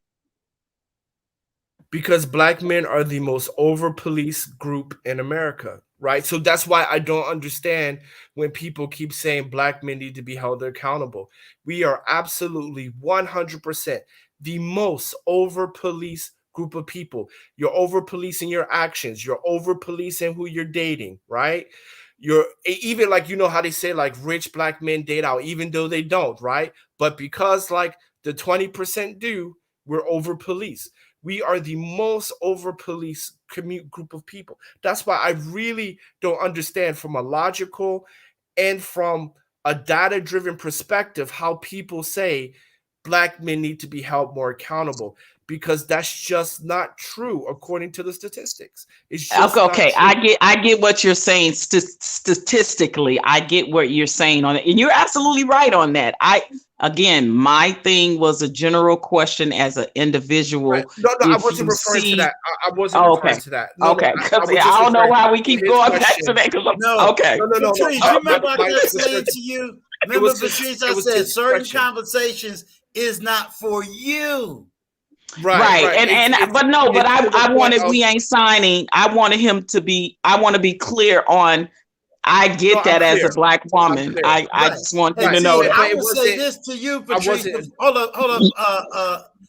I will say this to you, Patrice, as a mother and one that has a son. These are conversations I would say, let me pick up the phone and call my son and say, son, I've been on this platform. They said X, Y, and Z. Is this what you feeling? Is this what you thinking? Well, I'm saying it from that perspective too, because my Black son has had some problems with the police. So I'm saying it from that perspective as well. Right. But my point was in response to Intentional Millionaire saying that why he has to do that, because Black men have to understand we are the most over policed, right? And that's one reason why I don't cam up, because I don't want that to affect my brand, because I do have some business in the US that I do collaborations with, right? So I understand you have to protect yourself at all times. And I understand that in America, I am highly policed because I'm a Black male. And so the reason why TL had to do that is because he's a Black male, and you're always going to be over policed. You're going to be over policed by the mainstream, and you're going to be over policed within the community. It's just I can agree with that. It's just how it is. I can agree. How it is. And I challenge, right? And I challenge any woman. Name three women who has committed any kind of offense 30 years ago and was charged for it. I can name a whole lot of men who, if they sneezed on a woman back in freshman college, by the time he reached 45, he going to jail for that. So we're in a position where even me being on this platform, the only reason why I can do it is because right now no one can touch my money. Do you think if I work for corporate America, I could do this? Or if I work for the education system, I can do this? Or if I work for the city, state, or federal government, I could do this? No. So think about that. I am a veteran of the United States military. I fought for the constitutional right of freedom to speak, and yet I don't even have the right to do so. But a woman intellectually can do it all day, all night long. She can cuss out the president, the vice president, and turn around and cuss me out too. And ain't nothing I can do about it. So some of the anger and the vitriol is coming from men who is not allowed to speak. We spoke earlier about being American. They're not even American because they're not even allowed to have their constitutional rights. And that's why the Manosphere exists. Right. That's why I say I understand the yelling. I understand the vitriol. I understand the screaming. I'm just trying to be the calm voice who's been healed from a lot of stuff to give intellectual, calm voice to the screaming. That is what Ain't No Signing do. He's trying to give an intellectual, calm voice to the screaming. So if we're coming with a calm voice to the screaming and getting beat up, what the cheesy are they receiving? And they don't have the level of intellect. Let me take that back because I don't want it to sound like they're dumb and stupid. They might not have the TLA training. They might not have Uncle Stu's knowledge and training. They might not have Intentional Millionaires training. But why should we have to be trained just to have an intellectual conversation? And that's where it even becomes even more frustrating because I had to be trained just to talk to a Black woman like a dog. Yeah, man, fair point. And in the chat, somebody says, "What does that have to do with over policing?" I'm using over policing as a simile, saying that the community, really hammers black men in line, as you saw with the lead attorney yesterday, with all the emails and the pushback. That's what I'm using for the term of over policing, right? That he had to address it in another live stream. So could we just add, and I want to add this to that, but that goes to show you TLA, he's not even into interviewing women. He just kind of did it as a one-off because the chat wanted him to. But look how much pushback he got. So why are people mad with Kevin Samuels when he at least his tone changed and he's doing that 5 days a week? That's what's so confusing. But it goes back to your point, not signing is we are police for everything. I mean, it really is. I mean, I think you did a phenomenal job by really pointing that out because I never really looked at it. I never really considered it from that viewpoint. But you are 100% correct. Because I look at it, and you probably in the same situation I'm in, as well as Uncle Stu. Now that we done leveled up, we are even under more scrutiny. So we have to be very, very selective about what we do. Yep. Well, it's almost like the more we level up from based on the requirements that we given, the thinner the ice get for us because one thing you falling through. Right. Because look at Michael B. Jordan. I was just about to say, and if you really look at our celebrity counterparts, they are a great representation of, one thing go wrong and it's all over the headlines and it's making it seem like every black man that gets, becomes established and popular, this is what they do, and it's just not true. Well, look at Michael B. Jordan, right? He was on a boat with a bunch of white women, and there is not one picture of him even touching them. He's just kind of sitting in the back, and the women went off, and he had to come out with a statement talking about how much he loves women of color, right? Because they went off, and he's not touching them.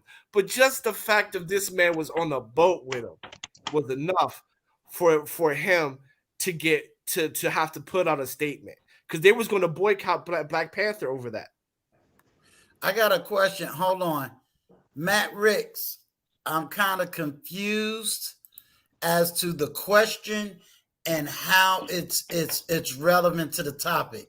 And the question was, what does over-policing have to do with being an a-hole in your personal relationship? I'm kind of confused. He's saying because that was my question I had originally asked you guys, like as far as accountability in a relationship. So it just got misconstrued because we ain't had generalized it as far as the whole legal system and all of that stuff. So so just let it go. It's okay. When I was all right, now let me y'all know I got a crew. I got a whole crew around me. So everybody keeps me in line in my little crew. One of my crew members said, what's the call of action just based on what we're learning right now? What's the call of action to be able to either A, teach on this over policing? I'm like intentional millionaire. Never thought about the over policing stuff in the many different layers it's done. But what should be the call of action? Okay, I guess I'll go first. See, this is the thing. It's tough. It's tough to really, and I think this is why the screaming, as you put it, persists. Right. Because, like, I don't know if anyone knows the answers to this. Because my answer was just to leave, right, or to stay away. My answer was to stay away. Like I'm only in America for 2 months every 2 to 3 years, right? Mm-hmm. There's 2 to 3 years where I don't even touch that American soil. I come to this platform because most of the people I interact with is either Asian or white or whatever, and a few black people, but like from Africa, whatever. But for the most part, I'm around Asians all day, and so I kind of come here just to kind of get to keep in touch with the pulse of the community. But my call to action was to be like, you know what, I personally cannot mentally handle this, so I'm out. So that was my individual call of action solution. Right, but see, let me say this. Let me give a breath to that. Guess what? Maybe some people that might be the answer. Do you understand? Like we may have to put a whole lot of answers on the table and let everybody pick and choose the answer that's going to be best for them. Because at the end of the day, what is it? You have to have your own preservation. I don't know if I'm saying it right, but I think if we give everybody a whole bunch of doors and say, pick a door and keep it moving, like you said, give everybody their right. If a man's right, got the money, and he says, listen, I can't take this no more in America, I'm out. Right. Hey, well, I get it. You have so okay, so there's the Black Manosphere, the Manosphere, then there's something called SYSBM and Passport Bros. That's more of my of the areas that I kind of flow in more than the Manosphere. And the Manosphere and the SYSBM crew, there's tension there, right? Because, and this is why I say the Black Manosphere is really, really loves Black women, because SYSBM, Save Yourself Black Man, they're saying, you know what? I ain't dealing with the community. They own 100, so I'm out. I'm traveling overseas, and Passport Bros, I'm traveling overseas. I'm going to make and establish myself and family and wives abroad, right? I ain't going to deal with none of this American stuff. So it's called SYSBM, Save Yourself Black Men. And the Manosphere has issue with that, because the Manosphere, Black Manosphere, is saying like, no, you got to be a part of the community, et cetera, et cetera, et cetera, right? So for me, I'm saying that I don't see a solution. Okay. So for me, I just kind of made my solution of, you know what, let me just stay over here. Let me build up my wealth. Let me create my family abroad and just leave it like that. And you know what? You gave a beautiful insight. Let me give you kudos. Let me give you kudos.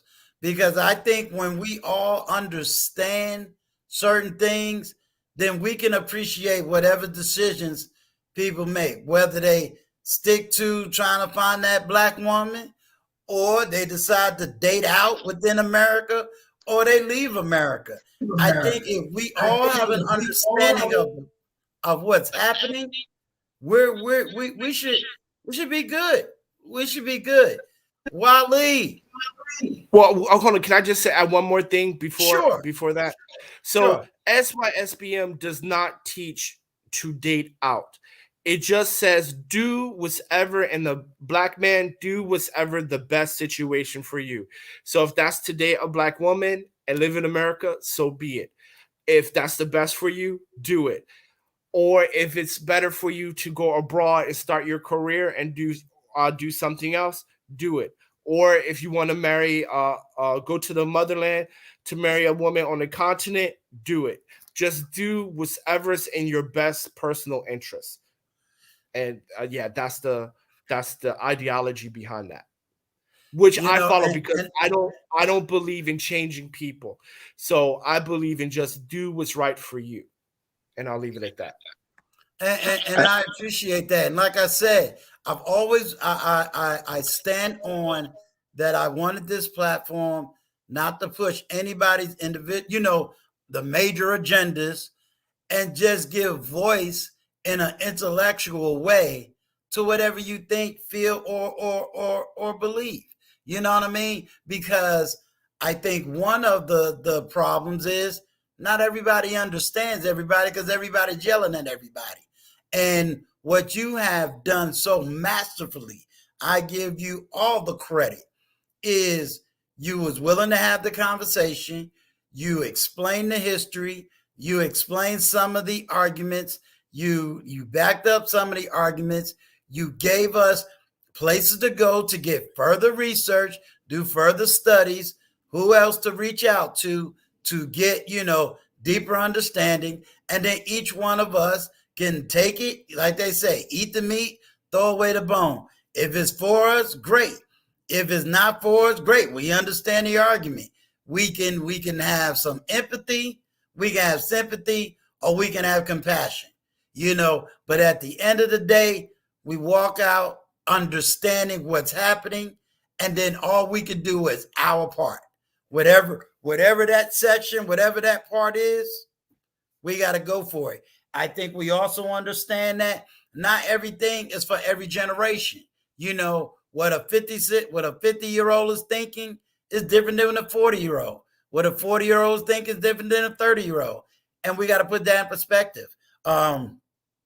Before I get to you, Wally, do you want me to change your name to your new YouTube channel? Just that, answer that real quick. It doesn't matter. Okay. But to let the chat know and everybody on the panel know, tomorrow I am going to be doing a collab with the lead attorney. So that's going to be one of my biggest collabs, but I consider everybody's information to be just as equal and relevant as the lead attorney. So I will make a note, and we'll see if the lead attorney can really talk about how he really feels, having to do what he had to do. And it's mostly going to be on the topic of domestic violence, so that everybody that shows up, let's really learn what those laws are and how it protects women over men, so let's have that conversation as well. So show up tomorrow. The lead attorney is going to be on Uncle Stu's channel at 9 p.m. sharp. All right. Mr. Waleed, thank you, sir, for coming up on the chat. I'm surprised you didn't bring the crew with you, before the billionaire and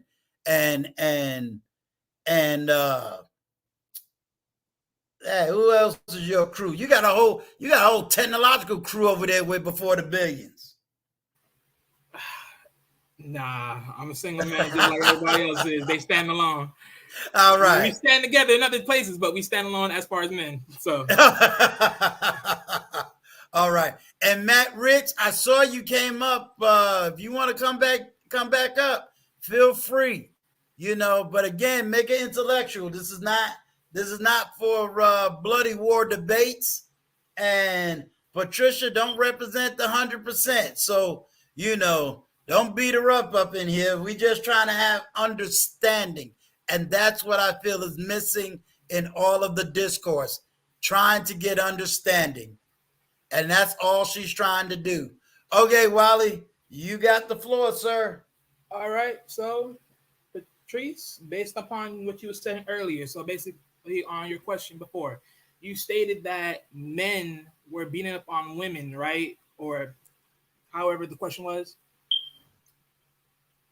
Yeah, I said it had been a lot going on in the news lately with Black men that were beating up on Black women when they would try to talk to them, and the women would, respectfully let them know that they're not interested. Then a few women, one got shot and a few got beat up, and it was on the news a couple of times. And notably, it was more so within like the inner city of these big cities like New York and Chicago. So that's what my statement was saying. Okay, so basically when I was saying before, when I said about the generalized, you said Black men on Black women. Okay, but when you're saying all those things, beating up on women, right? And then the shotting and all this, but my thing is this.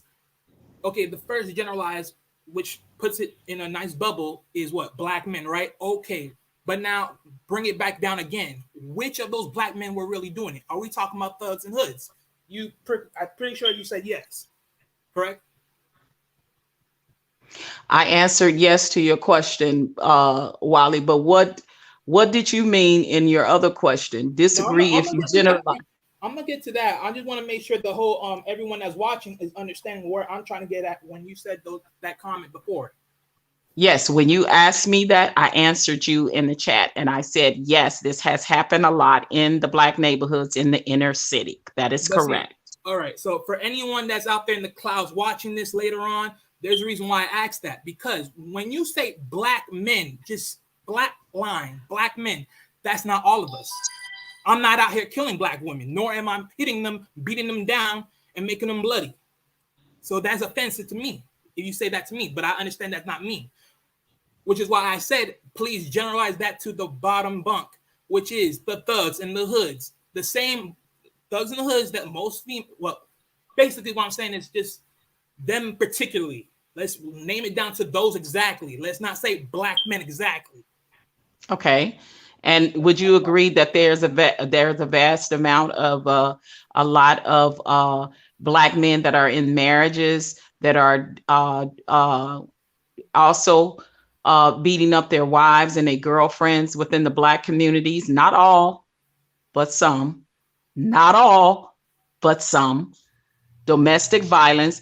There is a friend of mine has a YouTube channel specifically talking about the death of Black women at the hands of Black men that they were either in relationships with or married to. It's called Girls Unlost because they go unnoticeable more than any other race in the media. So their deaths are not as widespread in the media as our white counterparts are. So that is a problem within the Black community. Would you not agree to that? Or would you agree to that? Okay, so let's say this. Okay, so based upon what you said, right, about basically when it comes to Black on Black crime, Black on Blacks, as far as husband and wife and domestic violence, okay.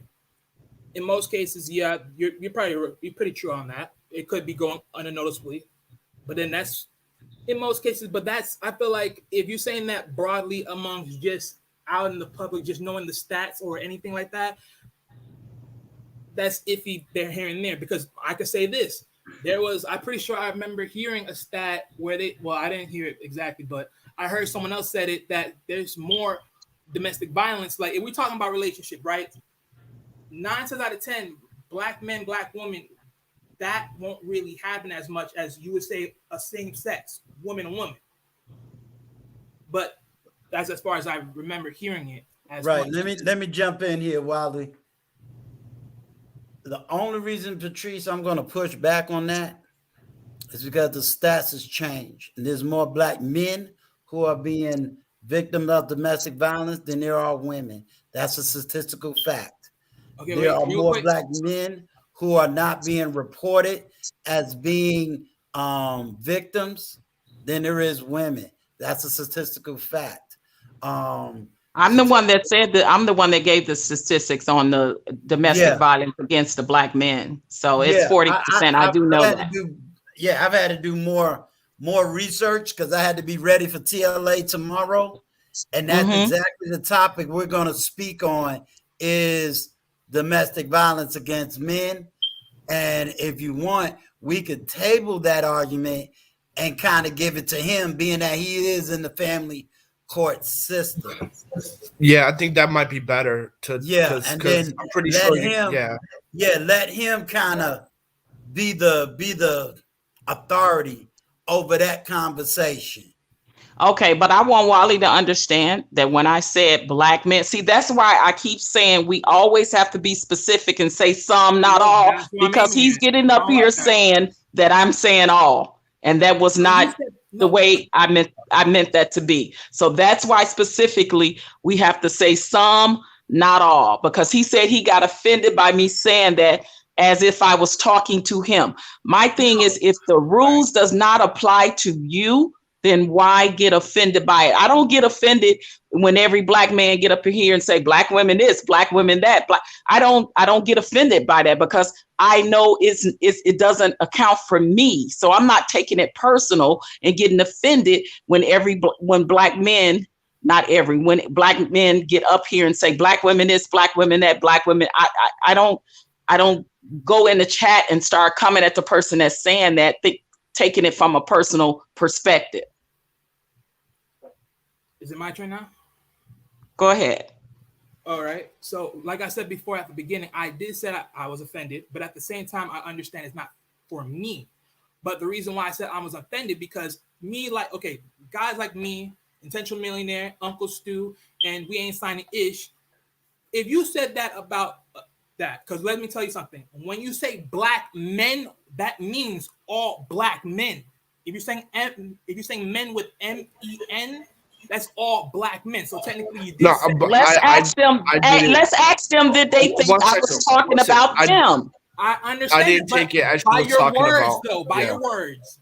By your words. That's what I'm justifying on. No, but to be fair, I didn't take it as she was referring to most black men. I'm not just trying to discredit you, but I didn't take it that way. No, I understand that, but still, the word though, the word context. But you know what? But Wally, you proved my point. There's a point, and I think that was you are the excellent point I just got finished talking about. You're right. And this is what I'm going to say to you, Patrice. Remember, I just said one thing we have to learn is that there's certain men who really has gotten beat down and they don't have. And I'm not calling Wally stupid. So Wally, don't take this as me calling you stupid, naive, ignorant, none of that. I'm saying like based on the context. That's all. Right, I understand.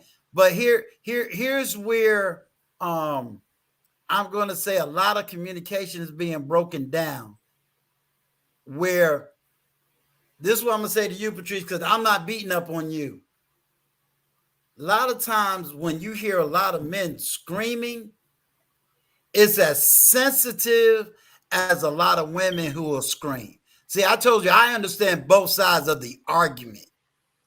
It's for those same women that may have been a victim of domestic violence or may have been screwed over by a guy and she was a good woman. And now everything that just breezed past her, you know what I'm saying? She's going to jump and she's going to react. And we're just now seeing men doing the same thing. And that's where when I say, see, Wally's the example. Doesn't mean he's playing victimology, but what he's saying is when I hear this, I hear it so much. Now he's just reacting. You see what I'm saying? And like that sensitivity. So I'm getting it. And I don't think he's really going after you, the individual. Right. You know what I'm saying? He's going after a repeated statement that's being made. For me, I dummy down all these statements. So it don't affect me because I recognize I'm not part of that number. I'm not the black man they're talking about. However, one of the arguments that is done, and this goes back to what I said earlier about the theoretical awe. If you pick up a newspaper and you read, black men did this, for those who are high intellectual, we know that they're not talking about us, but the unintellectual looks at us. Why is it always reported about us? Why are we the ones that's always portrayed as the us animals? Thank you. So what happens is no one, when they look at Miss B Finesse husband, they don't see the husband that got a job and working and coming home and loving his black wife. They see him as dangerous, feared, the animal. Yep. So now he got to go over the top to be safe just to get home to his wife. Yep. And can I add something there? Okay, and in that content, Uncle Stu, I think you know. Okay, hold on. But in that content, I think you know that I have been in this streets long enough. You have never heard me generalize black men as all black. No. Let's be clear on that. And Wally have been in many chats that I've been in, he knows that at the same. But when he came at me in the chat, it was from a direct perspective. So let's Right. just be real about that and call a spade because that's what that was. So I Right. said, Wally, come up because I want us to get an understanding. Right. And that's why I stopped it. And that's why I said this is an attack against you, Patrice. Now I know he put your name in it, and I want Wally to kind of give a peaceful apology to that, because you're not the individual. You know what I'm saying? You're not the one. I've said real clear that you're not the individual. You're not the person. You're not the animal. You're not the woman. You're not that one that's doing that. And I want to try to help Wally to get through the healing. Okay, I don't need the healing part, because let me just say that based Sure. on the statement, that's what I'm reflecting on. I'm not attacking Miss Patrice. I have agreed with Miss Patrice before. I'm saying based upon the context of your statement, that's what I'm aiming at. That's what I have a problem with. Your context. Yeah, he wasn't. He wasn't like, for example, she wasn't. Don't do that to me. I made it clear. I made it clear. I made it clear. One second. Okay, let me just get one person to talk. All right, give me 1 second. Good. One person to talk. So first, Wally, when she was making the statements up here earlier, she wasn't attacking all men. Right. And then on the same token, Wally is not attacking Patrice either, right? He's just saying that, hey, in this context, it can be taken this way. This is what I gather. But what Stu said and what I said earlier is so impactful, because Stu said this, depending on the generations, because I'm assuming that Wally is under 40, right? Stu's in his 50s, I'm in my 40s, and so he's under 40, right? I'm assuming that, right? Is that true, Wally? Yeah, I'm in my 20s, my late 20s. Yeah, see, there it is. Yeah. So Stu is right. He's right on the money on this. And see, and women kind of have to understand something. Black men, this is the result of black men being constantly policed. At some point, especially because he's around Gen Z. Gen Z do not hold the black community in the same vein as people in 50s and 40s, Gen X, baby boomers, and late millennials. Right. They do not have that. And when there's constantly, this is not to anyone, when America and the black community constantly say that black men ain't ish and constantly only look at black men's fault and never appreciate it for their victories, right? And no encouragement when they're young black boys, right? You're going to get this. You're going to get men that say, you know what? I'm done, right? I'm done. You're going to have black men that's going to be short with you. You're going to have black men that's going to treat you like you have treated us for the last 50 years. Right. Because at the end of the day, they're men, and men will contest and compete against the environment. And this is what you have, because I said this before, right? You can't change people, and a lot of our problems exist from our formative years. No encouragement, no appreciation, no words of affirmation. A lot of black men don't get that when we're young. And then not only do we not get that, but you're constantly told you're not good enough, and you're only judged on your mistakes and never judged on your accomplishments outside of entertainment and sports. You're going to get this. So this is not, and Wally, let me say this to you. And this does not mean a negative connotation. Right. This means that you're going to have men that's just going to be like, you know what? I'm going to give you the same energy that you give me, because and that's going to be shocking to women, because Gen X, my generation, a baby boomers, our generation, we're like, you know what? I'm gonna let it ride. I'm just gonna go on about my business, right? We dealt with it that way. But others, the youngins, they're gonna be like, you know what? I'm gonna match your energy. I'm gonna match your energy. Okay, but the whole thing, let's get back to the whole thing came from when we were talking about. This is not individual. This is general. Oh, yeah, I know. Yeah, so the whole situation came back from when we were talking about accountability, and I gave that as an example. I wasn't coming at black. Remember, you asked me. I said, okay, I'm gonna give you an example. I said black men had been, jumping on, beating, one even got shot against black women because they wouldn't give them no action or they number or talk to them or whatever. I use that as an example. It wasn't like I was taking. So I said, and then I asked you, I said, so you mean to tell me that there should not be any accountability where that is concerned? I was just using it as an example. I wasn't using it to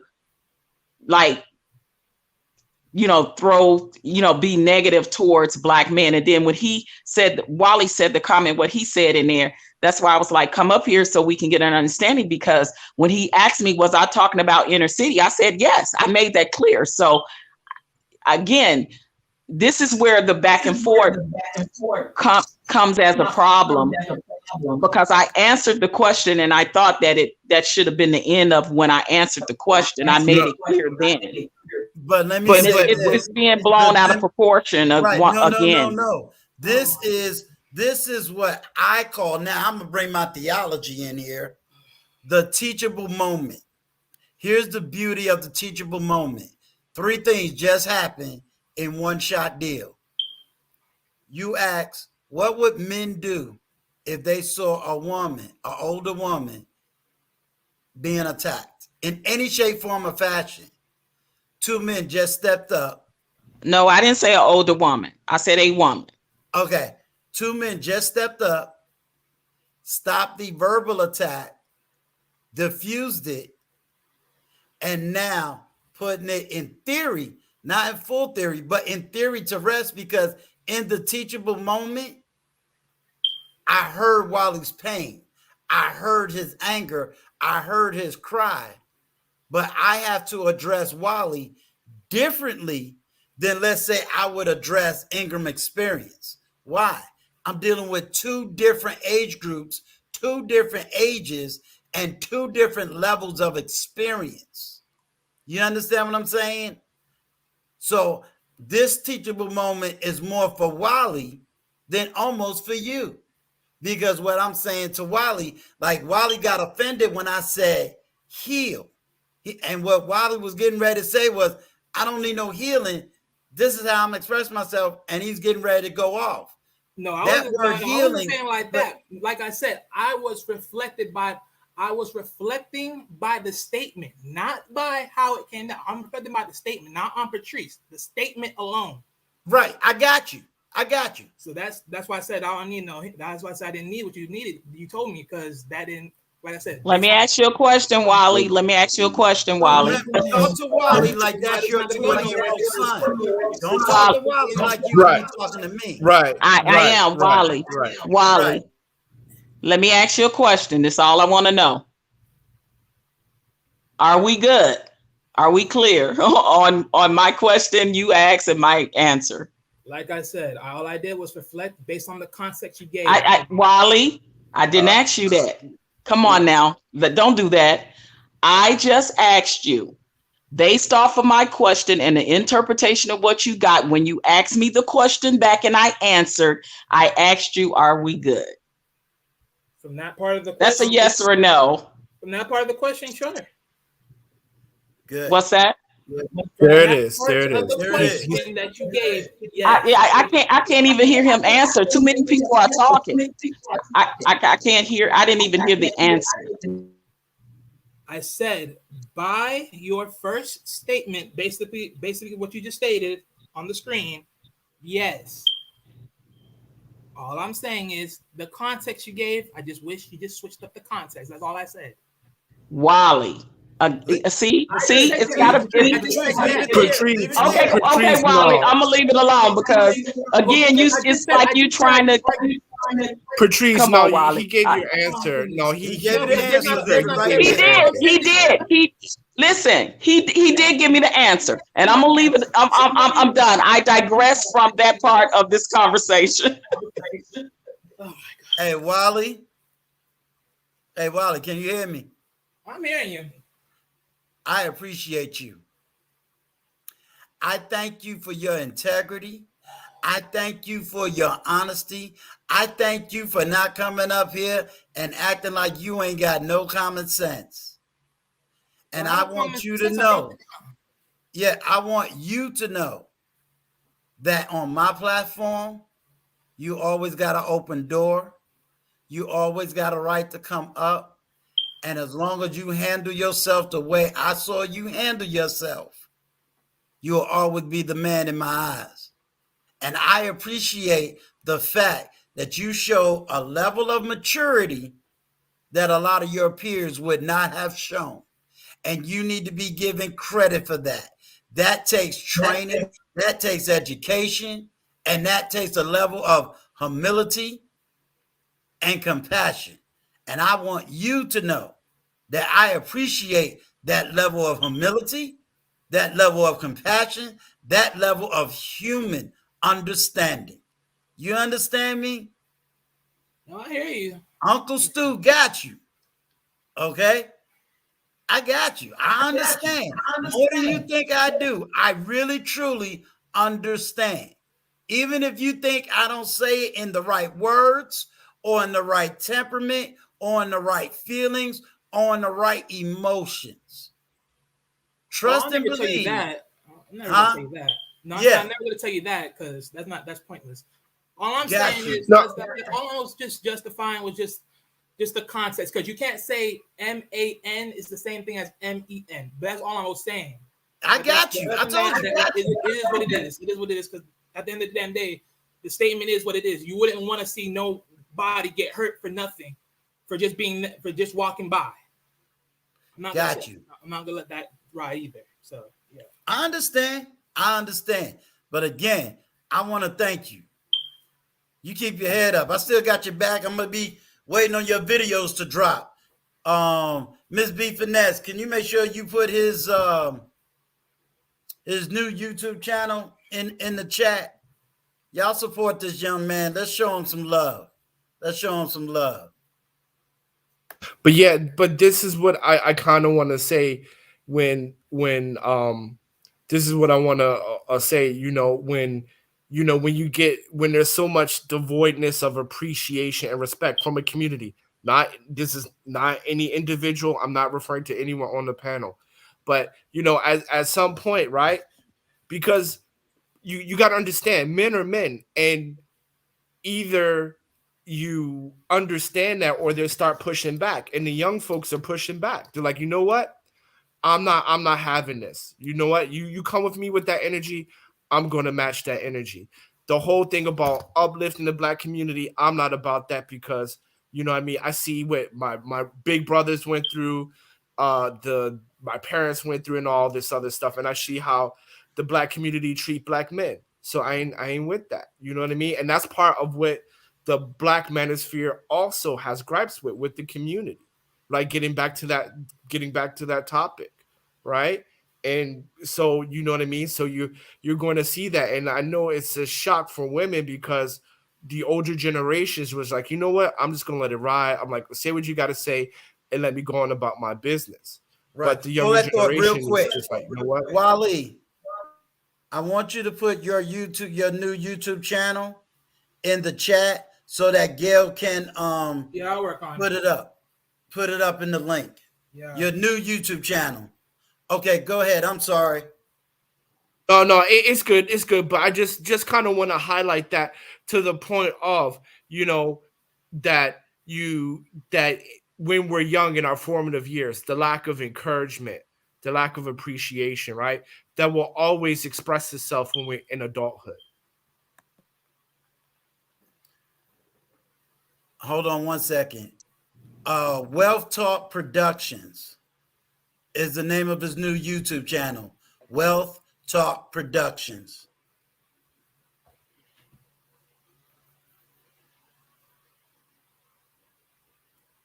I'm done. I don't have anything else to say. I said my piece. Okay, but you know what? Y'all see if y'all touch and agree. Then it tells me as a call of action, or at least one of the call of actions. Miss B Finesse said something on one of my podcasts, and I've always I'm going to have to start putting little sticky notes of this little woman's educational quotations. But one of the things she said was that the 20 and 30 something generation does not listen to the older generation anymore, because we get to a position economically and sociologically, we made it, we arrived, we good, and we look at them and just throw them away, you know. And I keep that to the forefront of my heart, where I don't want the 20, 30 something generation to look at me and feel that I dismiss them at all, or that I belittle them, or that I don't care about them or their voice. You know, am I going to get every 20-year-old? Probably not. But if I can get one or two and just let them know I love you, I support you, I rock with you, then I can only do what I can do. You know? So I love you, Wally. I love you. Love you too, Uncle Stu. All right. Hey, Matt, you still there? Yeah, I'm here. All right. You on the panel. I mean, Hey, Matt. how you doing, Mr. T? I'm wonderful. How are you? Good, and then everybody else out there, how y'all doing? Doing well, sir. Yeah, man. I had chimed in. It's done now, so I don't know if I really want to keep talking about it and like bringing it back up. You know what I mean? That I had called in to respond to the conversation that was going on earlier. I guess what I can say without trying to be too messy, what I saw transpiring was kind of ironic to me, and sadly. So on one hand, during the beginning of this conversation, it was a point of where like black boys or black men don't get to respond to black women in the same manner that black girls get to respond to black men. And in my mind, you addressed it as a zero. I heard the other young man with the Nike sign talk about how 0 to 100 is feminine qualities. And I like Wally. I've listened to his I've seen his text before. I think that the approach that he took with Miss Patrice was a little bit disrespectful. And on top of that, I just think that what made it worse was that he wasn't even correct in where the disrespect was coming from. If Wally can tell me that he's never referred to, or he doesn't have any opinions as to what black women do, like if he's never generalized that, then I guess he has a standpoint to come at Miss Patrice, you know what I mean, with the stance he was taking. Other than that, it would just seem kind of like superficial, you know.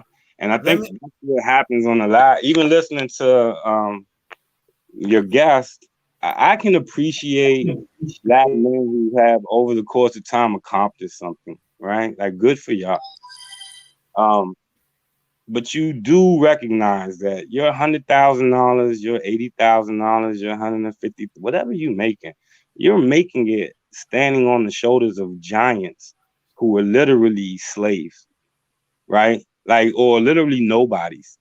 Like, I can almost guarantee you're not but one or two unless you like Boulay or somebody, you're not but a couple of generations away from being inside of that black community that at some point you decided that you just want to get away from and you're no longer a part of. I remember a long time ago, like it might have been Chris Rock. There used to be this joke between about, I don't know if I can say ninjas and black people, right? Like ninjas did one thing and black people did the other. The assumption was that the ninjas were the hood dweller, chilling, eating, Pookie, Ray Ray, whatever's, right? And that the black people were all those upstanding, good, law-abiding citizens.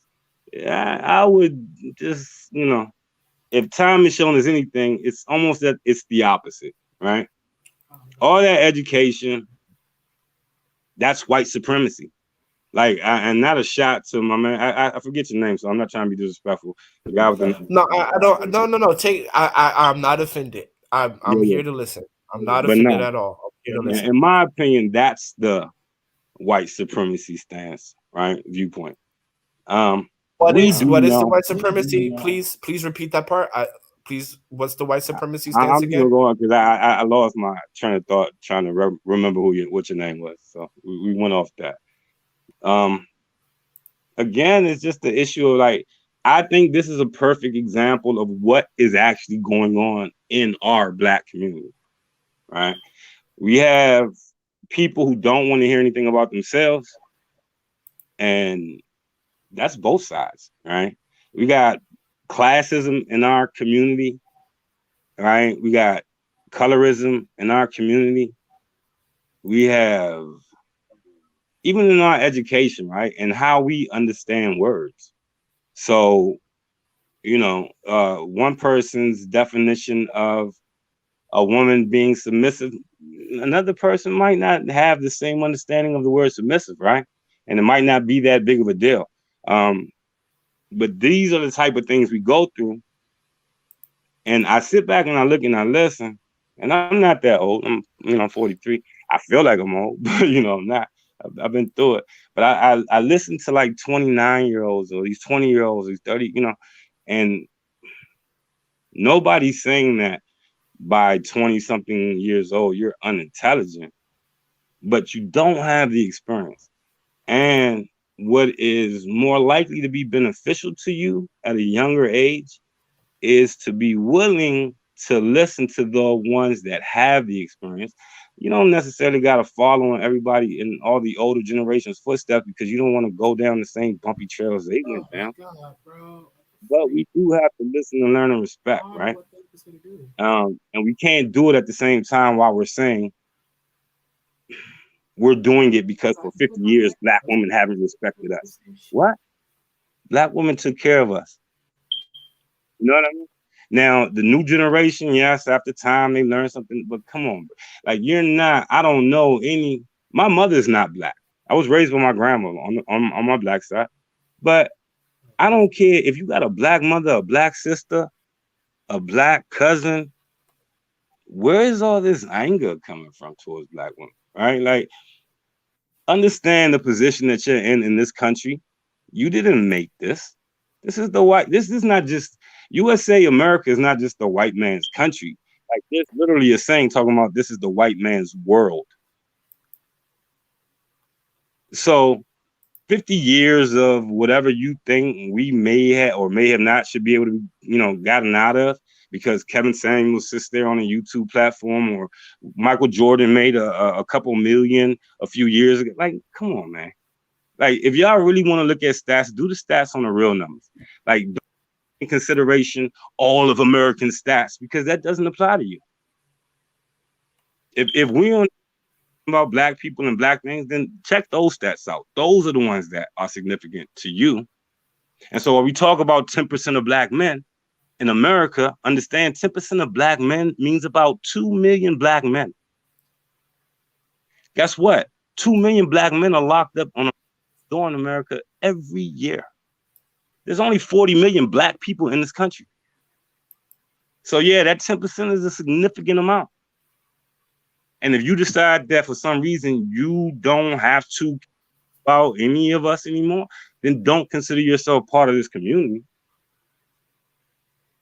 Right? Like you've divested. Either you divested into the green, the capitalism, the corporatism, or that white supremacy factor that tells you once you reach a certain level, you have a certain value. Let me tell you this. I've been with my wife. I'm 43. I've been with my wife since I was 20. No, not all good and perfect. Yeah, of course, problems, At the same time, woman saved my life. And at the same time, I made her life, in my opinion, and I would hope that she would agree, better, then maybe she would have made it by herself. We got children. We sustain them, and they love us back. I don't know what everybody else is looking like. This American dream thing, that's been a lie that's been sold to you since America. There are certain people who manage to achieve certain levels, some by luck, some by happenstance, and some by design. We all have to do our due diligence. At no point does that mean becoming like, I think before we get upset, we need to listen, right? I think we have a big problem actually listening to what each other are saying before we get upset or before we let our anecdotal experiences take us into a certain place. And I'll just leave it there, man. How we can get past that. Out of everything else, though, you know, I respect Uncle Stu. I love Miss Patrice. I respect the callers and their opinions. As far as cause of action, at some point, I think we have to actually either do it and not keep talking about it and not keep like being around the bush or being offended because somebody, like, I don't know how we're going to talk about the relationship between men and women if every time a man says, well, women do this, and every time a woman says, well, men do this, we start getting offended with each other. Then that's a dead end. So that's just it for me. Thank you. I appreciate you. I appreciate your perspective. And just to put it into, you know, as you said, the call of action, I am hoping that everybody saw exactly how I handle the situation. And that's the actual call of action, that we learn to agree to disagree. We learn to hear, and then we learn how to communicate at different levels at different times. Also, we learn that everybody, and I said this much, much earlier, everybody's conversation is not for everybody. Meaning, you know, you'll never hear me say, well, black women is the worst and black women this, and but you won't hear that come from me. A lot of times what you'll hear is I might give an argument that I heard, and it's just merely to get somebody to answer that argument. I had Gail and she came in and out. So I'm hoping Gail come back. Can I Matt, respond really quickly? Matt, I to a just couple want to points? say I thank you, Matt, for coming up and speaking up on you know, on my behalf. I understand that a lot of young black men, not all, some Right. are coming from a place of hurt, a place of anger, and I understand that. But what I would like to see is, you know, I've been out here. I've had no problem telling my age. I'm old enough to be majority of you guys' mother. I have a young black son that I raised, so I get it, you know. But I raised my son to respect elders, and I agree with you. I think a lot of that has been lost that I've seen in these YouTube streets. Not Right. from all, some. Right. So I thank you for coming up and saying that, and I'm good. I don't take it. I didn't take it from a personal perspective, because I realize when you black men are up here talking and y'all saying black women this and black women that, I don't take offense because I know you're not talking about all. I'm not going to jump on that wagon as to come at you guys like that. I know that there's a lot of hurt and anger and jadedness and pain coming from both sides.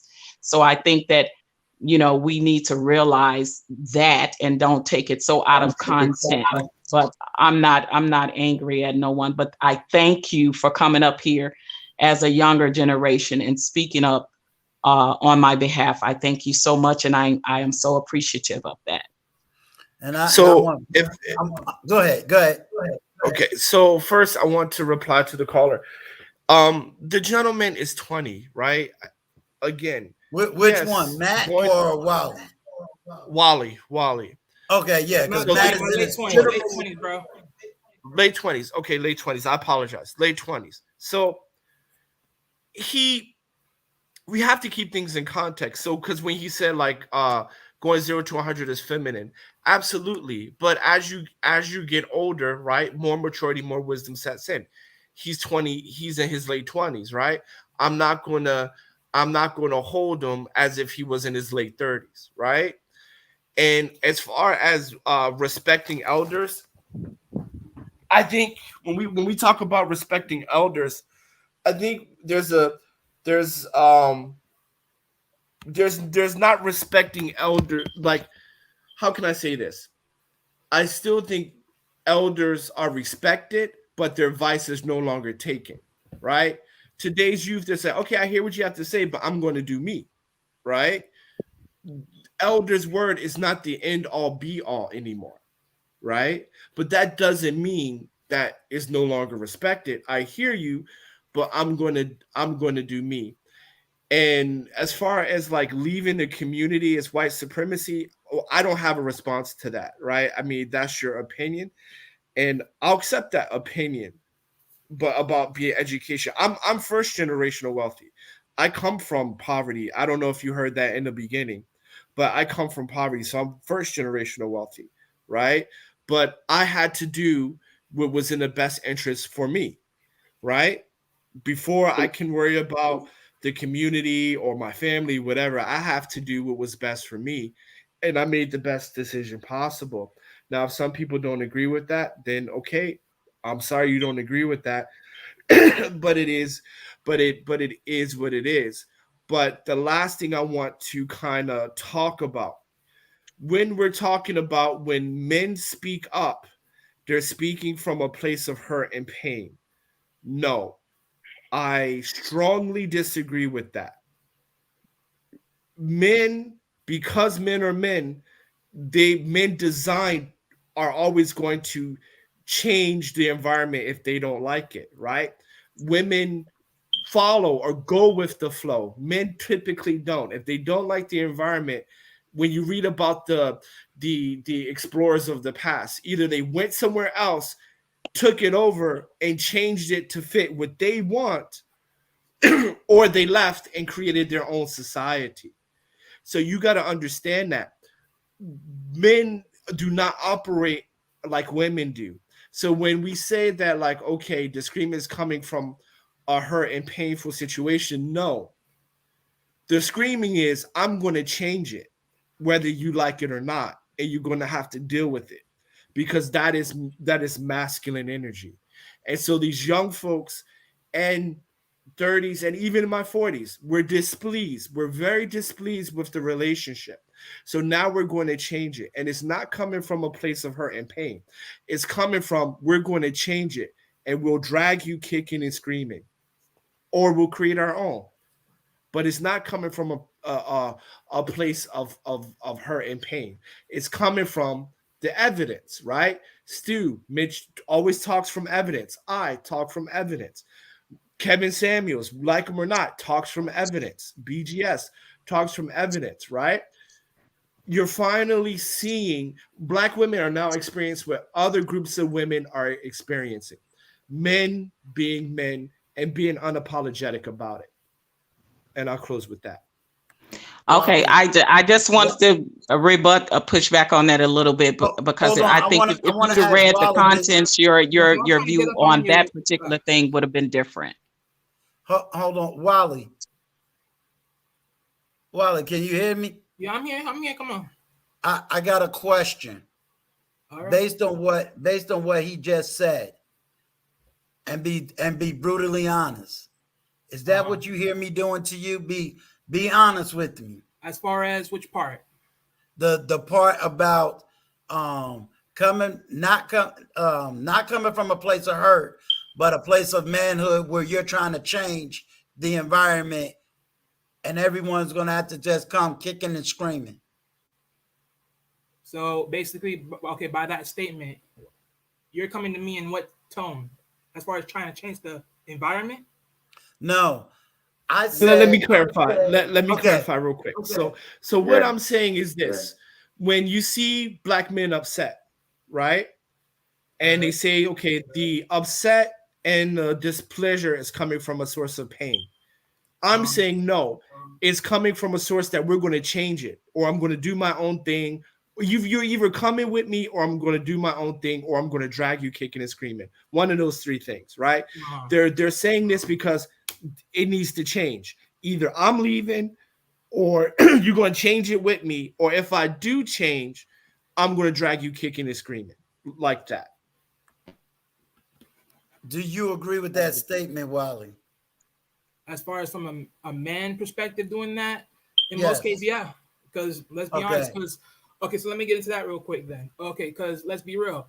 A man, most men, if we want to knock it down to just black men, we're looking at it like, look here, we want y'all, because let's be honest, we're not just fighting for nothing. We're not staying nothing for nothing. If we just say freak this, we ain't done, we're just gonna shut our mouths and walk on. We wouldn't care about y'all. We would just move on. But this is why. If black men speak, then doesn't that tell you we care? I'm pretty sure that does. We could have just said freak this shit. Sorry for my language. We could say freak this and walk away. Say, forget it. We live what we live. Can you though? I mean, can you? You let me say cases, this. But that's how they're looking at it though. Right. Let me say this and let it be now recorded. Then Wally, let me be the first man and the first one in my generation to give you an apology. No. You don't need to give me an apology. No. Hear me out. Hear me out. Hear me out. My apology is this. I never saw it that way. And this is me even saying to you, I need to acknowledge you and those who speak like you a whole lot better. I need you to understand that if an older generation don't know how to apologize to you or even respect you where you are, then guess what? How can I ask you for that same level of respect? And to me, I was just given a knowledge and an enlightenment and a vocabulary to be able to speak even better. Do you understand? I'm somebody that says, I may not agree with what you say or why you saying it, but I at least need to be empathetic to what you say. You understand? So with empathy, I get it. And I'm telling you, no matter how old I am, how many books I read, what degrees I got on the wall, I get it. And that is the space that I need. And the fact that you and Matt Ricks came up here just to voice your views, I need y'all to keep standing strong as young men, even if you disagree with each other, to know, hey, we can go to Uncle Stu's platform. We can talk this out. And Uncle Stu will at least listen to us. Because I also know that there are platforms where no one would listen to you and would want to hear you and would say, okay, I hear you. So I want you to know, I said before, I keep men like you before the billions. Black belt and the black tie, all of y'all is in y'all 20s. And sometimes maybe I forget what it was like in my 20s. I could have did the same thing you did, and now I'm acting like I'm all high and mighty, and the 20-year-old generation was all right. So receive that message as an older man saying, I got it. Maybe I need to go in my room and reflect back on some of the things I did in my 20s and get rugged, raw, and real within me. You understand?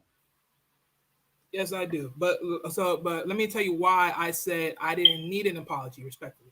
Because at the same time, look how I came up on here. I didn't came up trying to bum rush the panel. I came up here to respectfully, openly make a conversation. Because remember, there's all of us here, and plus at the same time, anyone else that walked this space.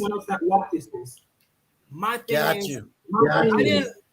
didn't want to come up on here like any other black man. Hold up, there's an echo, and I don't know where this echo is coming from. Okay, try it again. I think that's from you. I don't know. It's from me? All right, I'm going to mute myself real quick. Go. All right, so yeah, like I was saying, when I came up on here, I didn't try to bum rush the panel, none of that. I came up on here to give a respectable concept, or respectable viewpoint, because regardless, it's all of us here. At the same time, anyone else that watches this. My thing is, when I came on here, I asked carefully the questions that I wanted to ask in a decent, respectful tone. Not coming to attack. Why? Because one of the things that we constantly keep saying is what? We're trying to get context. We're trying to get understanding. Well, if I brought context and you did not like my context, then where's the understanding? That's all the respect I'm just trying to. All right, so can I jump in real quick? Real quick, you make a point. Go ahead, make your point.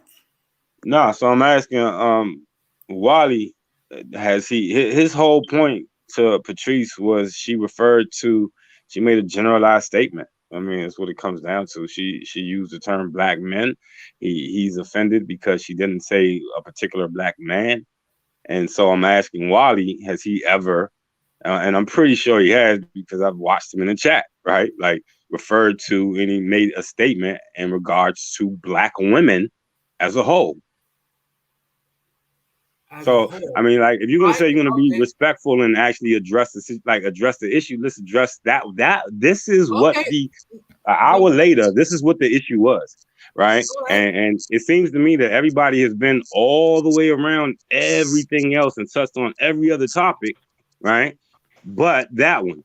So either, you know what I mean? Like, if there is a real issue, regardless of the context that you were stating and that you feel somebody didn't appreciate you were stating, you jumped into a conversation that Mr. Patrice was already, a statement that he was already making. You misinterpreted her context. You're getting low. I'm sorry. My belief is that you misinterpreted her context. Can you hear me on that? So, Matt, it's not an issue of having to cater. See, here's my thing. I don't think that just because you're 20, like I was 20, whatever age you are now, I was that, right? And I know being that, and so does Uncle Stu, and so does Patrice, and you know what I mean? Like we all do. There's an issue, man. And even with Mr. Nike, there's an issue. You can say we don't have to respect elders in the sense of don't follow in their footsteps, but you do need to be respectful in how. It's not what you say, it's how you say it, right? Like something that the elders taught. Wally, let me interject for a second. No. Okay, just give me 1 second. Listen. Give me 1 second. Just give me 1 second, and I'll hand it right over to you. Okay, so first and foremost, right? When Wally came on, he was full of confidence, right? And it is nothing wrong with that. Again, can you answer the question I asked before we get into anything else? Before you speak for Wally, no, hold up, but really, real talk. Before you speak for Wally, I had addressed Wally in the situation of asking him, right? Had he ever referred to black women in the general sense? So before you get into whatever you're about to get into, can Wally answer that? Yeah. All right. So going back to that one, have I ever generalized? In most cases, yes, but not directly in the same way. At first, if I do, it's only on basis of the reflection of them saying it amongst black men. But other than that, some pseudo reason. There's really some pseudo intellectual reason why you felt it was okay to come to her, even though you do the same thing, right? But not, like this is what we're saying. Aggressively, though. Not aggressively. I wouldn't. This is your viewpoint. That's your opinion, right? As I'm listening. See, here's the thing. Do you know what your voice sounds like? No, hear me though. We've all been recorded, right? We all hear ourselves talk. Yes. But we really don't hear ourselves, right? Like we can't. I'm speaking right now. I'm not. I wouldn't really be able to interpret my tone until I could see it on a playback, right? Other people can interpret our tones a lot better than we can, right? So my whole thing is just saying, I hear you, but to me, it's sad, and strictly because it was wrong, right? Because you were jumping on her for something that you do yourself. That was the first part. The second part was that the way jumping on her. Oh, okay, well, fine. No, you didn't jump on her directly, but in the chat, which made her take offense, was the comments you made, and here's the accountability. This is why I think it's so ironic, right? Because we're talking about accountability, and on one hand, we got one man talking about, well, the police beat us down. Hey, listen, I got a record longer than most of y'all shirts, so I get that too. But at the same time, that has nothing to do with how you treat women, how you carry yourself as a man. Like, I got one hand, I'm listening to men talk about how, oh, we so hurt and that's why we yell at women. Shut up. That sounds stupid. Because if you was a man, you're hurt because your mommy yelled at you when you was 5. You wouldn't take that out on your. Okay, let me Can I respond real quick? let me say this. Let me say this, because now the conversation is kind of going left. Matt, I understand your point of view, but at the same time, I make this the most intellectual teaching moment, because now we're addressing issues that either you heard them on another platform. I have to address the issue as of this platform, and I have to allow No. Hold it. Wherever make a statement, I make a statement. So if he's addressing me from another place, by all means, address me from another No, hold up, Wally. No, Hold why up, not? Wally. Because why not? For real, why not? Oh well. Because I'm gonna tell you why Because not. regardless, everyone's gonna see me one way or another. No, the reason that I say no is because the only people I want addressed is what's being spoken on this platform. I don't want to hear a statement that's on another person's platform, because it could have been, that's a whole different context. Second, the other reason why I won't have that addressed is because, number one, everybody has different experiences, everybody has different education levels, and everybody has different things in which they come from. And therefore, it is disingenuous for any one of us who have different levels of education to say how another person should speak or not speak. Now, I tried to address to stop what could be verbally appeared that you grossly disrespected Miss Patrice. But that issue was already dismissed. So to kind of regurgitate that and bring that up again is going to be, to me, pointless. And it moves the conversation to something totally different. What I will address is, I understand certain arguments that Matt is giving. And again, good arguments. However, when we begin to discuss issues like whether someone's a sellout or whether we're beating up on women, I've never had a platform where I've just went and beat up on women. I don't think any conversation thus far went to the beating up of women. But what I will say is, we're trying to have an intellectual understanding. I don't know if you was here, Matt, when I asked my guests to address a historical or something that is happening, and to just give intellectual context to that, which was trying to understand what this Manosphere, Black Manosphere, the Kevin Samuels, the different factions that's being taken place, so that we have a greater, bigger conversation. My platform is to do what? It is to give understanding, advance the conversation, and be able to move into a plan of action. Now, yes, do we hold men accountable for how they talk to people? Absolutely. Do we hold people accountable for different things? Absolutely. But in the midst of that accountability, I also have to understand, does the person I'm holding accountable, do they really understand what that is? What does that look like? Do they really have all of the ins and outs? Let me give an example. I wanted a website. I went to Before the Billions. I said, I need a website. In my mind, a website is a bunch of codes, and you put a picture up and you do some things and you got a website. But I learned that a website is a whole lot more than even what I thought it was. So what did I have to learn? Just by watching Before the Billions. And there's a whole lot more to a website than even what I got out of it. You see what I'm saying? So at the same time, we all need a beautiful education, and we all have certain experiences that gave us the knowledge and the wisdom we have. So I have to give grace to different people based on where they are in life.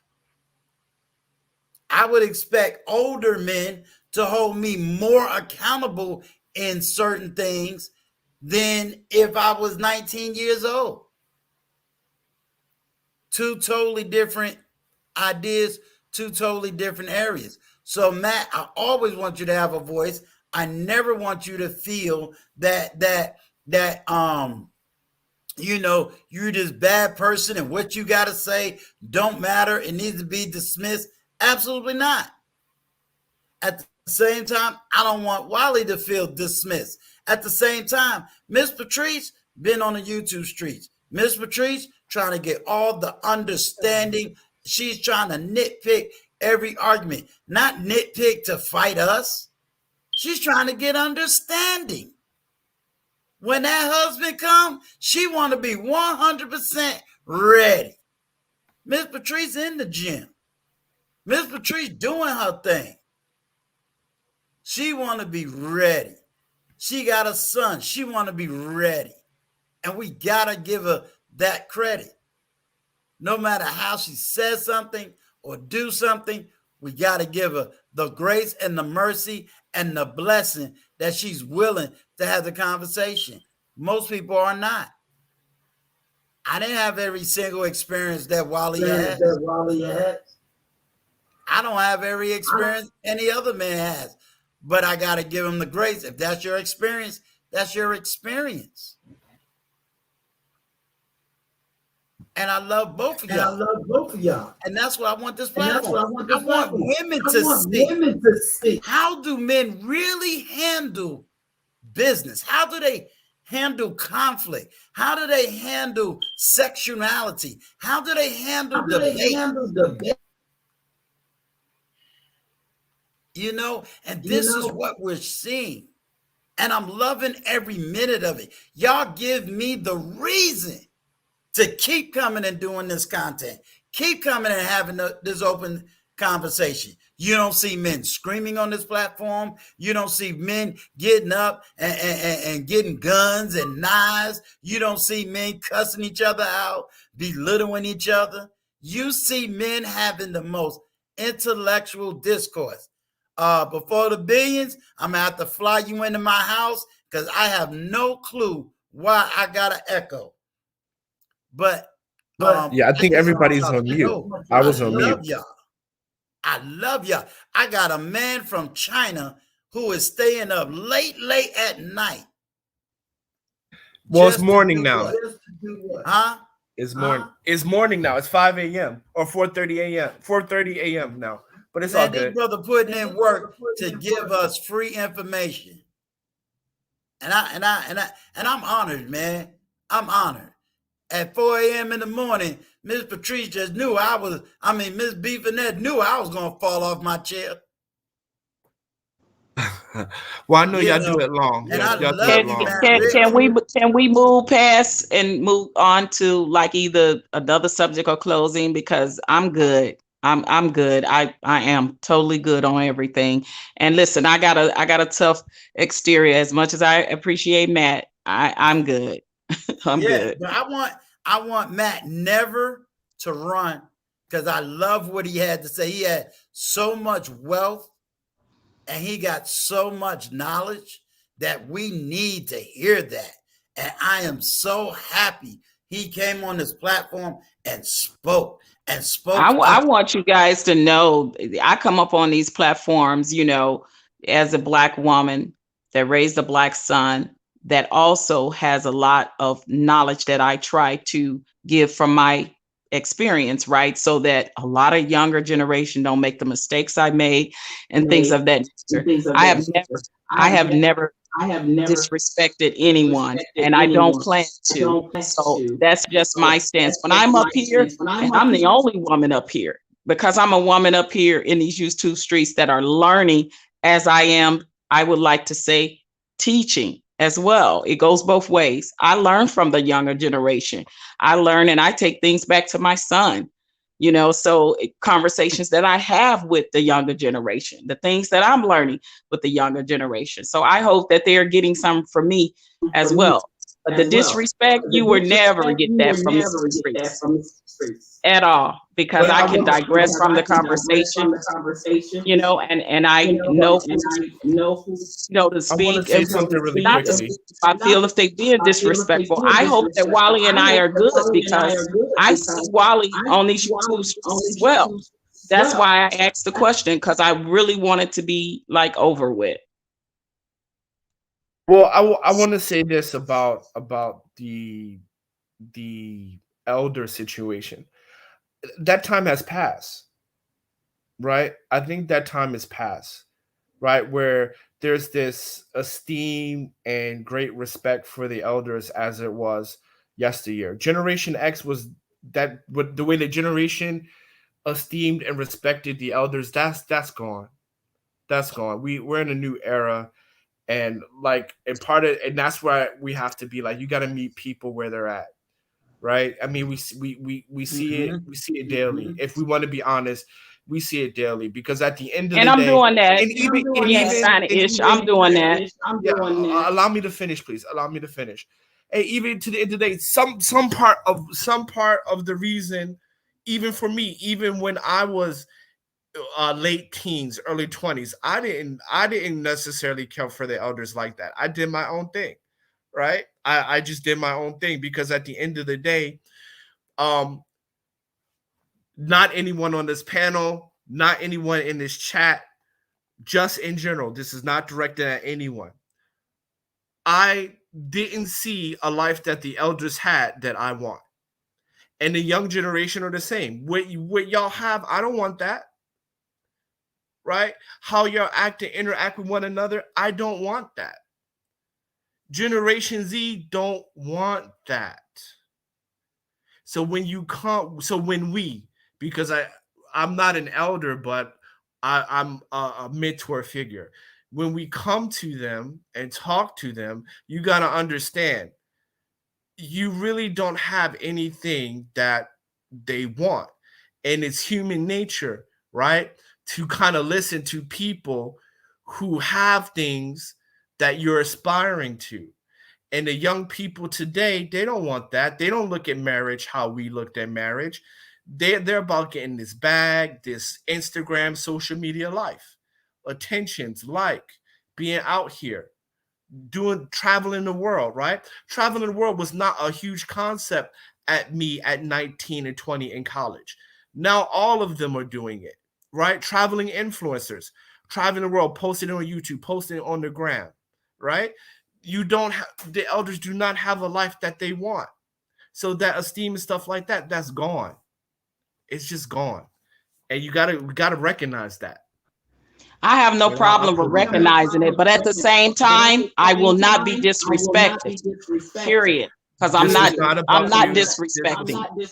This was not about you. And honestly, to hear you say that, I'm really saddened by that, because I would like to think that we have a perspective to bring to the table, as far as trying to teach the errors of their ways from our experience.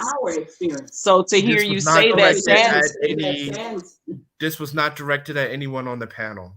No, I know that. I'm speaking like I'm saying, wow, like that's sad to hear that, as a whole, that they don't, because I be on Rush Ribbon, hear other things, and they always say, "Oh, gee, come up, let's get your opinion and perspective." So I'd like to think that I matter in some shape or form, because that's what I'm here for, as they're not Gen as Z.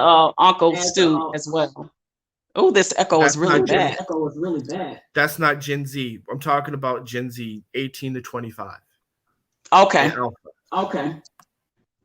I don't know where the echo coming from. It's really bad. I'm muted. Yeah, I mute when I'm not talking, so I don't know. I had mine muted as well. Just hold on one sec.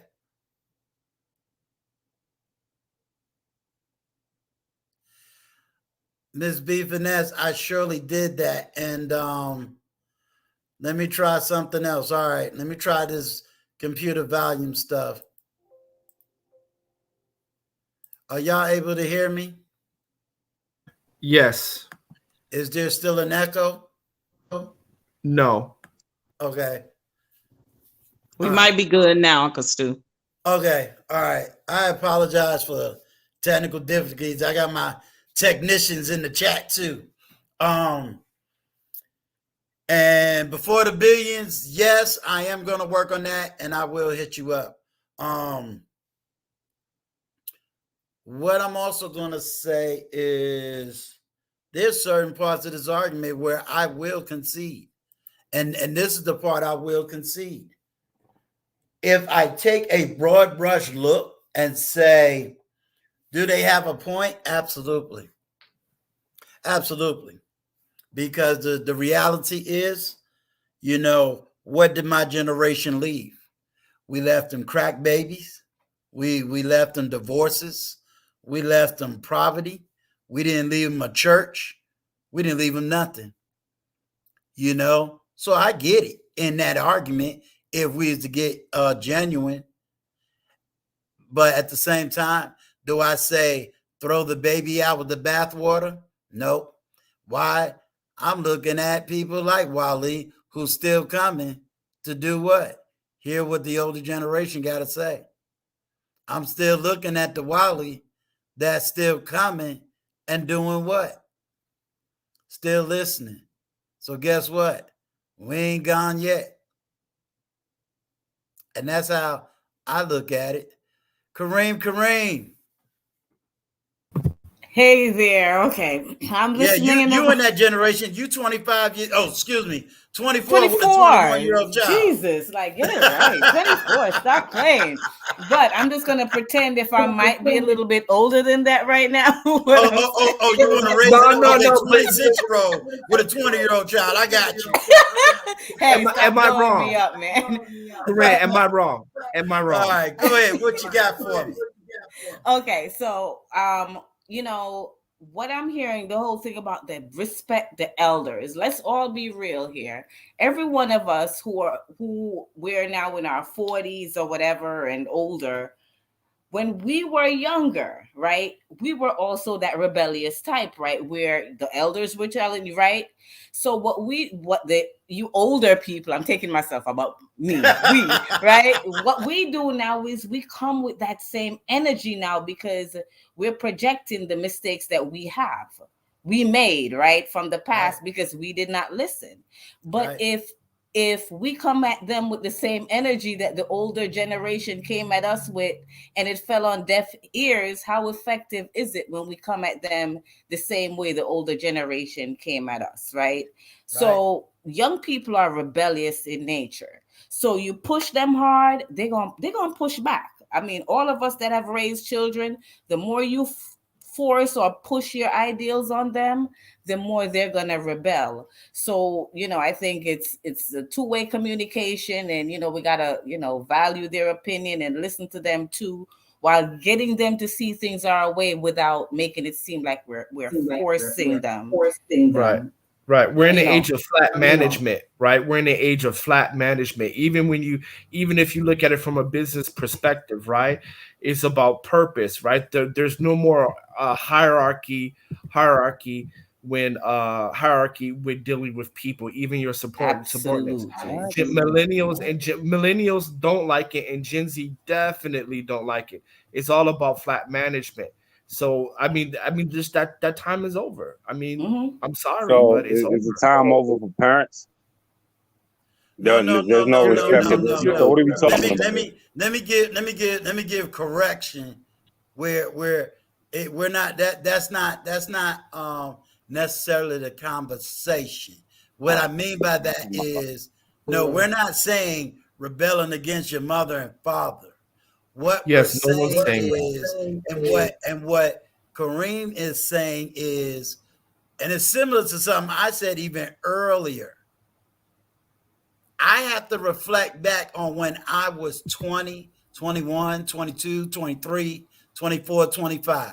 And I have to be honest and say, did I want to hear that? So let's keep it 100. When hip hop came to the street, ain't none of our parents supported hip hop. Mm-hmm.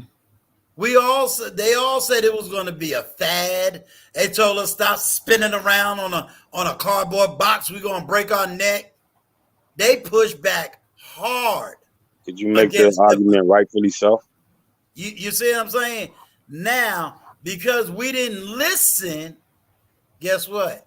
They now got a whole generation and a whole culture called what? Hip hop culture. That is all around the world. So there's a certain level where we got to remember where we came from. And here I'm saying, when I say I concede, it doesn't mean I give up. It just means certain battles may not be for me to fight. So I got to now sit back and say, okay, Wally, what can I help you to do? I have wealth, I have access. What can I help you to do? Now it's my job to sit at Wally's table and listen and hear. Oh, Right. Is that your arguments? Okay. So let me get with my people to see if we can help you navigate through your arguments or through your situation. Right. Flat management. You have to meet them at the same point of view, because even back then, our parents didn't like it, grandparents didn't like it, but there was a certain level of reverence for older people, right? You're only going to push things too far. But today, younger millennials and Gen Z don't see that. Like, they see themselves as equals, right? They see themselves as equal, and that's just how the situation is.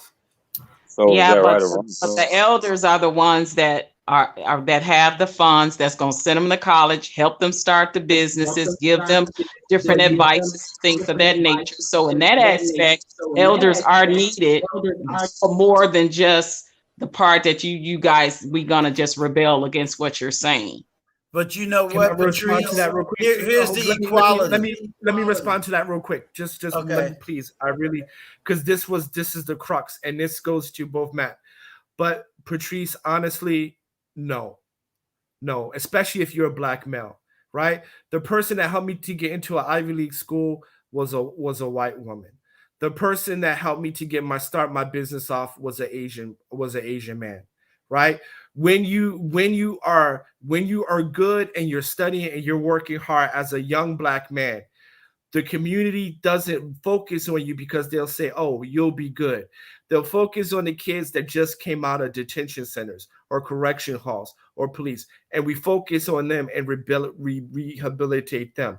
Talk to any successful black man that has went to an Ivy League school or has done a lot of the help and a lot of stepping stone comes outside of the community. Not always, but 60 you're to an 70% exception. of the time. No, I'm Yeah, not. you're an I'm exception. not. No, I mean, as I'm far as not. Ivy League school. No, but whatever it is, whatever kind of accomplishments and stuff like that, when they made it, Robert Smith, his clients are non-black, right? He's a billionaire, whatever. Majority of the time, any black boy that is not in entertainment or sports, the community, he does not have the same community support. He doesn't. And you can pull it on the pound or whatever. Can you give a voice to some of this stuff? What do you have to say?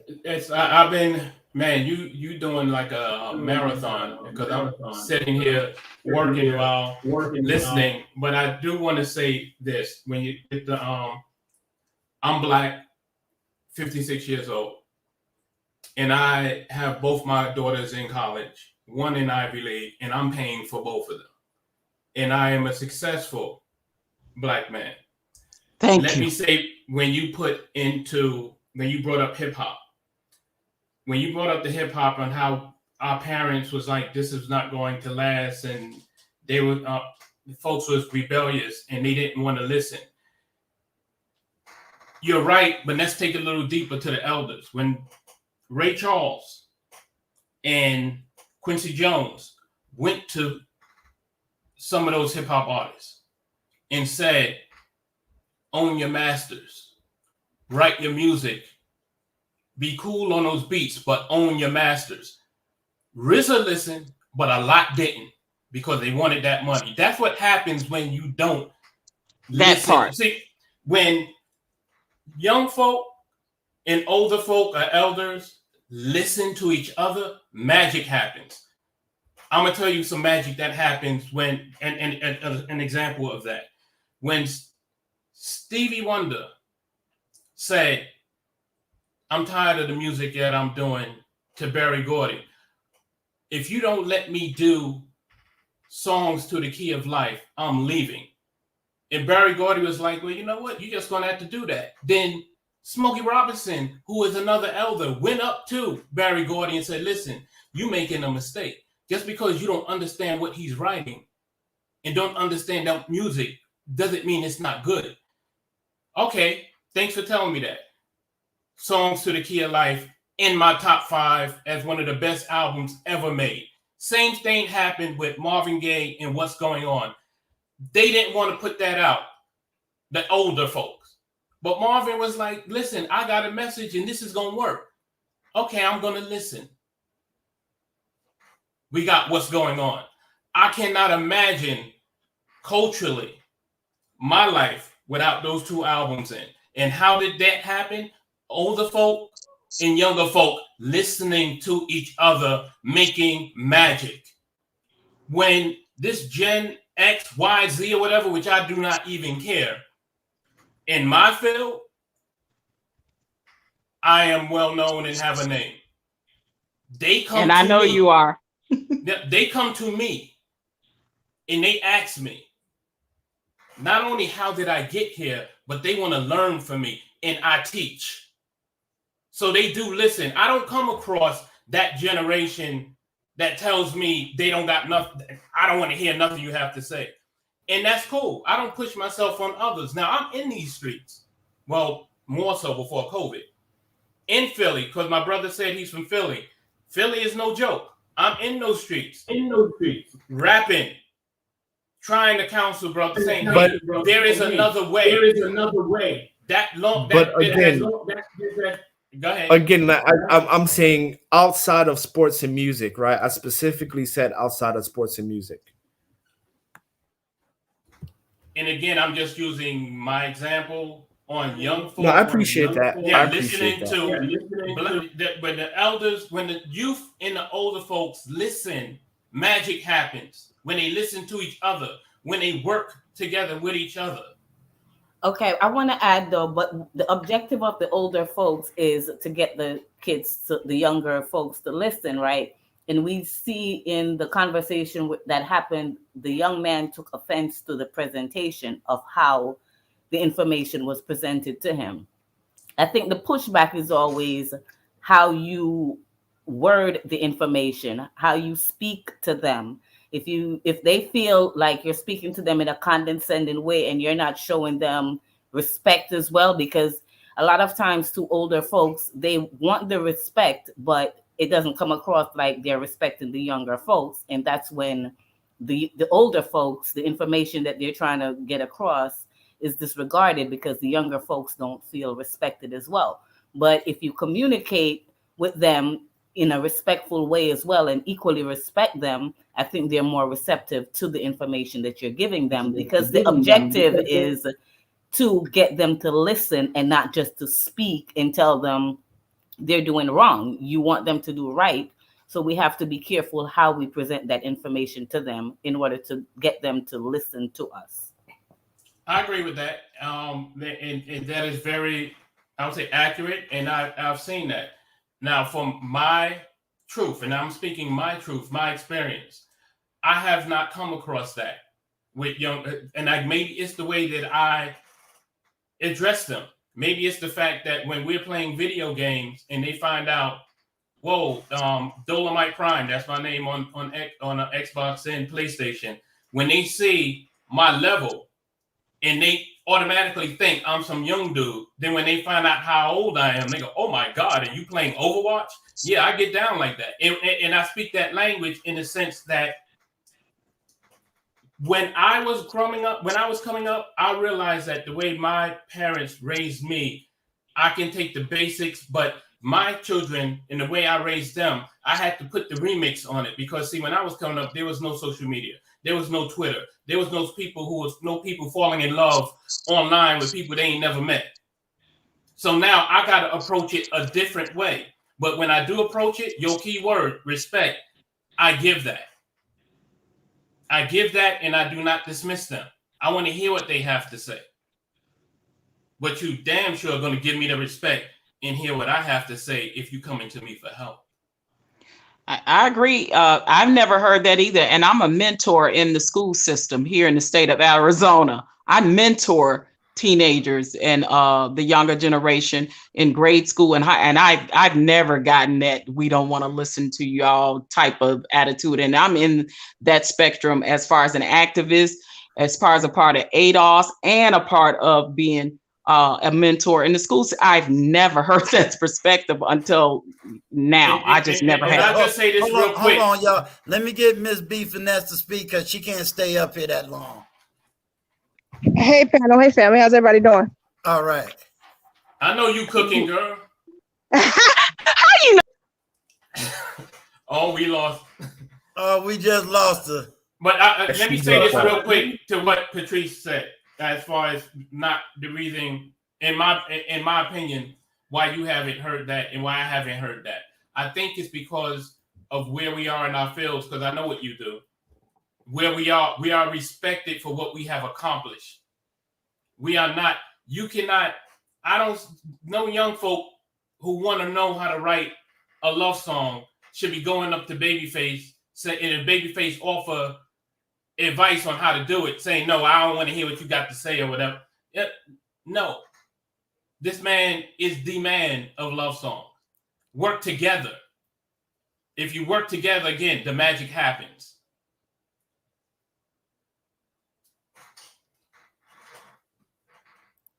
That's all I got. How do you think, XDMC, we take the analogies that you gave in your personal experience, and how do we take it and put it on a say a practical level where we can take these relationship type issues or just general communication type issues? Like, what are you seeing and how can we use the experiences you just spoke about and bring it to a bigger platform? Now, I'm going to let Miss B Finesse go in before her food burns. Oh, yeah. I want you to deliver some of that food. No, listen. No, look, I'm walking outside, really talking. I didn't even look down at the phone. Stupid StreamYard. Anyways, I digress. What I was saying, how far you guys got this? I'll just repeat it. I work with teenagers and younger 20-year-olds, so I know exactly like the passion and fervor, I guess you could say, that kind of Wally has, and I'm understanding to what Noah said. My head is more ageism of it. See both sides. I have understanding of it. And I think just kind of going back into this whole conversation, it's understanding. I think what we're doing is we're hearing with lenses from each other, and the lenses are getting us jaded because we got to understand from everybody's perspective. That's how we see it. And just speaking for the younger, the teens and younger 20-year-olds, I'm telling you directly what they say because I work in education. They say they don't trust the older people. They don't believe in them. And it's not that they don't want to trust and believe in you, because they listen to me and respect me in class. But if they go to another teacher's classroom, they're cussing at them, respecting them. And I don't treat them any different than I treat my own kids and anybody that I feel is younger than me. I just walk in a light where I'm not going to tell you to respect me. You're going to respect me because that's all I exude is honor and respect to you, because that's how I treat everybody that I'm with. So I think you got some bad feedback, Miss B Finesse. Really bad feedback. Yeah, you sure do. Oh crap! Hold on, let me get my headphone. Okay, can you guys hear me? Try it again. I'm going. Okay, listen, I'm going on my laptop. I'm coming back. I'm going on my laptop. See, to answer your question, the one thing about me, I'm not Jesus, and not trying to be, and never claim to be. Right. I'm out here making sure that my family is taken care of, and making sure that when the elders in the community that I come from was looking out for me, those brothers on the streets, those hardcore gangsters was looking out for me. It left something in me to make sure that I look out for those who are asking or want to collaborate, want to work together, want to do something. If you don't want to rock with me, that's cool. I'm okay with that. But I do go out there and look for that brother that's trying to get that short money. I do go out there and I do something that's very difficult for me. I let them see the life that I live. Now, some folks don't want that. Man, how long you been married? 31 years. Oh, hell no, I don't want that. And that's cool. You shouldn't even be looking at that at 20-something years old any damn way. But I do let my life be an open book so they can see to a degree that, hey, this is how it worked for me. May not work like that for you. What can I do to help you? That's it. You said something very important, and that is the part that I try to honor. You know, I don't want to get into a conversation unless I'm invited in. You know what I mean? And I think that's the part that also can be the plan of action. If we're not invited into certain spaces, we need to back out of them, you know, or don't try to be the powerhouse in them and the authority of them. Because I'm still trying to learn, because I don't want to back out. Honestly, I really don't. Even though I said what I don't. Right. But I am in the process of learning how to get into that space of communication with folks younger than me. Right. I look at I look at my daughter. My daughter is 22 now. A few months ago, she came to me and said, you know what? I'm starting to see a lot of things that you was telling me. I get it now. And that's cool. Right. But when she was a teenager, you couldn't tell her a damn thing. I did the best that I could. And I'm just glad that she's turning into somebody that she can be proud of, not so much that I can be proud of. Got you. Love it. Love it. All right, Miss B Finesse, you good? Can you guys hear me? Hear you loud and clear. Okay, perfect. So once again, what I wanted to add to the panel conversation is I wanted to kind of speak to the voiceless who we're talking to, which is that generation of the teenagers and the young 20-somethings, since those are who I work with. From what they tell me and the conversations that I've had with them, they've lost all respect and or hope. I don't think that it's a lost cause that they won't honor and respect adults, but for some reason, what they've seen in their families, what they've seen in society, how they've been neglected in their eyes, they don't trust the elders, they don't trust older people.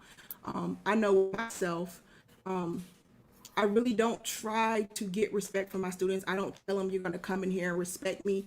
What I do is I walk in that same light that I want reflected, that I want back. So I think as far as getting the younger generation to think, to change, to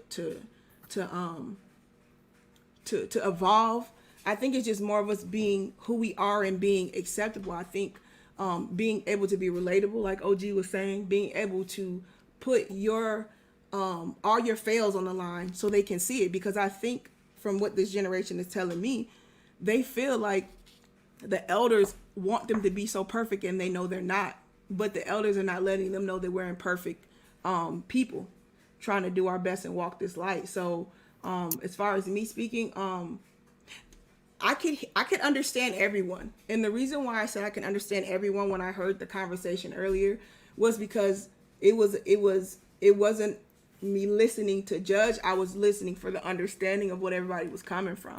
So to me, I could understand kind of Wally's passion. Then I could understand where Matt was coming from, where he's seen it as respect. Then I can understand where Nope was coming from, because he could kind of see a little bit of both, but he favors Wally a little bit. And I understand OG because I know OG. She comes on my platform all the time, and her whole purpose is understanding. So even if she doesn't get it, by the time she gets off and finishes her conversation with you, she wants understanding. She's never coming to slight you or anything. XDMC is wisdom. He speaks from a perspective that he has children and they're older, so he knows the whole trial of it. Uncle Stu comes from wisdom. You have older children, the plight. Kareen, she has children too. So I always take a little bit from everybody. I don't really focus on what I do and don't disagree with you about. I focus on where I can get understanding, because we're never all going to agree with the same thing. So I just want to add something really quick. Sorry, I just want to add something really quick. Is not that I favor Wally a little bit. It's just that being abroad and you see how other men interact with other women, you just see like what we would consider a little bit out of line is kind of quite natural everywhere else, right? So I just kind of see it like that. I kind of see it like, okay, well, I see her point and I see his point, but how he responds is just how any other late 20-something would respond from another. And that's what I'm speaking on, because I deal with the teenagers and they have a rage in them it's unmatched. So like, but see, that's what I'm trying to do. I want to kind of dispel that. Well, I don't know for teenagers. You have to let me finish, but you have to let me finish, because you don't know really what I'm trying to say. You get what I'm saying? So I'm not speaking to Wally. He's in his mid to late 20s, I believe that's what he said. I'm talking about the Wallies that are coming up. Do you understand what I'm saying?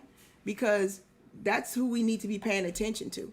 And I'm not, when I say that, please guys, please stop taking the things that people are saying and taking them into tropes that they are just generalizations, because they're not. I'm speaking to what I know, which is teenagers and young adults. So I'm speaking to that fire, and it's when I say rage, okay, I'll change that word. I'll say passion, because like I said, as you mentioned earlier, Nope, you were saying that they're not for the bullcrap. They're not really believing in what they've seen the older generation do, because it's not working, and they're kind of a any means necessary type of generation. So if that was misunderstood, that's where I was coming from with that. I wasn't trying to allude to any specific person to how they feel. I'm just kind of talking on the outside to what I've seen as somebody being in the chat listening to the whole conversation. I think the biggest thing to me as far as the call of action is to have the more conversations, and we have to be more open to receive those that are totally different from us, especially if they feel safe and comfortable enough to come up and speak with each other. Like, I think we're selling ourselves very short, and we're not realizing how really monumental this is, that these different opinions are coming up and they feel confident enough to talk with each other, and it's a discord and it's okay. And I think we have to stop thinking like it's all going to be roses and angels when we talk to each other, but still there needs to be a base. And I understood what Matt Ricks was saying when he felt, as far as him listening, it was in his perspective a certain form of disrespect. So I think with all these things that we're hearing, guys, it just needs to be understanding. You still might come out of this and say, I don't think Wally disrespected anybody. You still might say, well, OG Patrice, I feel like I didn't understand where she was coming from. It's neither here or there. The point is understanding. And I think so much we get on platforms and we want to be right and we want everybody to agree, that it just goes left. And I think it should be understanding. And that's what I wanted to say, Uncle Stu. I just kind of want to come on and just have an understanding and talk for that generation that's kind of the elephant in the room that we're speaking of, and just kind of speak to what they told me as an educator and working with them and how they feel. They're very passionate, and they just feel like they can't trust older people because they feel like they're not being honest with them. Can I piggyback just one statement on what Miss Hold on one sec. Let me give And, honor. Everybody on the panel, you know, please give honor to We Ain't Signing. He's getting ready to now get ready to get off and get him some rest. Much respect to you. As I said in the private chat, my brother, I really thank you for all the time you have given. Are you quite in welcome? this conversation. I think everybody is definitely walking away here different, with more insightful things. You have clarified things, you have elevated things, and you have brought us to a great intellectual conversation. And with that, I am very honored that you grace me and grace my platform with your knowledge, your wisdom, and understanding. And it definitely will not be forgotten. Okay, you're quite welcome. My pleasure anytime. But definitely, for this specific topic, you definitely want to reach out to BGS. He's much more, or Dr. Tia San Johnson. They're much more versed in this than I am. You know, I'm speaking just from the little amount of research that I have done from my personal life. And so I will close with this. There's a white supremacy trope that says that the Black man is angry. And so, and this is I'm now moving away from the generational situation, right? Whether the young esteem the old. I'm moving away from that. I'm completely not talking about that at all.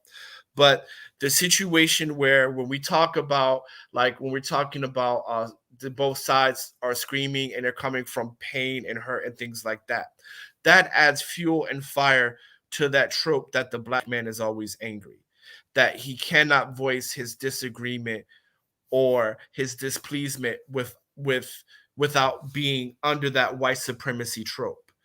So, and that's why I push back so heavily on that when I hear word association with pain, anger, rage, whatever associated with Black men. Other men can voice their displeasure without being characterized as that. Why can't we? Right? Other Black men in other ethnic groups can, you know, speak firmly and can have whatever tone they want, right? Without having those kind of negative superlatives attached to them when they're doing that. So that's all, because it's not so that's all. So I'm just saying, you know, the response in the Black Manosphere should be something that everybody should see based off of what Black men have gone through in this country. So I just think this is a natural response that any ethnic group would have done, and you do see that in the white manosphere, because let's remember, the white manosphere is much larger than the Black manosphere. And I'll close with that. Thank you guys for your time. Thank you, Sue, for allowing me on your platform. Thank you. And you guys have a good night for you. Thank you. Thank you. We ain't signing. We appreciate you. You're welcome. Hello, bro. You're welcome. Okay, guys. You're all right. You're all right. He sure is. Okay. All right. I just wanted to right I'm quick. gonna drop off. Wait, Miss B Finesse. Wait, Miss B Finesse. I'll say. I just wanted to say to you that you're absolutely right. And I understand where you're coming from, because working in a school system, mentoring the younger generation, I heard the same thing. And it took me a long time to get them to trust me. But I had to, as they say, I had to meet them where they are. I had to make my life experiences and situations when I was their age be more visible to them so they can relate to me. And that's how I was able to establish relationships with them and communicate so that they can trust me, right? Because here I am, this older lady, old enough to be their mother or even their grandmother, some of them. They looking at me like, what can you tell me? What do you know? You don't know my pain, or you don't know my anger, or you don't know my whatever. But once they, like you said, talk, get that trust, come down to their level, get understanding. Now I give them my home number. Yeah. They got my cell number. So when they get in trouble or got a question, they call now. So yes, I believe that when you establish those kind of relationships, because I said to my son, the reason, because he asked me, why are you doing this now? Like this time of day, you keep talking about retiring. I said, you know why? I say, because I feel at some point that in a lot of ways, our generation failed them. So now I want to give back.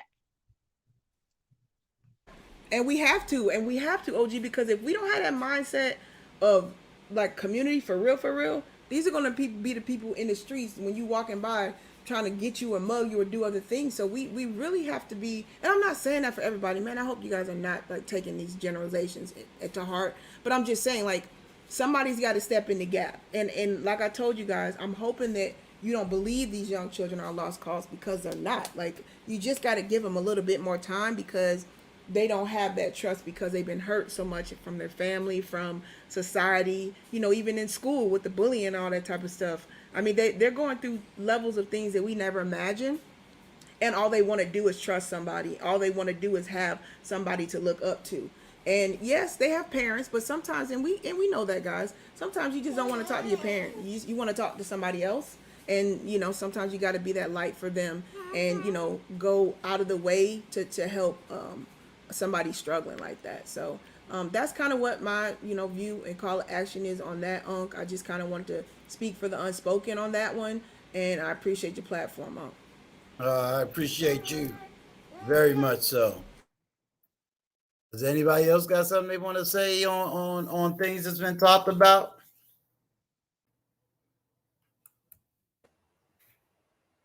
I'm going to sign off, but I just want to say, y'all lucky this doesn't work. Because if it did, I snap all y'all. One love, family. One love, fam. I appreciate you, XDMT. I appreciate you. Anything else? Can y'all hear me? I hear you, Unc. I'm good. I just want to. Yeah. Who is that up there with? I can't see the. Who's up here with me and Wally and you? Who's that? That's it. Mike they just jumped off. Okay. Yeah. Wally, you have anything you want to say? Nothing else for me. I mean, anything else? Nothing else. Are you good? Okay. I'm good too. We could really change the subject if you want to. Now I think I'm cool. Wally say he good, so we're good. So excellent. Well, I will definitely be doing this.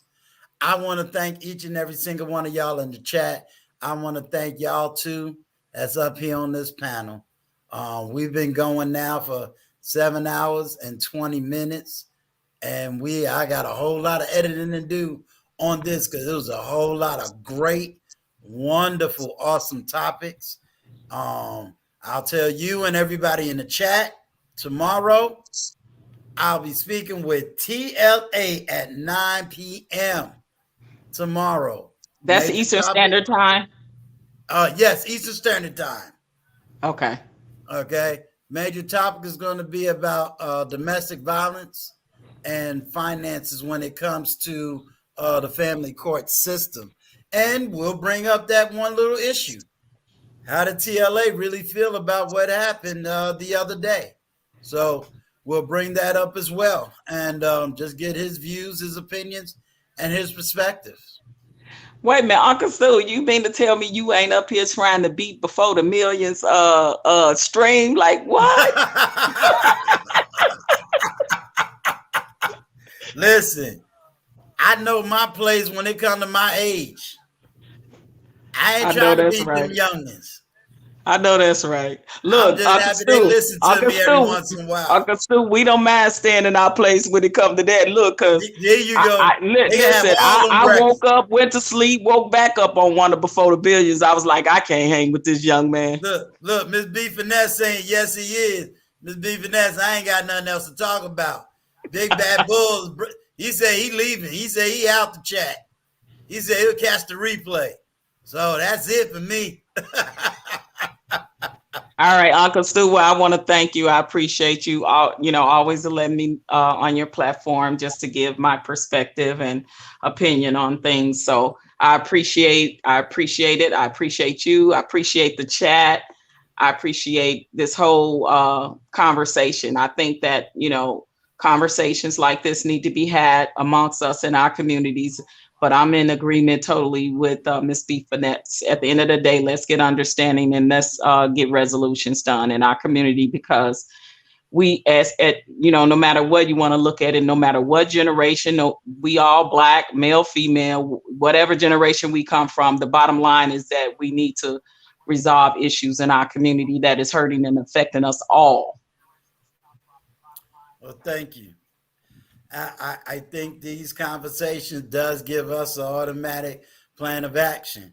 Miss B. Vanessa calling me out because she know I could talk all day. Now she's telling me that's an understatement. Yeah, you right.